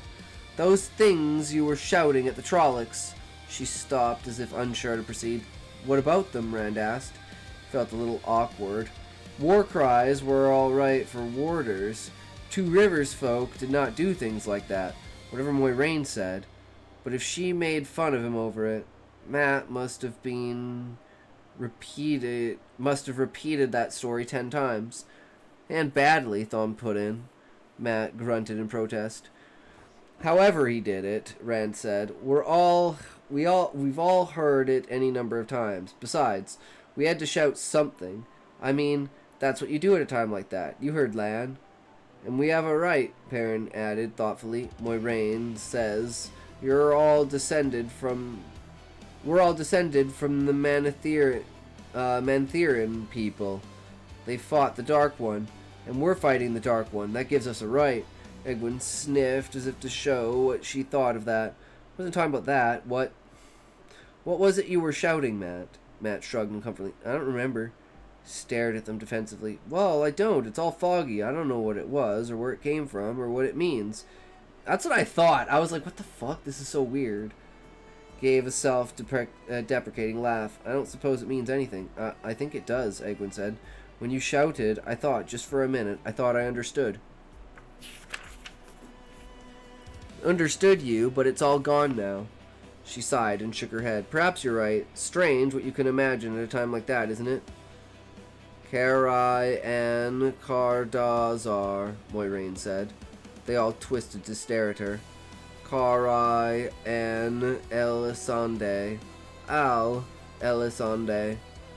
For the honor of the Red Eagle, for the honor of the Rose of the Sun, the Rose of the Sun, the ancient war cry of Mantheran, and the war cry of its last king, Eldrin, was called the Rose of the Sun. Moiraine's smile took in Egwene and Matt both, though her gaze may have rested a moment longer on him than her. The blood of Aemon's line is still strong in the two rivers. The old blood still sings. Matt and Egwin looked at each other, while everyone else looked at them both. Egwin's eyes were wide, and her mouth kept quirking into a smile that she bit back every time it began, as if she was not sure just how to take this talk of the old blood. Matt was sure, from the scowling frown on his face. Rand thought he knew what Matt was thinking, the same thing he was thinking. If Matt was a descendant of the ancient kings of Manathirin, maybe the Trollocs were really after him and not all three of them. The thought made him ashamed. His cheeks colored, and he went and caught a guilty grimace in Perrin's face. He knew Perrin had been having the same thought. "Can't say that I have ever heard the likes of this," Thom said after a minute. He shook himself and became brusque. "Another time I might even make a story out of it, but right now, do you intend to remain here for the rest of the day, Aes Sedai?" "No," Moiraine replied, gathering her reins. A Trolloc horn keened from the south as if to emphasize her word. More horns answered east and west. Horns whickered and sidled about nervously. "They have passed the fire," Lan said calmly. He turned to Moiraine. "You are not strong enough for what you intend. Not yet. Not without rest. And yet, Midril nor Trolloc will enter that place." Moiraine raised a hand as if to cut him off, then sighed and let it fall instead. "Very well," she said irritably. "You are right, I suppose. But I would rather there was another way, another choice." She pulled her staff from under the girth strap of her saddle. "Gather in around me, all of you, as close as you can. Closer." Rand urged Cloud nearer the Aes Sedai's mare. At Moraine's insistence, they kept on crowding closer in a circle around her until every horse had its head stretched over the croup of withers of another. Croup or withers of another. Only then was the Aes Sedai satisfied. Then, without speaking, she stood in the stirrups and swung her staff over her head, stretching to make certain it covered everyone. Rand flinched each time the staff passed over him. Tingle ran through him with every pass. He could have followed the staff without seeing it, but just by following the shivers as it moved over people. It was no surprise to him that Land was the only one not affected. Abruptly, Moiraine thrust the staff to the west. Dead leaves whirled into the air, and branches whipped as if a dust devil ran along the line she pointed to. As the invisible whirlwind vanished from sight, she settled back into her saddle with a sigh. "To the Trollocs," she said. "Our scents and our tracks will seem to follow that. The Midril will see through it in time, but by then, Lan said, we will have lost ourselves." "Your staff is very powerful," Egwin said, earning a sniff from Nynaeve. Moiraine made a clicking sound. "I have told you, child, things do not have power. The one power comes from the true source, and only a living mind can wield it. This is not even an angriel, merely an aid to concentration." Wearily, she slid the staff back under her girth strap. "Lan, follow me," the warder said, "and keep quiet. It will ruin everything if the Trollocs hear us." He led the way north again, not at the crashing pace they had been making, but rather in the quick walk with which they had traveled the Camlin Road. The land continued to flatten, though the forest remained as thick. Their path was no longer straight, as it had been before, for Lan chose out a route that meandered over hard ground with rocky outcrops, and he no longer let them force their way through tangles of brush, instead taking a time to make their way around. Now and again he dropped to the rear, intently studying the trail they made. If anyone so much as coughed, it drew a sharp grunt from him. Nynaeve rode beside the Aes Sedai, concern battling dislike on her face. and there was a hint of something more, Rand thought, almost as if the wisdom saw some goal in sight. Moiraine's shoulders were slumped, and she held her reins in the saddle with both hands, swaying with every step Aldib took. It was plain that laying a false trail, small as that might have seemed beside producing an earthquake and a wall of flame, had taken a great deal out of her. Strength she no longer had to lose.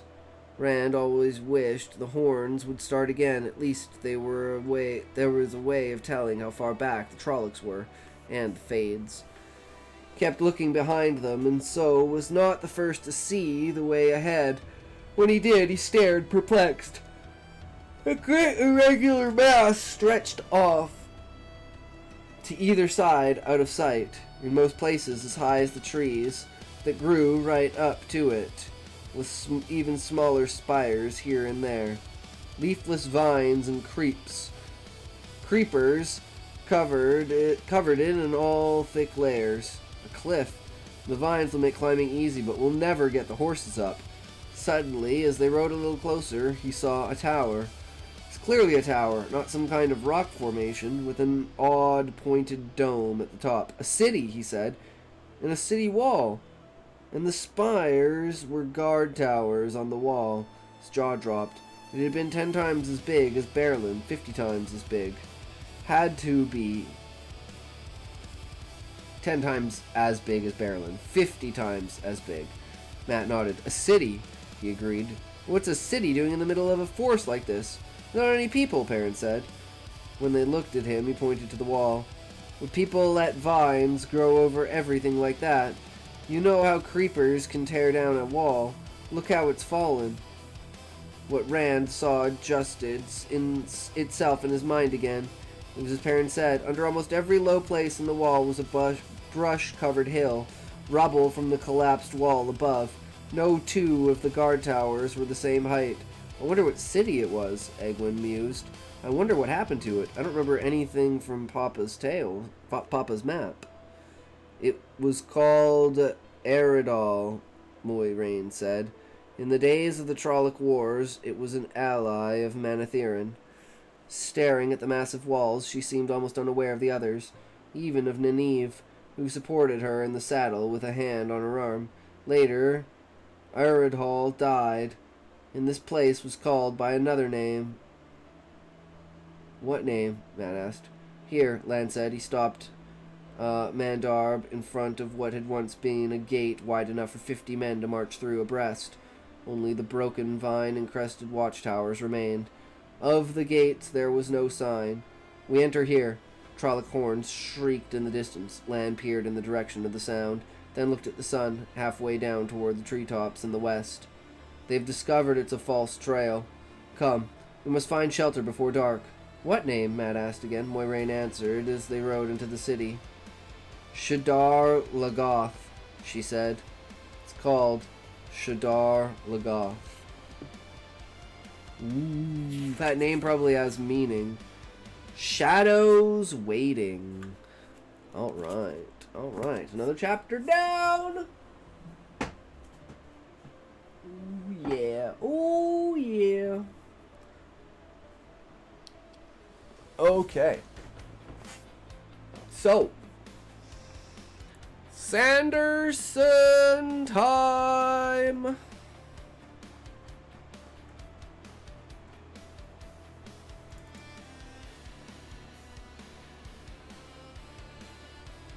This is the final lectures. This is a wrap-up of everything that's basically been going on since the beginning.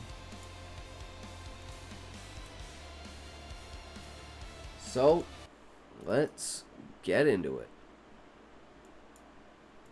Hey, Brandon here with the final lecture in my writing lecture series, Writing Science Fiction Fantasy. This is the final Q&A. We're going to cover anything anyone wants to know from me. So, last lecture, you made it all the way. Hey, welcome to your last class. Alright, I'm going to go throw some food in and grab a break. I will be right back. This is the end of Writing Science Fiction Fantasy. if you have one of those waivers, make sure to drop it off before you leave. Put it up here, and if you haven't signed one, we'd appreciate it. All right, so this is the final big Q&A. This is, I've got some of your questions on here that'll seat us and get us started, and then you get to ask me whatever you want for our last class period here, except you don't get to ask anything. He's one of my employees, I can do that. So we're gonna begin with, if you were breaking in now as a new author, how would you go about doing it? This is an excellent question, and it's a hard one to answer. For the longest time, I recommended a hybrid approach. That I recommended. This was back when indie publishing was working just a little bit better than it is now. I would recommend that authors write a book, and if they were interested in both traditional and indie, they would take that book, query it. If it didn't go anywhere, stick it in a pile and query the next one. And do that until they had enough books to launch a career indie publishing, where you generally need to do a big blitz at the beginning and have a backlist that can sell off of offering the first one free or heavily discounted. That's still probably your best method.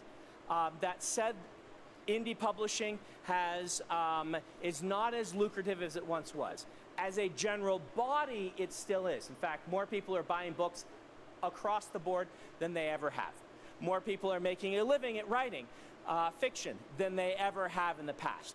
But there are a lot more people publishing than there ever have been before. And this means that the New York publishers generally are, in our experience, dropping authors faster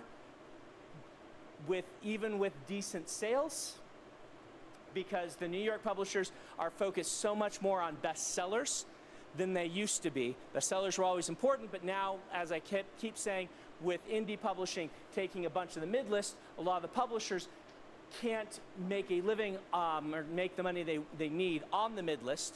So instead, they're dropping authors and always hunting the new bestsellers. Meanwhile, the indie publishing world has required more and more money up front than it used to, and more money on ads, and more savvy on the publicity end, even than it used to require. So in some ways, it's the best time ever to try to be a writer, because, like I said, more people are making a living. Yet it seems harder to break in than it ever has before, which is a weird dichotomy. And that might just be because the market is so crowded, it favors those who have momentum even more than it used to, because no longer do you have the bookstore browsing as a kind of gateway. For the longest time, you could only fit so many books on a bookstore shelf. Therefore, you had a certain number of sales you could count on just by people browsing the new releases shelf. Now, the internet can hold any number, theoretically, of released books in a week. And so this leads to just a lot of crowding of the market. I don't want to be down on trying to make it as a writer. As I've said before, this is this class, part of the reason for it is to say, yes, you can do this. That's what I needed to hear from Dave when I took this class in 2000 was, yes, it's a real job. It's a job you can do.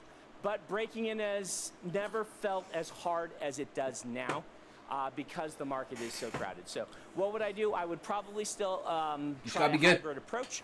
And I would try everything. If you were very serious about being professional, learn what is selling in indie and how right now people are making breaking in indie, which are things I can't answer because what I'm not as familiar with is what is working. I'm familiar with what worked 5 years ago, but learning what works right now, it's lit like RPG. That's what's huge. That right now. That's what's huge. Isekai lit RPG. Interesting to you, then hunting agents is your best goal, and that is a miserable slog. But that is your best method of breaking in. And to do that, I would start looking at good conferences in your region that regularly bring agents out that offer things like pitch sessions with that agent and things like that. Locally here in Utah, generally Writers for Young Readers and Story Makers and Futurescapes are three of them that will consistently do that, have editors and agents out. You'll have to look where you are and find the ones, but those conferences tend to be more expensive than other cons. You can buy a ticket to Comic-Con for fairly cheap because they make all of their money off of the vendor hall and people spending there. The conferences don't have that. So they make their money off of the ticket sales, so you pay a lot more to get into one. So that's what I would do right now, is I would be studying a lot about the market. Don't ever let that impact your writing. You need to learn to be consistent, but I'm assuming you are already consistent, and it's about how you want to break in. What is the mistake you made as a writer into publishing that you wish someone would have warned you about? The very first book I ever sent to anyone was to an agent that I had not done my research on. And fortunately, they didn't go anywhere, right?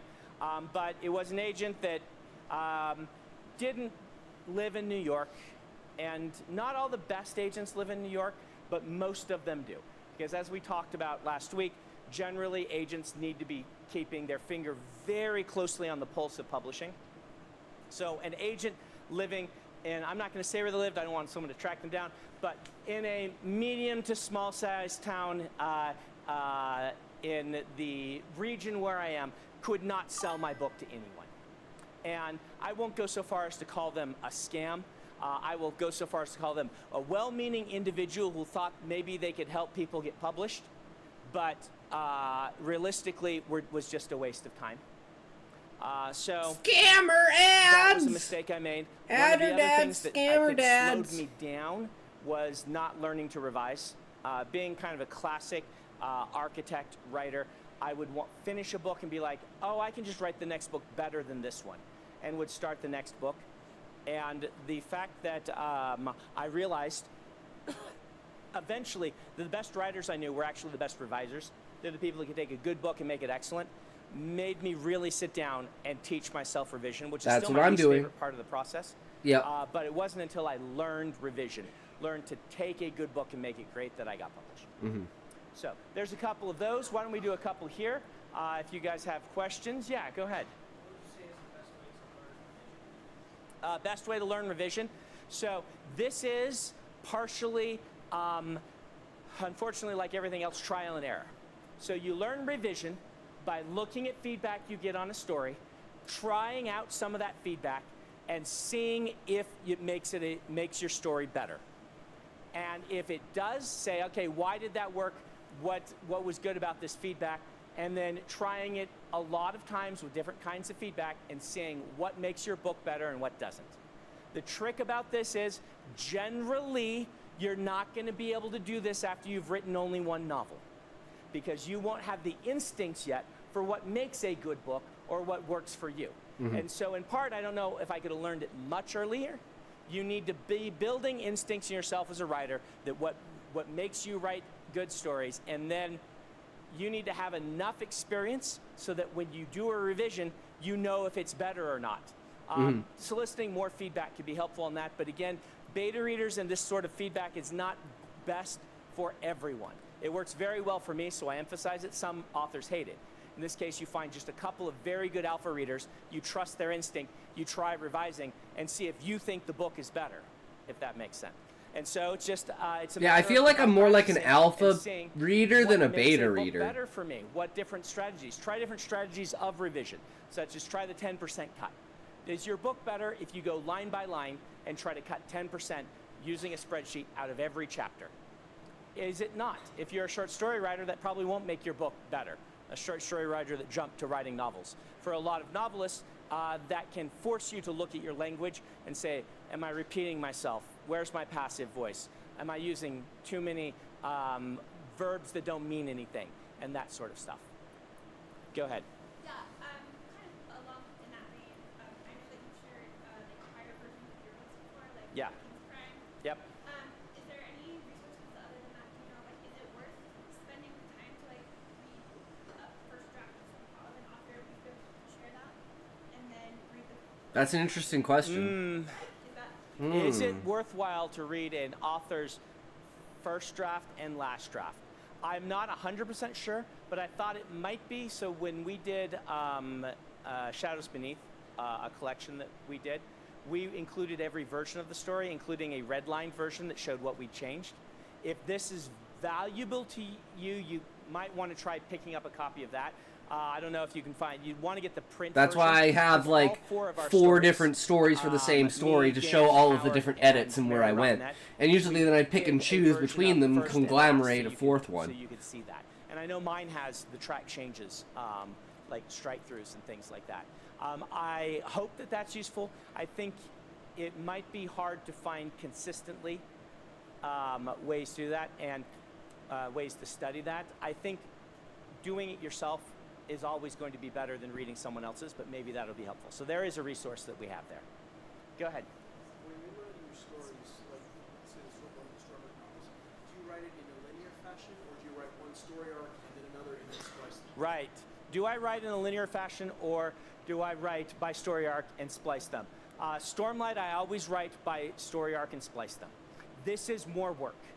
I don't recommend it, except for the fact that I have to do it on Stormlight because there are so many characters that I feel like I would lose the threads of the character arcs. So when I can write straight through, if there's only a couple of threads, I will.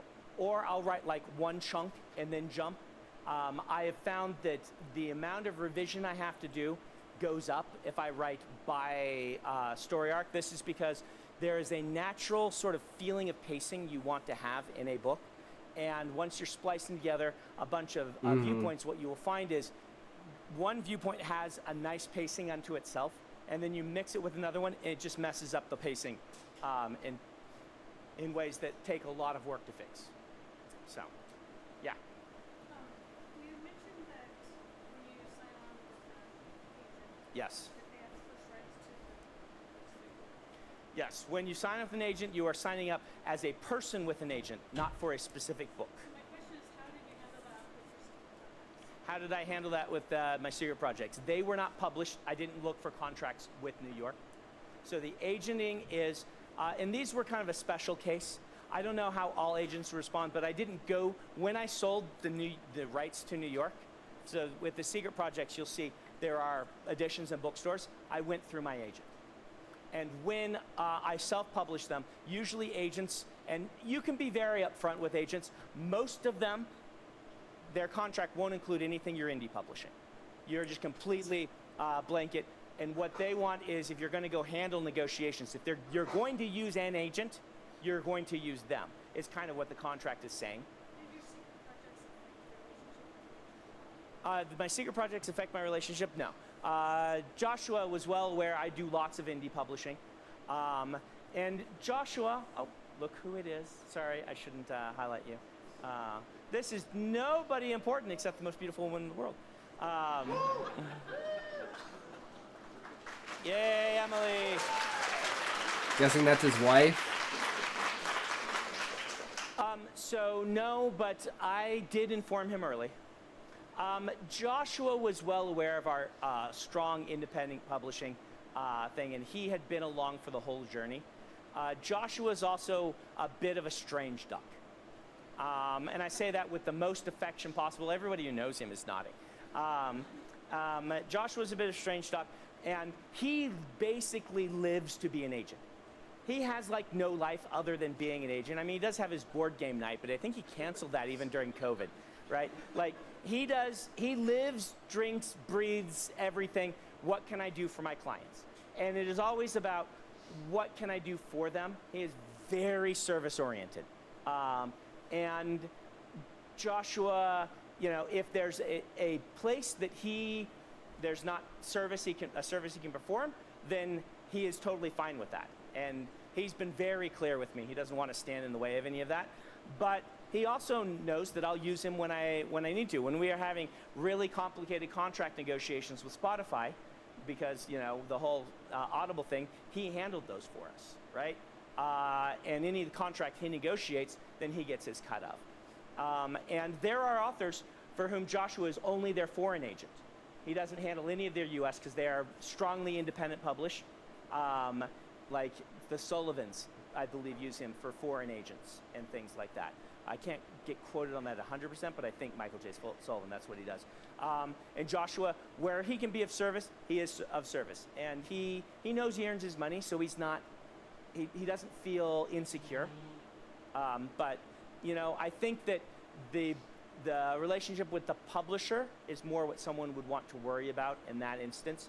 And we did approach them earlier before everyone else. And we explained to Tor what we're doing, and they would, of course, rather us have done everything through them, but they knew, and they know, that they can't handle everything that my aspirations will want to include. So I am a very strange case. In your case, if you go with an agent, just make it clear, I want to be indie publishing also, and I don't consider, you know, that part of the agency contract, and they almost certainly will be just fine with it.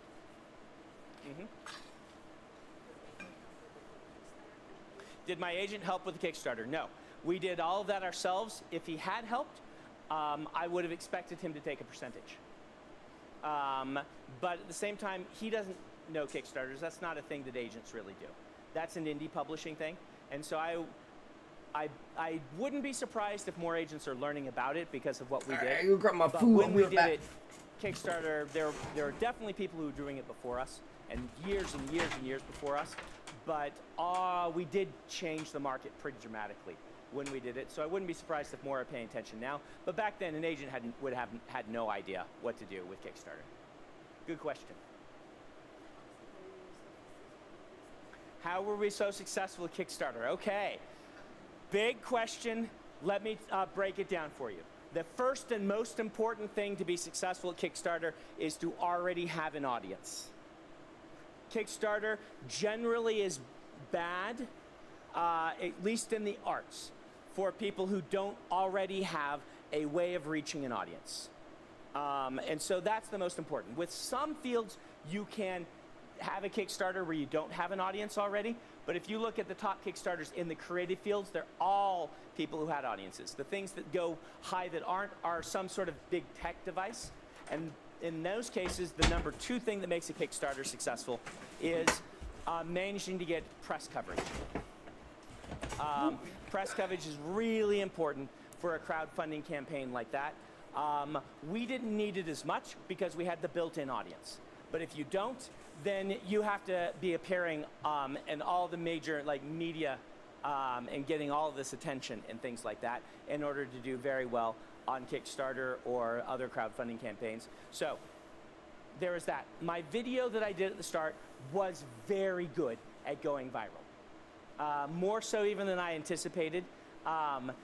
Faking out my fans and making them think that I was retiring turns out was super mean, but it really made them want to prank their friends and send the video to them.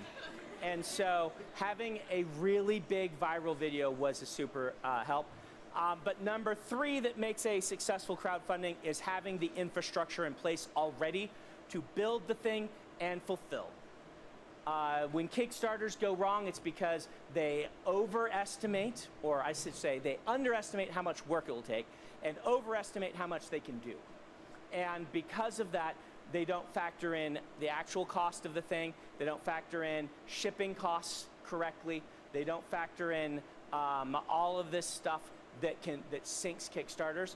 We were able to do it because we had already, for almost when did we release our first one? 7 years? 7 years of already doing fulfillment on our own books. And so because we had already had this whole infrastructure in place, it meant that we knew what our limitations were, how long it would take us to get books, what it would take to ship them, and all of that. So for a newer author, do I recommend Kickstarter? I generally wouldn't recommend Kickstarter until you have at least a small audience. Once you have a small audience, you can move to doing a crowdfunding, but I would recommend highly already having a business in place where you sign people's books and ship them to them so that you know what it takes to take a load of books to a mailroom who's laughing.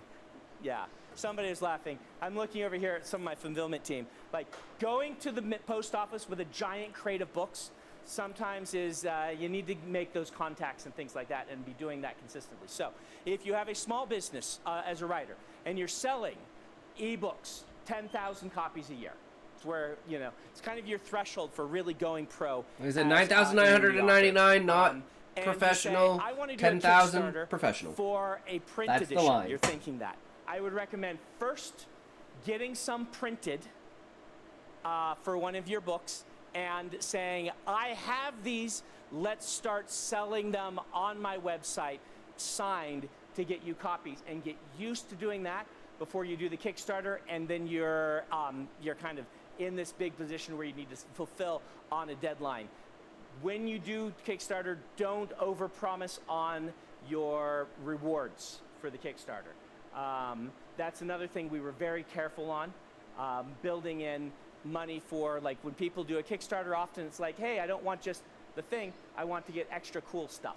And so building that in. So there's a whole lot of resources out there, but for an author, get an audience first, even if it's a small one, and then get experience shipping to people before you do it. You can, if you have a successful So Callie's already there, because I got his use book some right sort of here. fulfillment group that you ship the books to them and they fulfill for you. They will take a large chunk of your money, and I do not know how that works because we haven't ever used one. So, all right, yeah. Just from like a writing as a business perspective, what would you recommend, especially for indie new authors? Building your audience as an indie or new author. So, one thing that I would recommend is kind of deciding, and you can't do all this because some of this will be artistic concerns. You will have artistic concerns override any business concerns, okay? But picking an idea that is your brand. What is it that you are going to be doing? Even if it's not necessarily the only thing. Philosophical morality. I do think it was advantageous to me to be like, hard magic systems that we approach in interesting ways from a lot of different viewpoints. Trolley problems. How Brandon's There's books never are a going right work answer to particularly early in anything. his career. And I kept a consistent tone across the epic fantasies to build a brand and say, this is what you're getting. And I branched people out slowly, right? I didn't do Trust of the Emerald Sea right early in my career, and I do think that was a help. Now that people are used to reading a variety of things from me, releasing a book that has a wildly different tone was super successful. But, you know, if I think early on, again, artistic concerns set aside, building and saying, this is what I do consistently, so that you can have people start to associate your name with something. Build a mailing list. Mailing list should come before most other social media presences, in my opinion, because you have control over the mailing list, and the people who are willing Callie's to sign one up step for it ahead again are on this. the most Man, dedicated Callie, you're of the prepared. people. I They're gonna come and sign need for a your mailing help, list. Callie. Then be good with your mailing list. Consistently either send a newsletter or, you know, at least just inform people what you're doing and things like that, and make it good value so that people want to open it, that your newsletter is not spamming them, that they're not getting something every 3 days, like when you sign up for some of these newsletters, like, you know, you buy one thing off of AliExpress, congratulations, 10 emails a day for the rest of your life, right? So don't be like that. Send a really nice newsletter quarterly or something like that, or monthly, or whatever it is for your, even if it's yearly, consistently good newsletter so that you can then be able to say, I have a new book out. I would appreciate your support. And here is the places where you can find it on sale. So the newsletter does value add. So after that, picking like, deciding if you're going to be a platform writer or not. We didn't talk about platform writing. Platform writing is one of the ways that you can make a name for yourself is by having a platform that you speak about on social media and on your blog. During the early days of indie publishing, My stream? a lot of people made their platform. YouTube. I am forging the path in indie publishing. Come to hear my blog to hear about indie publishing. That worked really well. You guys may know Larry Correa. Larry came to me. He was indie publishing way back when, and I had a couple books out. And he came to me and said, I think I want to try traditional publishing. Here, talk to me about it. and things like that. And we had a really good conversation where he was, in the days before indie publishing, doing really well indie publishing. And I said, how did you do this? And he's like, well, I like guns. That's an understatement, right? When I said to Larry, hey, I want to, I've never fired an automatic weapon before, and I'm writing a lot of books where they exist. Can you, can you find a way for me? He brought like 30 automatic weapons, okay, to a gun range with 2 of his friends who were experts in historical firearms and like a safety officer, right? And set up a tent, and he was so excited, and it was like, just like fire all the guns, right? And he knew every one of those guns, and he could tell me all about them and things. This is Larry. So Larry likes guns. What does Larry not like? When people get guns wrong in their fiction, because he wants his guns to be accurate. And he eventually said, I want to write books that are fun and exciting, but also they get the guns right.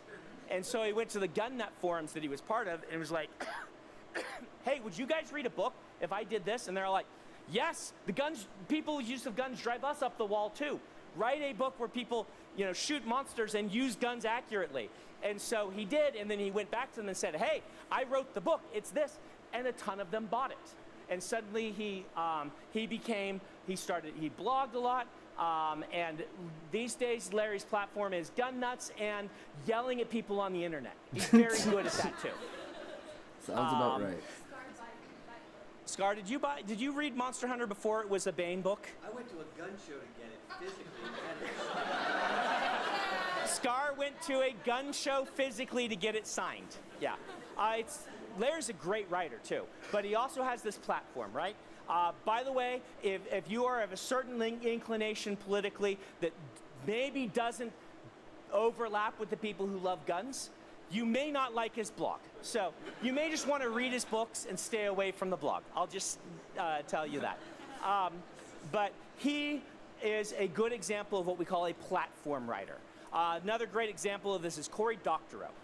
Cory Doctorow was one of in the early days. So that'd be like me if I pop off on like YouTube and shit. First early professional tech and then like Reddit. He started it's like writing books kind of about bring people to the stream, work it into there. Next thing you know, and things like this. Bada bing, bada boom, bada bang, bitch. Those sorts of things. We got this. He has a whole book. All right, I'll be right back. Like gold farmers in China for video games banding together to make a union. Right? The Gold Farmers Union, stuff like that. And so he wrote books that align with what his platform was as well. And so he would blog and draw like-minded readers that maybe are self-selecting into reading his blog who might enjoy the stories he's writing. And then he would release the books. And that's what I call a platform writer. You are using something you are passionate about, that you write about eloquently and interestingly, as a platform by which you sell your books. And indeed, most politicians, most YouTube authors and things like that, platform writers. But you can be, writer first and platform second and still be a platform writer. If you're going to dig deep into social media, I recommend you be wanting to do it for platform writing reasons. Otherwise, it will both suck your soul and your time. But if you have a niche that you can get into, that you can then platform on and you enjoy that aspect of it, you can then turn it into something that will help you sell your books. If you are not, then I recommend mailing list, a website with, and a minimal social media presence, and not spending too much time on those sorts of things. Do some interactions. But one of the questions you're going to have to ask yourself is, why would someone go to my social media except to hear about my books? Once you get big enough, it can just be to hear about your books, but people get so much information and so much marketing that it's like, what's the value you're adding to their life if you want people to follow your social media and things like that? If you're not sure what it is, keep it to a minimum. Don't invest too much effort in it. Maybe pick one platform and do a good job with it. TikTok is the one right now for books, particularly books of a certain style. I didn't mean that to be a joke. Right? Certain things sell better on TikTok, meaning certain styles of books like YA and new adult sell really well on TikTok. Epic fantasy sells worse on TikTok, but romantasy sells well, right? Book club books, anything that someone can take to their book club sell really well on TikTok, right? So it's not like a specific genre. It's just like you know it when you feel it, what kind of book like would do really well on as a thing. And so if you're on TikTok and you can make funny videos, then you can maybe platform with TikTok. But if not, don't feel you have to do it. Nothing will be better for your career than writing the next good book. But you do have to do a minimum amount of this. That's why I say mailing list. Keep Why we're creating a profile, right? On the website, basically what we've spent the last year and a half doing. Go ahead. Just building a portfolio.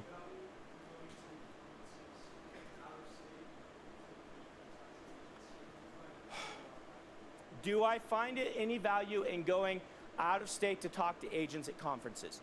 This is going to depend on the value of $1 to you. Meaning, to a person who, to whom $1,000 once a year to go to a conference outside of the state is not a hardship, then it's probably worth your time, because you will be able to go to, like, the bigger the city, generally, the better the conferences will be. We are lucky in Utah that we have a pretty vibrant writing community, and so we have, I feel, above average conferences. Generally, areas where books sell well will be the same. Pacific Northwest tends to have a better than average writing conferences for that reason. But otherwise, you know, New York, Baltimore area, Boston area, places with large population centers and things like that are going to draw the agents because the flights are easier, right? And East Coast is going to draw more agents than West Coast because the flights are easier.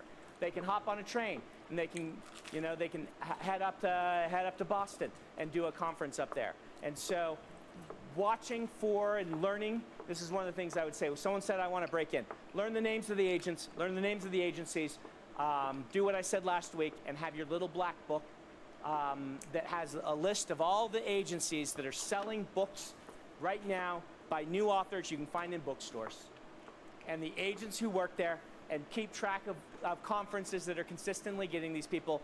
Put them on your list to check every year to see who their agent's going, and then you can spend the money. But there are some people in this room for whom $1,000 is just an enormous hardship.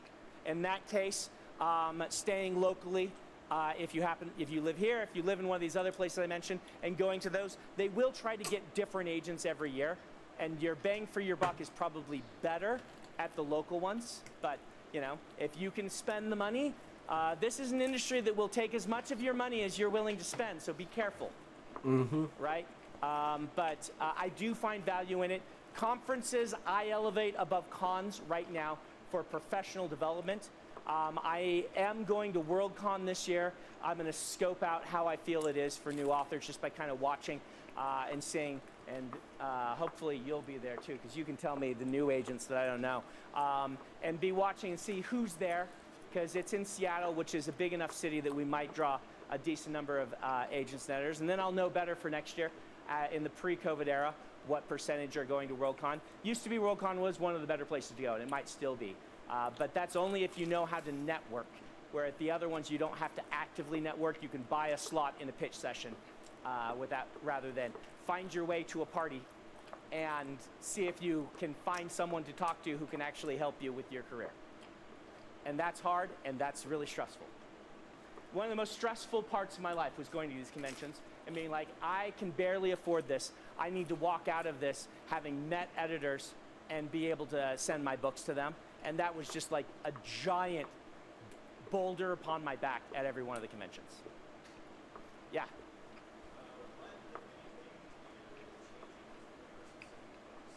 Yeah. What can you get away with changing first to second books? You can get away with anything. That's how this industry works. That's how the world works.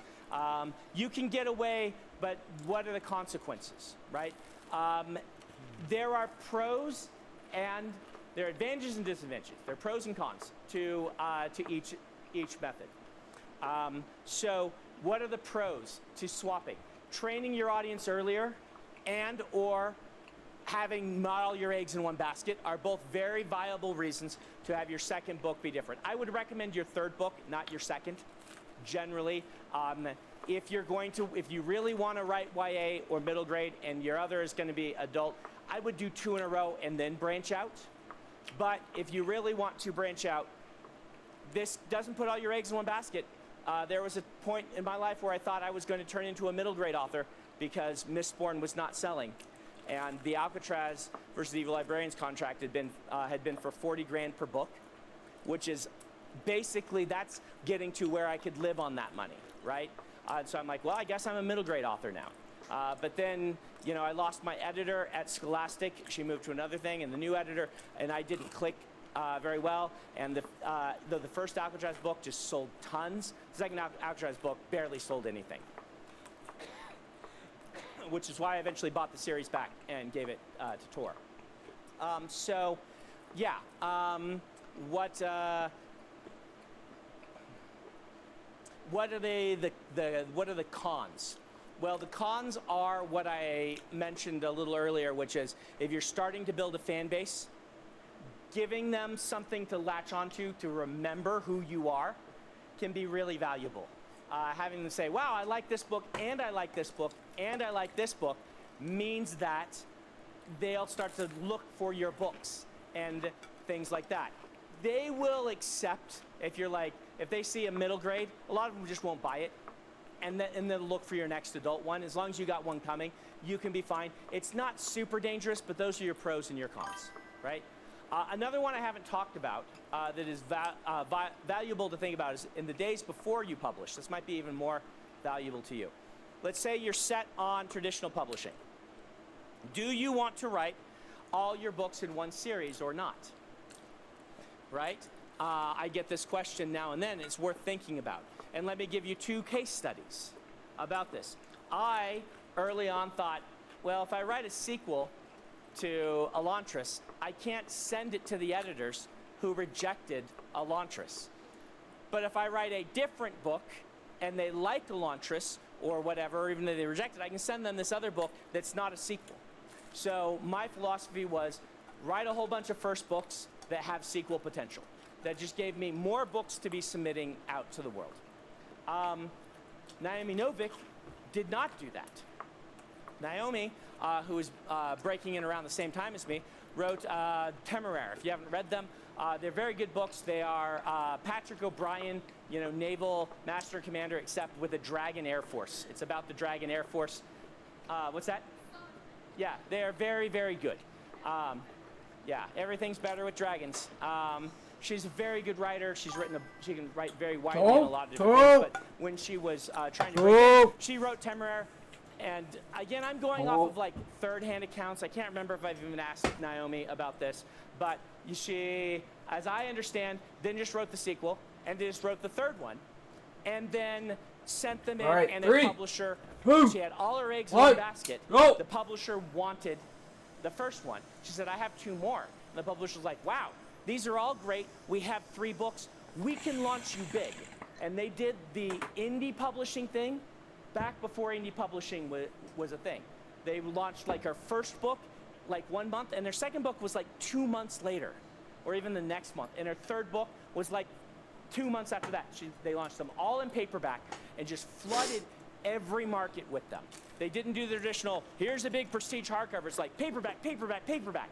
And because they had all 3, they were able to leverage a lot of kind of internal going to all their marketing teams and things like that. And they got cover blurbs from, as I remember, you have to look this up and double check me, Stephen King, Anne McCaffrey, and Terry Brooks. Which for that era, just like if your blurbs are Stephen King, Anne McCaffrey, and Terry Brooks say, read this book, right? So she just exploded onto the scene. With this just huge marketing blitz, which is the way indie authors now do it. Release a bunch of books really fast, kind of as lost leaders, to build a career out of it. And so you can see that both have pros and cons. If someone who rejected the first Temeraire, they're not going to look at the second Temeraire. But when she did sell, she had this backlog of great books, that then she was able to leverage into bursting just huge on the scene. And this is why she stomped me for the Hugo, or the, not a Hugo. They can't even call it the Campbell anymore. Whatever they call the Rookie of the Year award nowadays. What's it? The New Author Award? Okay, that's really boring. They should just make it a Hugo for Best New Author. This is what everyone's always said. But that's why she stomped me. And the other person who stomped me was Scalzi, my nemesis. And Scalzi was a platform writer. He was, this is gonna date us, AOL's official professional blogger. He wrote professionally for AOL as their blogger. And on his own blog, he just started serializing his novel he'd written. And editors like, stop serializing this, I'm gonna buy it. I might be shortcutting some things. I think he wasn't planning to put the whole novel up, but and that's how he sold, by having a built-in audience already. So of course, when we were all up for the awards, he also stomped me, and so he became my nemesis. All right, other questions? Go ahead.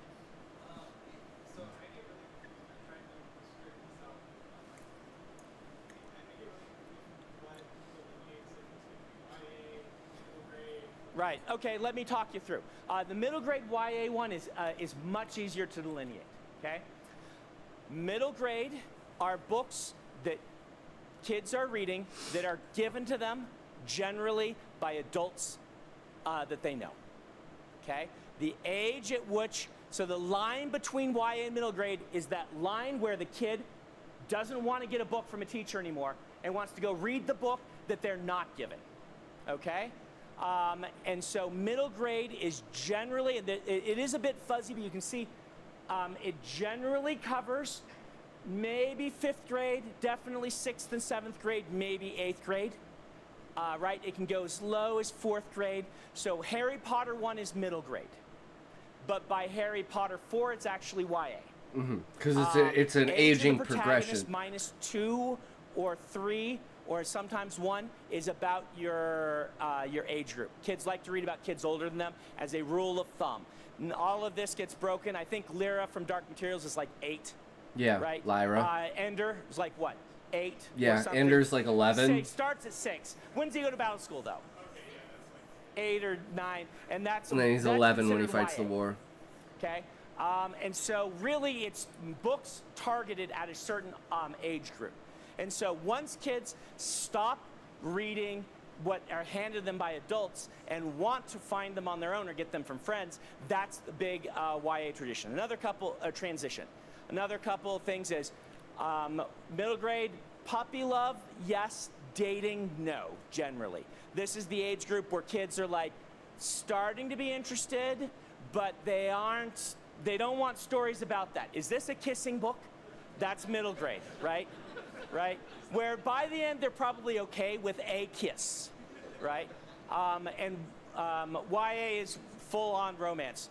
YA is generally coming of age. I have to learn how to be an adult. Middle grade is generally whimsical adventure where the parents are either idiots or locked away somewhere, right? And so that's kind of your differentiation. One other thing is YA is not edited for content, despite what people may think. Some YA lines are, and some authors, you know, but a YA book doesn't mean clean. A middle grade book does. YA or middle grade is generally edited for content. In fact, I don't know of any that aren't. YA lines. Yeah, you don't need an 8-year-old reading a sex scene. You can write whatever you want, and plenty of clean YA sells, but you shouldn't assume that YA means clean. And then the transition from YA to new adult is real fuzzy, and then into adult. These just kind of turn into marketing things. Generally, YA needs to get to the point faster. It does generally use fewer viewpoints. And it generally digs deep into 1, maybe 2 characters' experiences very deeply as they are transitioning from child to adult. And that's kind of the hallmark of what makes YA. But, I mean, Ender's Game is YA, his Dark Materials is YA, who knows, right? Narnia. Wheel of Time would fit that, but it's published as adult, right? Like it's at that point it kind of becomes marketing sort of stuff, and you talk to the marketing. Shannon Hale famously submitted Goose Girl to Tor as an epic fantasy. You guys don't read Shannon Hale enough, otherwise you'd be laughing at that. Go read Shannon's, your books are great. This is a fairy tale retelling. And they're all like, make your protagonist a teenager and submit it to Bloomsbury. And she did, and she got published. Right? So, yeah.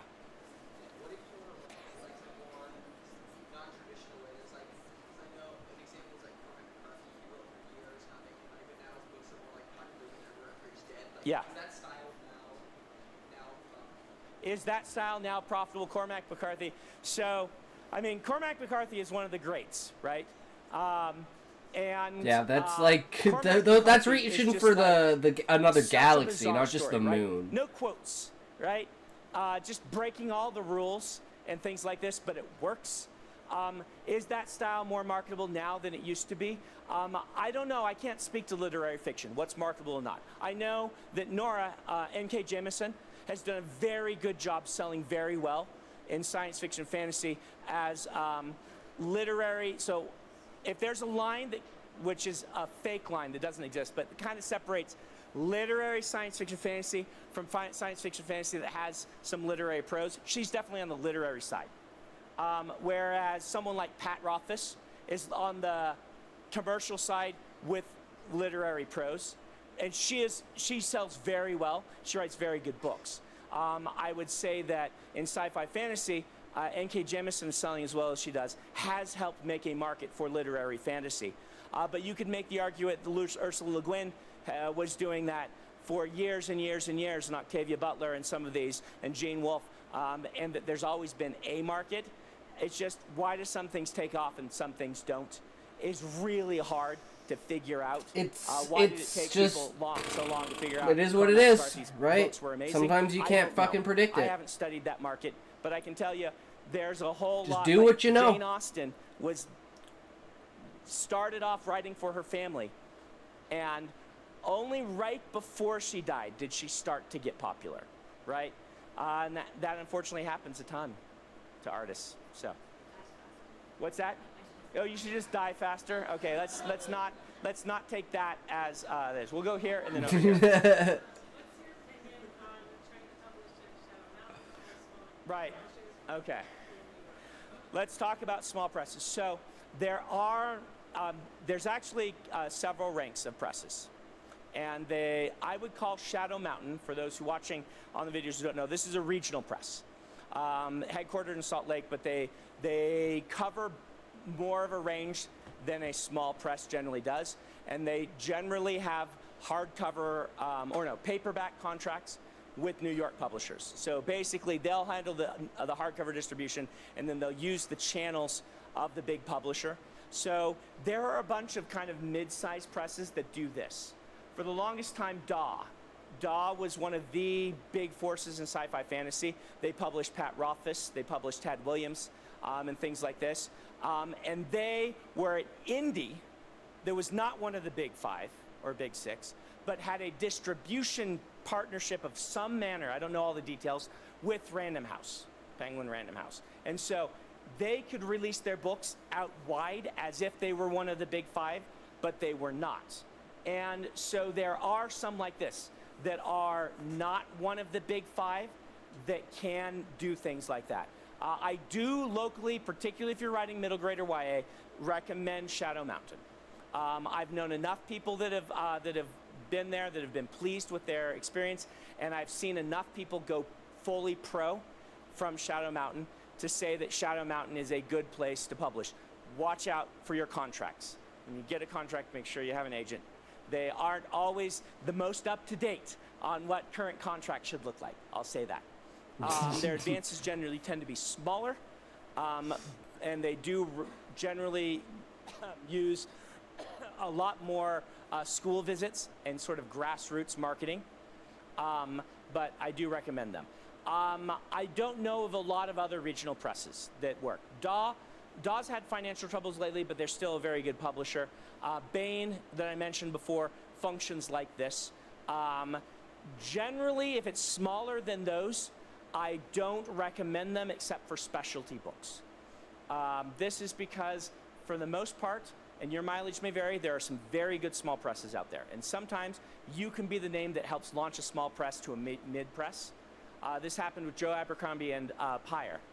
A small press that became a mid-level press that started to be a force in the market because Joe Abercrombie, that they got the US rights, started selling so well. And you can be that, but in general, in the internet era, publishing with a small press is essentially the same as indie publishing, minus you getting indie publishing royalties. So I don't recommend it because you will need to do all the same work that you need to do. The reasons to publish with a small press: number one, you have something that just does not sell well otherwise, but the prestige of the right prestigious small press can do it. Some of them do very well special editions. Some of them do short story collections, or examples of something just doesn't generally sell well, but having a small press behind it can lend it prestige and actually help sales on a short story collection. Sometimes novellas work very well with small presses. And just watch for ones that are reputable. I've worked with Tachyon, and I can say they were excellent. This is a small press out of San Francisco. I think it's San Francisco. Might be LA. I can't ever remember. But he's bad with places, like I'm bad with names. But I wouldn't publish my first epic fantasy novel with Tachyon as much as I like them, because in general, you're just going to have to do all the same things that you would do indie publishing. You're going to have to do all that work yourself because, yeah. If what you want is to have a nice looking book that someone else does all the work for, that you're not trying to make a career out of this, a small press that loves your book and wants to just give it the best cover and the best editing it can, and you all know that in the best case it's going to sell 1,000 copies, that's totally fine, right? But it just depends on your mileage may vary. 1,000 copies, pretty damn good. This is a more personal question. Mm-hmm. Today you signed my copy in the store. Yes. And in it you wrote, "I'm book." Yep. You're of course referencing the character Calcium. I put that one in quotes. It's him, not me. Yeah. So he says, "You can't kill me. I represent the thing that you've never been able to kill. No matter how hard you try, I'm book." Mm-hmm. With this in mind, what would you say is your biggest objective as a writer? My biggest objective as a writer is to tell good stories. Tell good stories and make good. So I actually got asked something similar on this. I just want to get the stories out of my fucking head onto paper. I know. Stop I look fucking at it sitting around here, because once it's out my mouth, it's gone. Right. And statistically, most of you can't be. I need to. I'm literally running out of like hard drive space in my head, so I need to get it out of my head because I don't want to just perma-delete it. After another question, kind of wrapping up, but I know you all want to be here, and so I need to make good on having gotten this opportunity, and do a good job with it. Out of respect for all of you who would happily take the spot if I didn't do a good job with it, if that makes sense. So yeah. I just want to do the best job I can with my stories. Yeah, okay, let's go over here. How reasonable is it to include things like maps or diagrams or sketches with your submission to a publisher? Maps, diagrams, sketches for a submission to a publisher. This is all going to depend on your caliber of artistic talent. And we laugh about that, but if you are not of a professional caliber, I would not send any of that with a submission. If you are a professional caliber, and you know, particularly if you have professional credits as an illustrator, then it's value add, and they will want to see it. Otherwise, you don't want to do that generally. I recommend, if you sell with a New York publisher, that you commission any art for the interior of your book yourself. Let them handle the cover. I recommend you work with that artist and get copyright to it, or at least licensing rights to it, for all foreign publications and future editions of the book. So, and keep that contract handy so that you know, like, I love to protect artist rights. I don't like that a lot of places take artists' copyright away. But in this case, you should get a work for hire and have the copyright, because you don't want to have to write, if you sell in 30 countries, just being able to provide that map is going to streamline the process so much. So I recommend paying well, getting a nice map, and same thing with some interior, whatever interior art you want, and then having that copyright yourself so that you can put it in all the books in all the different countries and things. All right. You can trust the publisher to do it. Your mileage may vary. Mileage may vary. That I don't. On a similar note, if you're a writer but you're also the illustrator Yeah. for a project and like I'm pre-illustration, so that's going to be professional as well. How easy would it be to get traditionally published that way, or would it be easier to do indie publishing when you're Okay. a writer and the illustrator for a project that's not children? If you're a writer and illustrator, good question. I'm glad you put that. If you're a writer and an illustrator, is it better to indie publish or New York publish if you want to do both? And I'm glad you left out the exclusion of children's books. Do be aware that except in rare cases, the children's book publishers, meaning children's books in the industry, by the way, is 18 and under.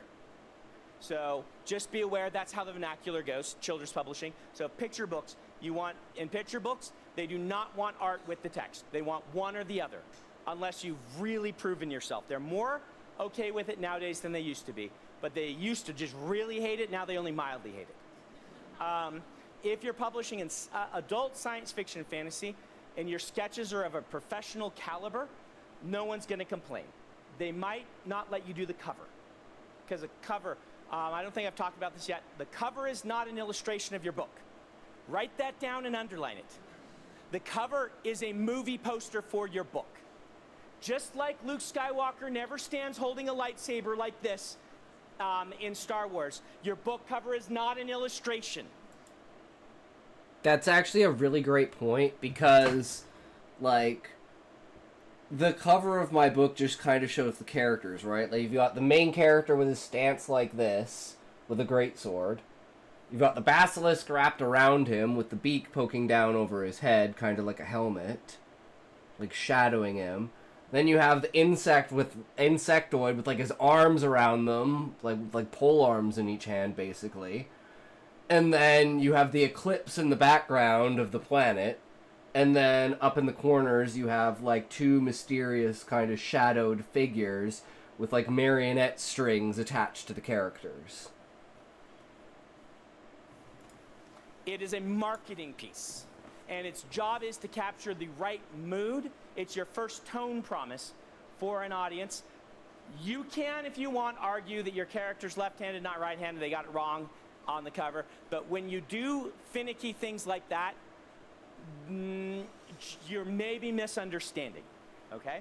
Interior art, they're much more okay with. I would still do my submission without it, unless it's integral, right? Unless it's like partially graphic novel in some way that you have to have it. Like Way of Kings, even with as much art as that have, I wouldn't have submitted with the art. But if it was a step beyond Way of Kings, I probably would have included it. Like Illuminae, it's not art, but Illuminae wouldn't work without all the redactions and all of this sort of stuff. That's a famous one that I think I talked about last week. So in your case, if they love the book, send them the illustrations. Say, I intend to illustrate this myself before you sign the contract. Make sure they're cool with it. It's basically what I'd say. And indie publishing, do whatever you want. So in indie publishing, you do it. But authors historically have not been as good at understanding their limitations in visual mediums as they think they are. Meaning, a lot of authors think they're better illustrators than they are. So I'll just leave that with you. That said, Christopher illustrated all of his books, I believe, and did the original covers. This Christopher Pelling. Yeah, it's extra hot today for whatever reason. So it can be done. And I would say if it's interior art and you're good at it, no one's going to complain. And if they do complain, make it an in-world artifact. Just be like, the character is not as good as the professional artist you want to hire, but this is their art. They might be more okay with that, right? Go ahead. What suggestions do you have for consuming art in order to learn, especially books, to learn better about characters? What advice, I mean, do I have when you're consuming books? Read widely. Read outside your genre. Mm-hmm. But don't read only outside your genre. Watch what people are doing. And start to think critically about books. Critically not meaning this is terrible. Say, why did the author do this? Make the assumption that the author is making the choices deliberately. They aren't always, but where criticism comes, it's usually better to go into the assumption of the author did this, why did they do this? Why might they have done it? What would I have done differently? Or what can I learn from what they did? And just start consuming media that way. You're probably doing it already. I don't know that I can give you more advice than that, because the more you do and the more you write, you will hit this bump where reading stops being fun for you like it used to be, because now it's work. You will generally, if some are in that, you generally will get over that, and then it'll come back. But most authors I know, the difference is, if we compare my wife to me as readers, she has to finish anything she starts, no matter what the quality is. That's very common among readers. Among writers, we give up on books way earlier. We read a little bit and be like, I'm not learning anything from this. Yeah, that's done. why I put down Wheel of Time. And that's often Couldn't when get the past the changes first happen. fucking chapter. It was so boring. So yeah. All right, other questions? We got just a couple minutes left.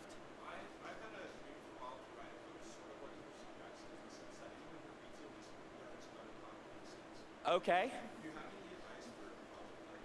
You want to write a book like Percy Jackson, where someone who reads it learns about a topic extensively. Story comes first. Topic comes second. If you're not a good storyteller first, doesn't matter what the topic is. That would be my recommendation to you. Learn to write a compelling story, but then pick something you're passionate about. Make sure you're using all the tools we're talking about, where you're not overwhelming with too much. Make sure the story comes first.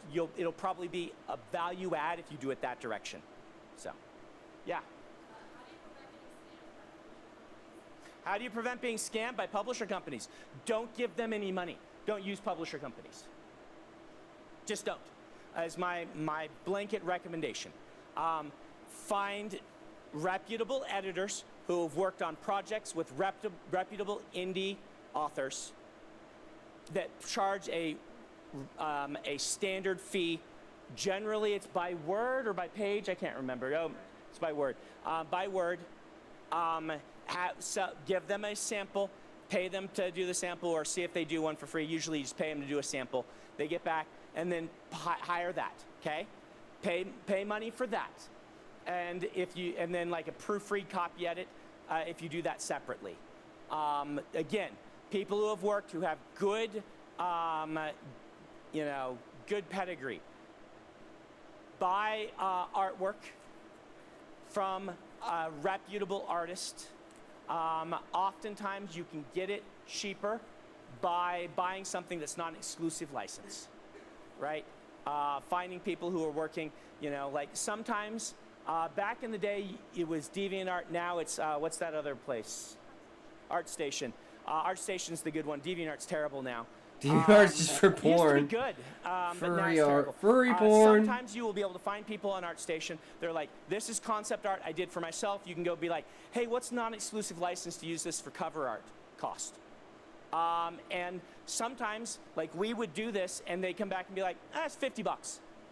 And you're like, for this professional caliber piece? And they're like, yeah. And you'd be like, what's exclusive? They're like, it's exclusive only for book covers. You can sell it to anything else. They're like, $250. And then you can get just like fantastic book covers. I haven't done that in a while, but sometimes you can do things like that. Or if you're lucky, or not lucky, if you are writing in a field that doesn't require an illustrated cover, they can be photography based. You can sometimes find people who are making professional caliber covers for pretty cheap using stock imagery that they buy and manipulate. But pay for your cover title lettering and things, your cover design, separate from your artwork. So cover design, artwork, substantive editor, copy editor. Those are the things you pay for. Did I miss anything? Don't pay for anything else, okay? Don't pay for a company that says they can do this all for you. Do it yourself. If you're into publishing, you are now a small business owner, do it yourself. They will, your chances of getting scammed plummet if you do what I just said. Because if you don't give them money, they don't get your money. Sir, the numbers that you gave us don't add up. Could we go through those numbers for you, good sir? Do we know what's going on right now? I don't know. What about using AI art? So, Here we I'll go, try to big be as question. even-handed as I can.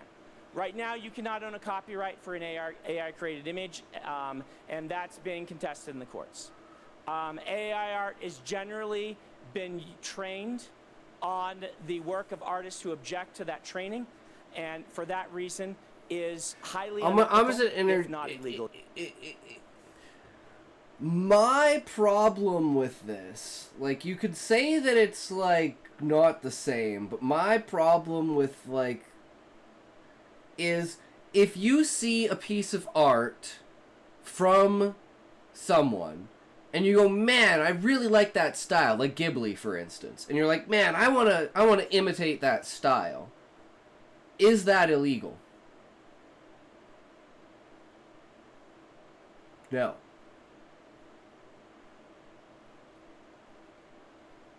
But if you do it exactly the same without adding a creative, unique edge to it, that's where I would say the caveat is. But I feel training AI on, like, copyright stuff, it's just inevitable. You're not going to be able to stop it from happening. Because whether you do it here, other people are going to do it in other countries and shit like that. So it's like, you're only going to handicap yourself by doing that. That's kind of my opinion. It's like imitation, right? Like, you bring inspiration and imitation from things that you learn. The problem is you can't learn as much as AI does. And you can't imitate it as well as AI does. But I think adding your own spin onto it, that's fine. Making it your own is important. And so, what do I say? I say there are enormous ethical concerns to using AI art, and you can't have a copyright for it anyway. And right now, AI art looks very much like AI art, and it'll make you look unprofessional. So all things are stacked against it. That last one will change, but I don't know if the first two will. So I recommend against that. I think you are much better off buying a package to a stock image website, buying licenses to use the stock images, and building a book cover that way, than using the AI art. But it's hard for me to be even-handed because I know so many of the artists who are so upset about the art being trained, the AI being trained on their art without their permission. So, yeah, go ahead.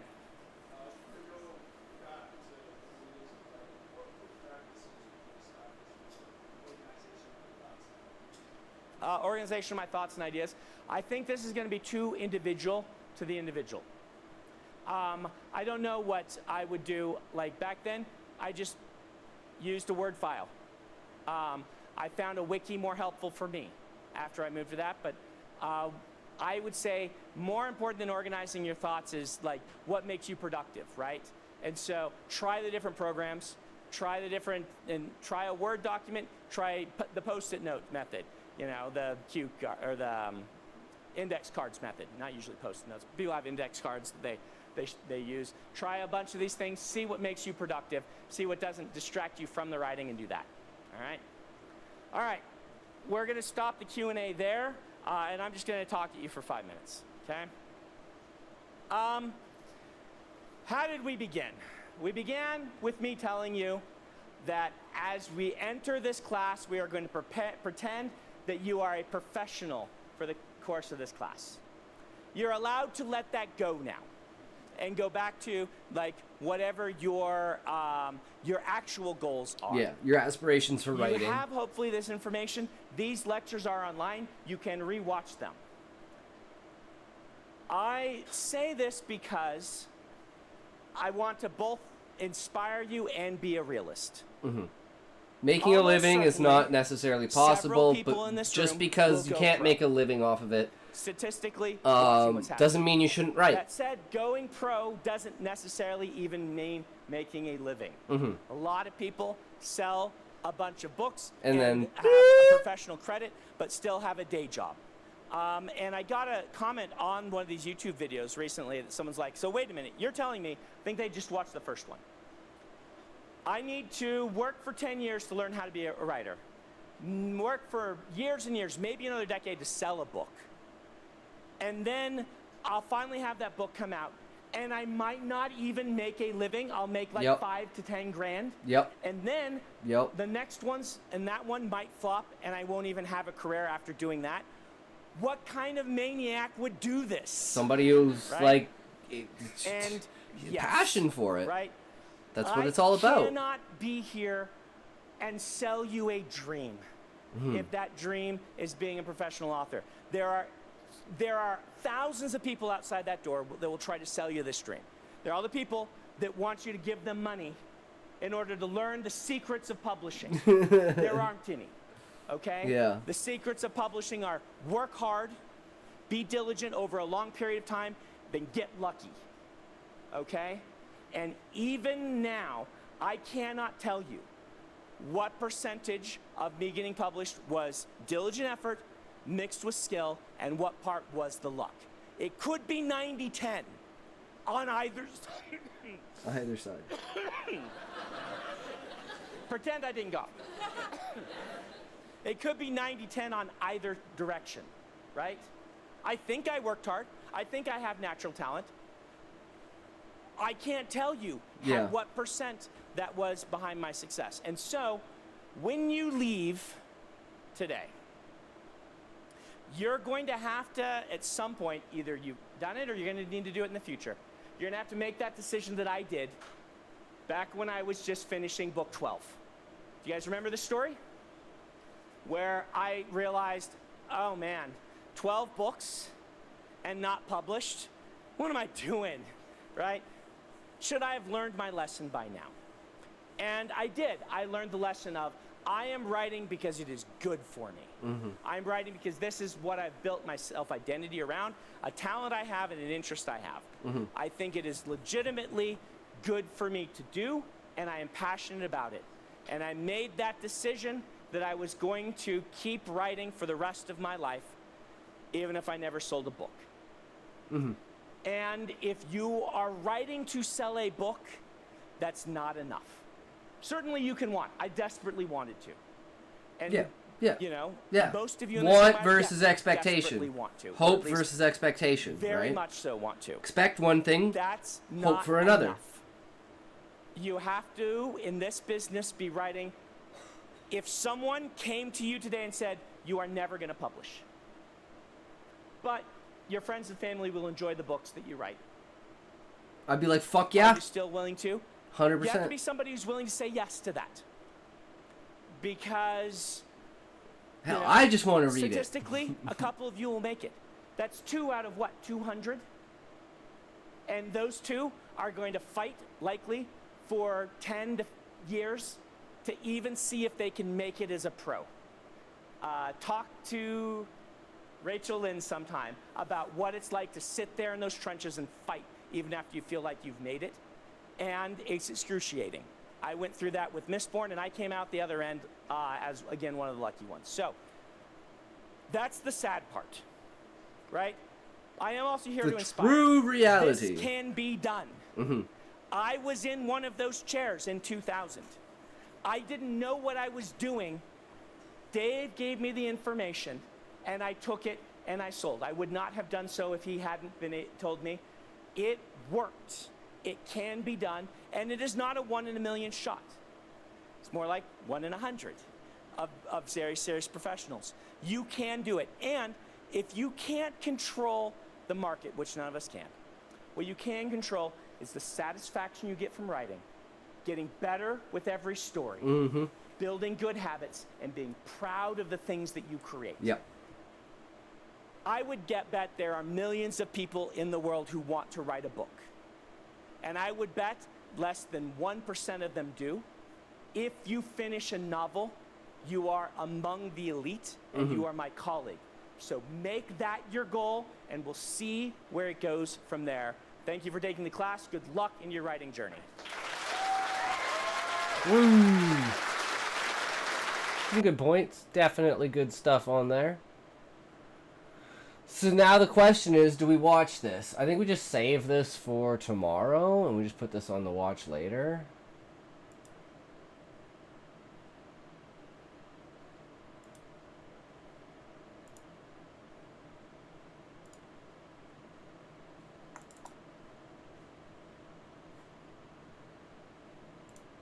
So one thing I didn't notice about this is the one that we're doing, like the video for today is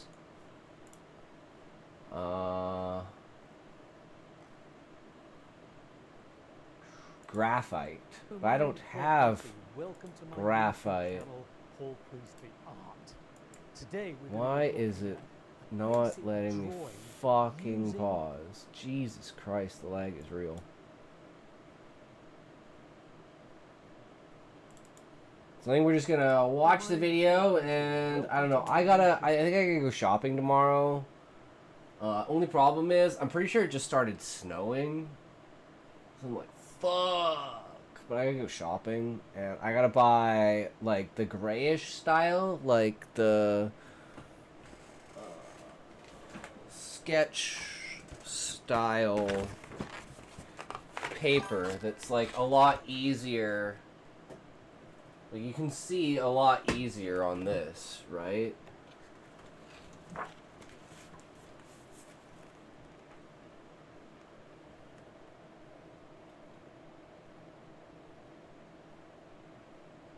Like it's a hell of a lot clearer. So I think I should just get some sketch paper. Something like that. Yeah, I know, it's fucking Alberta. It's already -5 outside. But it is what it is. We'll figure it out. So yeah, maybe I'll pick up some charcoal. We'll pick up some more pencils. We'll pick up some paper. Stuff like that. I guess that makes sense. It's getting into the 40s, 30s at night here. Yeah. Art. Today we're going to be looking at a basic drawing, but using one of these. A graphite stick. Let's see. We're going to be using graphite. It's going to be wonderful. So, let's not hang about. Let's make a start. Come on, beginners. Now, we could use a pencil because a pencil contains graphite. But we don't want to use that. No, we want to use this. A graphite stick. You see, a big lump of graphite. But we're not going to use it like most people do when they draw with it like a pencil. We're going to break it up into bits like this, you see. Small pieces. And we'll do these. Now, first of all, I'm just going to show you one or two little things you can do. Hold your graphite on the side and use an edge to draw with. Now, I'm drawing with the edge, not the flat part of the graphite stick. Very, very important caveat there. Notice, I can just flick, you see, and I can get some nice, interesting shapes. If I hold that vertical edge there and just drag it down, it forms a line, and then flick it at the bottom, get this really interesting effect. If I hold it on the edge and twist it, or just draw down as a line, you see I get an interesting line. If I use the point, I just get a normal bog standard line. But look at this. If I use the edge and twist it as I come down, look at the different effects you can get. This is wonderful. So, look at this. Experiment. Look at how I'm twisting my wrist as I'm moving it. I'm pressing down hard on the edge of the graphite as I'm moving it. I'm flicking it. Look at those wonderful marks you can twist make. And flick. You see the idea? I'm flicking in a different direction, using my wrist in a different way, flicking up. I could draw grass like this, you see. It's wonderful. I could draw round, twist it again, you see. Twist it up and flick. I can do all sorts of interesting stuff. Now, you can see you've just got to experiment. There's lots of ways you can do this. Now, what we're going to do in a moment is I'm going to show you how you can apply all this into a drawing. Art part of the stream makes me miss art class. Look, see, I've just done a very simplistic tree here, just by using the edge of the graphite. I can use it in lots of different ways, you see. I'm now using the fine tip, and I'm pressing on the tip, but keeping it flat. Notice I get a very sharp edge one side and a softer edge the other side. This is a brilliant way of working, you see. Look at this, I can do the same thing here, but then I'm going to go over the top, keep doing it. You see, I get lots of different textures and patterns. It's wonderful what you can do with graphite. You can also shade with the edge as well, and Drawing gradually with chalk is vary the fun. pressure Yeah. to create different My sister and my tones. mom paint. You see, wonderful idea. And then flick on top, create grass, something of that sort. So the whole idea of this is to experiment. I would take a sheet of paper, just do what I've been doing here.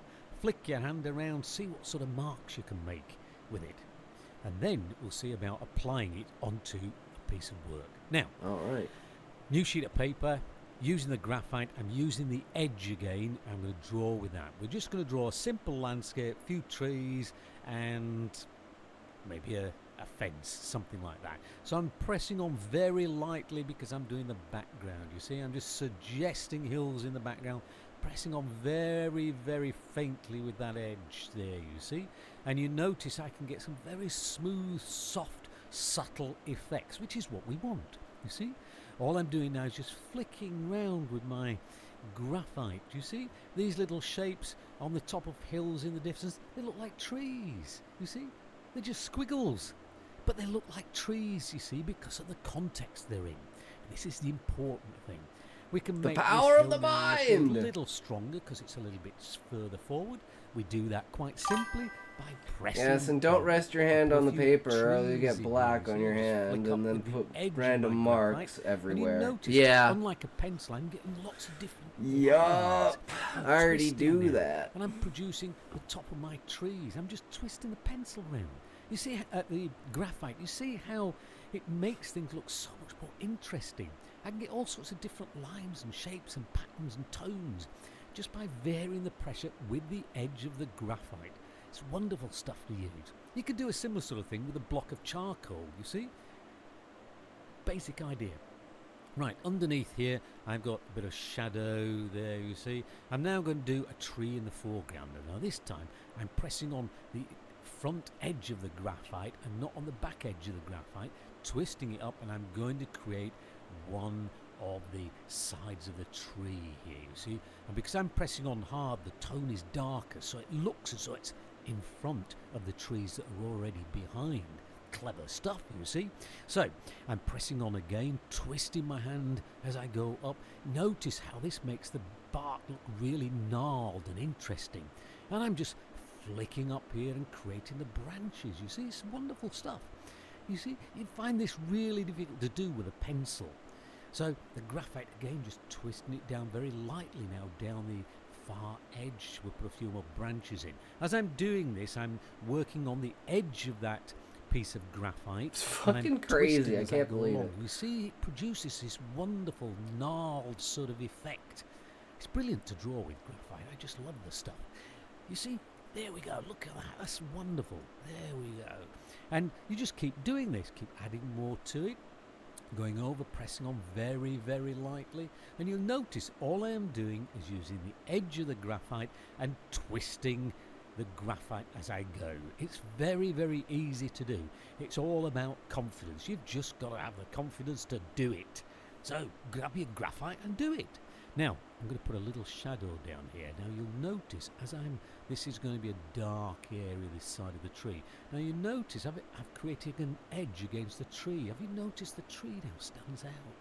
I'm using the edge and I'm going to soften that away. It's just going to become another part of the hill, you see. Just very, very soft, subtle tones now. Develop this over the other side of the tree here. Look, very, very, very soft and subtle. And I'm doing this by pressing on very, very lightly.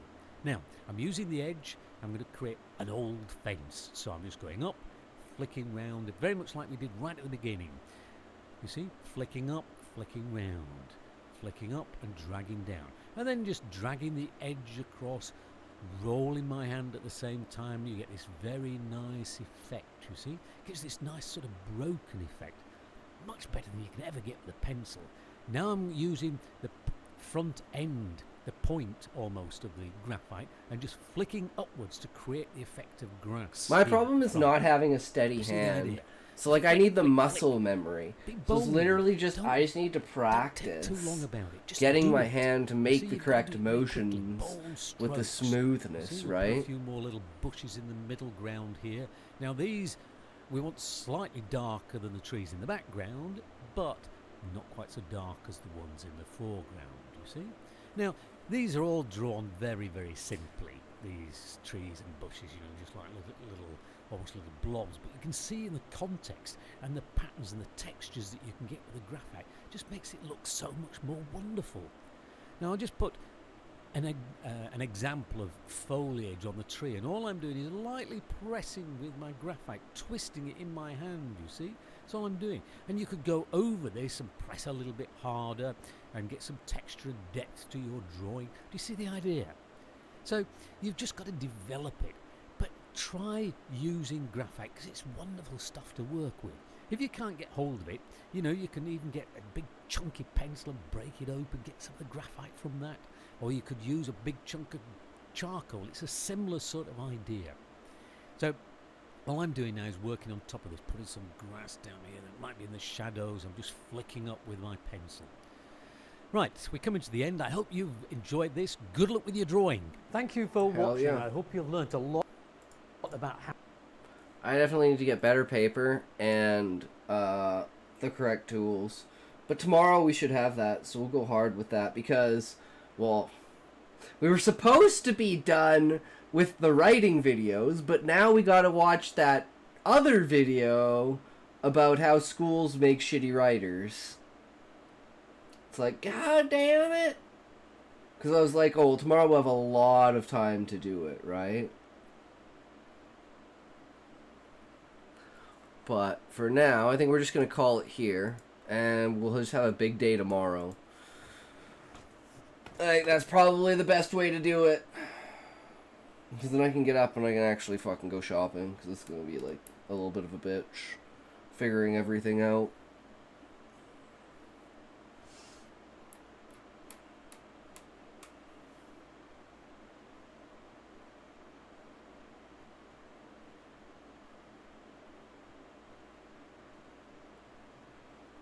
But it's worth it, right? At the end of the day, it's worth it. That's what it's all about. Because we want to go from this to something that's, like, actually fucking viable. And even if it's not, like, one of the main concepts that I want to work with this is, like, if I can make at least an inference of the image, then I can take that and get AI to extrapolate that into something, like, better, right? So I'm kind of just more looking for, like, an outline-ish level, like, because I know I can't put as much time into drawing as I do into writing. So just having the ability to get that basic outline and then give that to, like, an AI and be like, yo, do something with this. And see what it produces, I think be really interesting. But anyways, guys, thanks for hanging out. Thanks for coming by. We had a good day today. I know it's been a couple of short days, but, you know, I gotta get my energy back, guys. That's just how it goes sometimes. I know I'm a little bitch, but that's how it is, you know? You know your limits, play within it. So, remember, never stop being you. Always be that creative mind that you should be. And remember, wait. What, Callie? What? Let's play.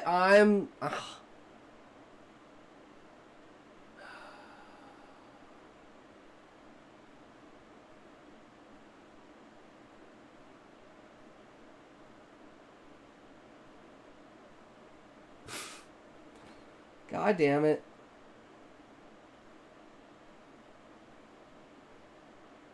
Think I have to download the game, though. Did you uninstall it again, Callie?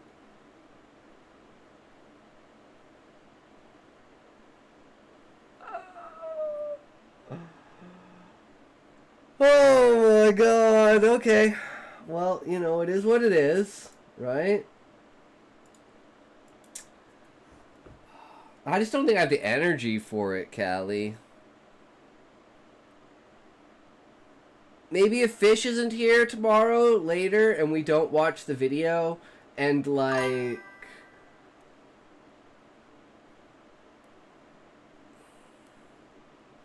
Yeah.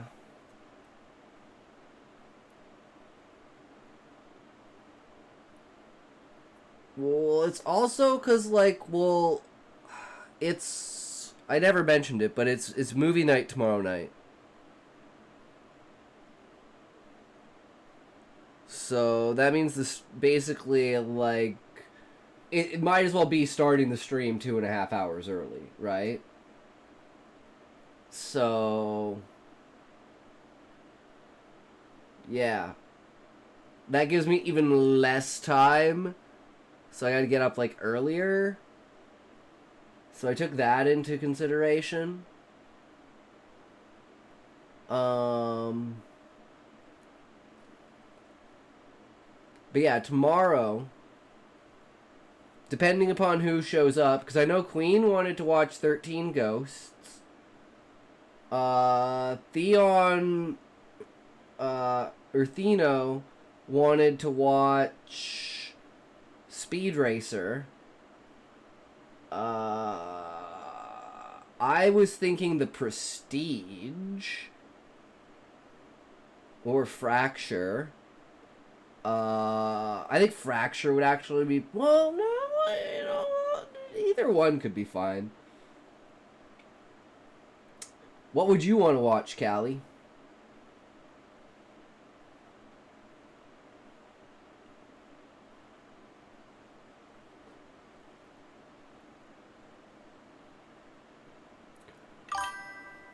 If you had a movie suggestion...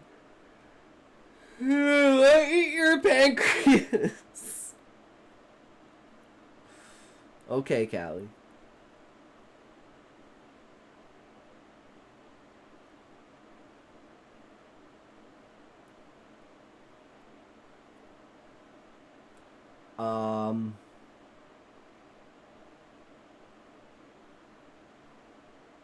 Yeah, so if you have a movie suggestion, Callie, drop it in the Discord.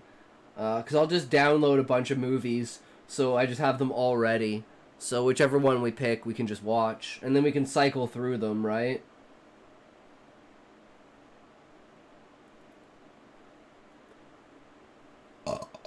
But, yeah, remember guys, thanks for hanging out, thanks for coming by, you guys are fucking amazing. Never stop being you. Callie, keep it up. I believe in you, okay? You have the power to change the fucking world. You just have to put your mind to it. And do what you need to do. So remember, if you can't say fuck you to your friends, who can you say fuck you to? Fuck you! Wait, what? Queen, let's play! You're already getting off. Yeah, so Queen, I gotta go shopping tomorrow, which means I gotta get up early.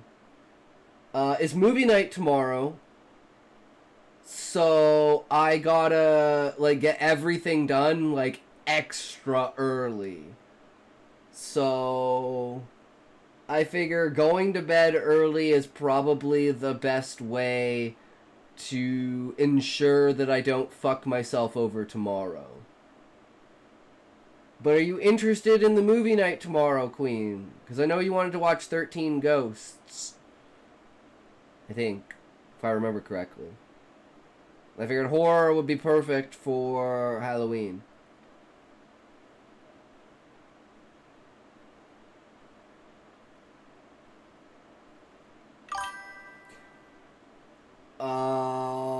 It depends on who shows up.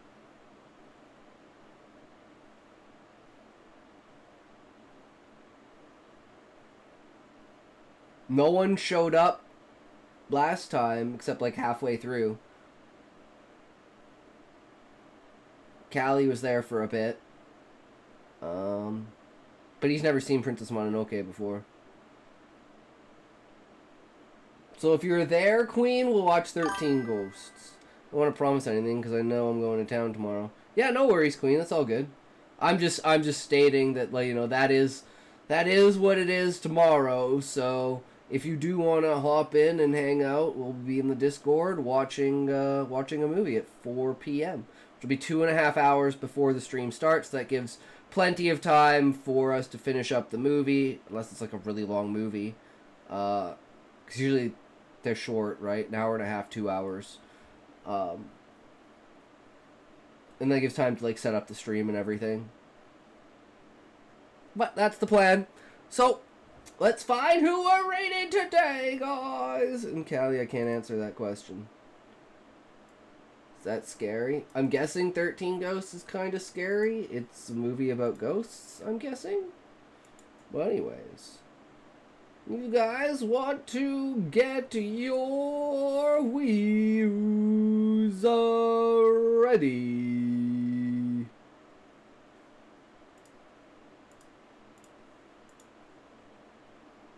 Where we going?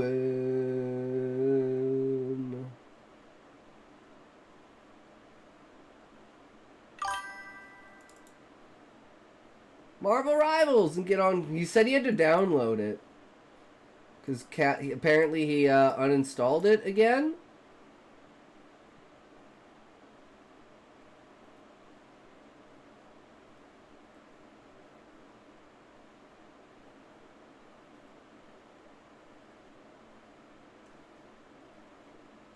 Okay, these are English. And last time I sent you to a non-English stream, so I don't know if I should send you to an English stream. Oh, here we go. We got a good one here. We got a good one here. Alright, see you guys tomorrow. Fuck you.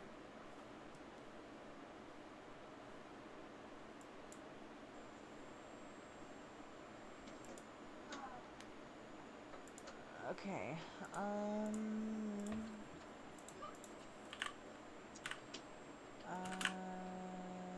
me, the, what?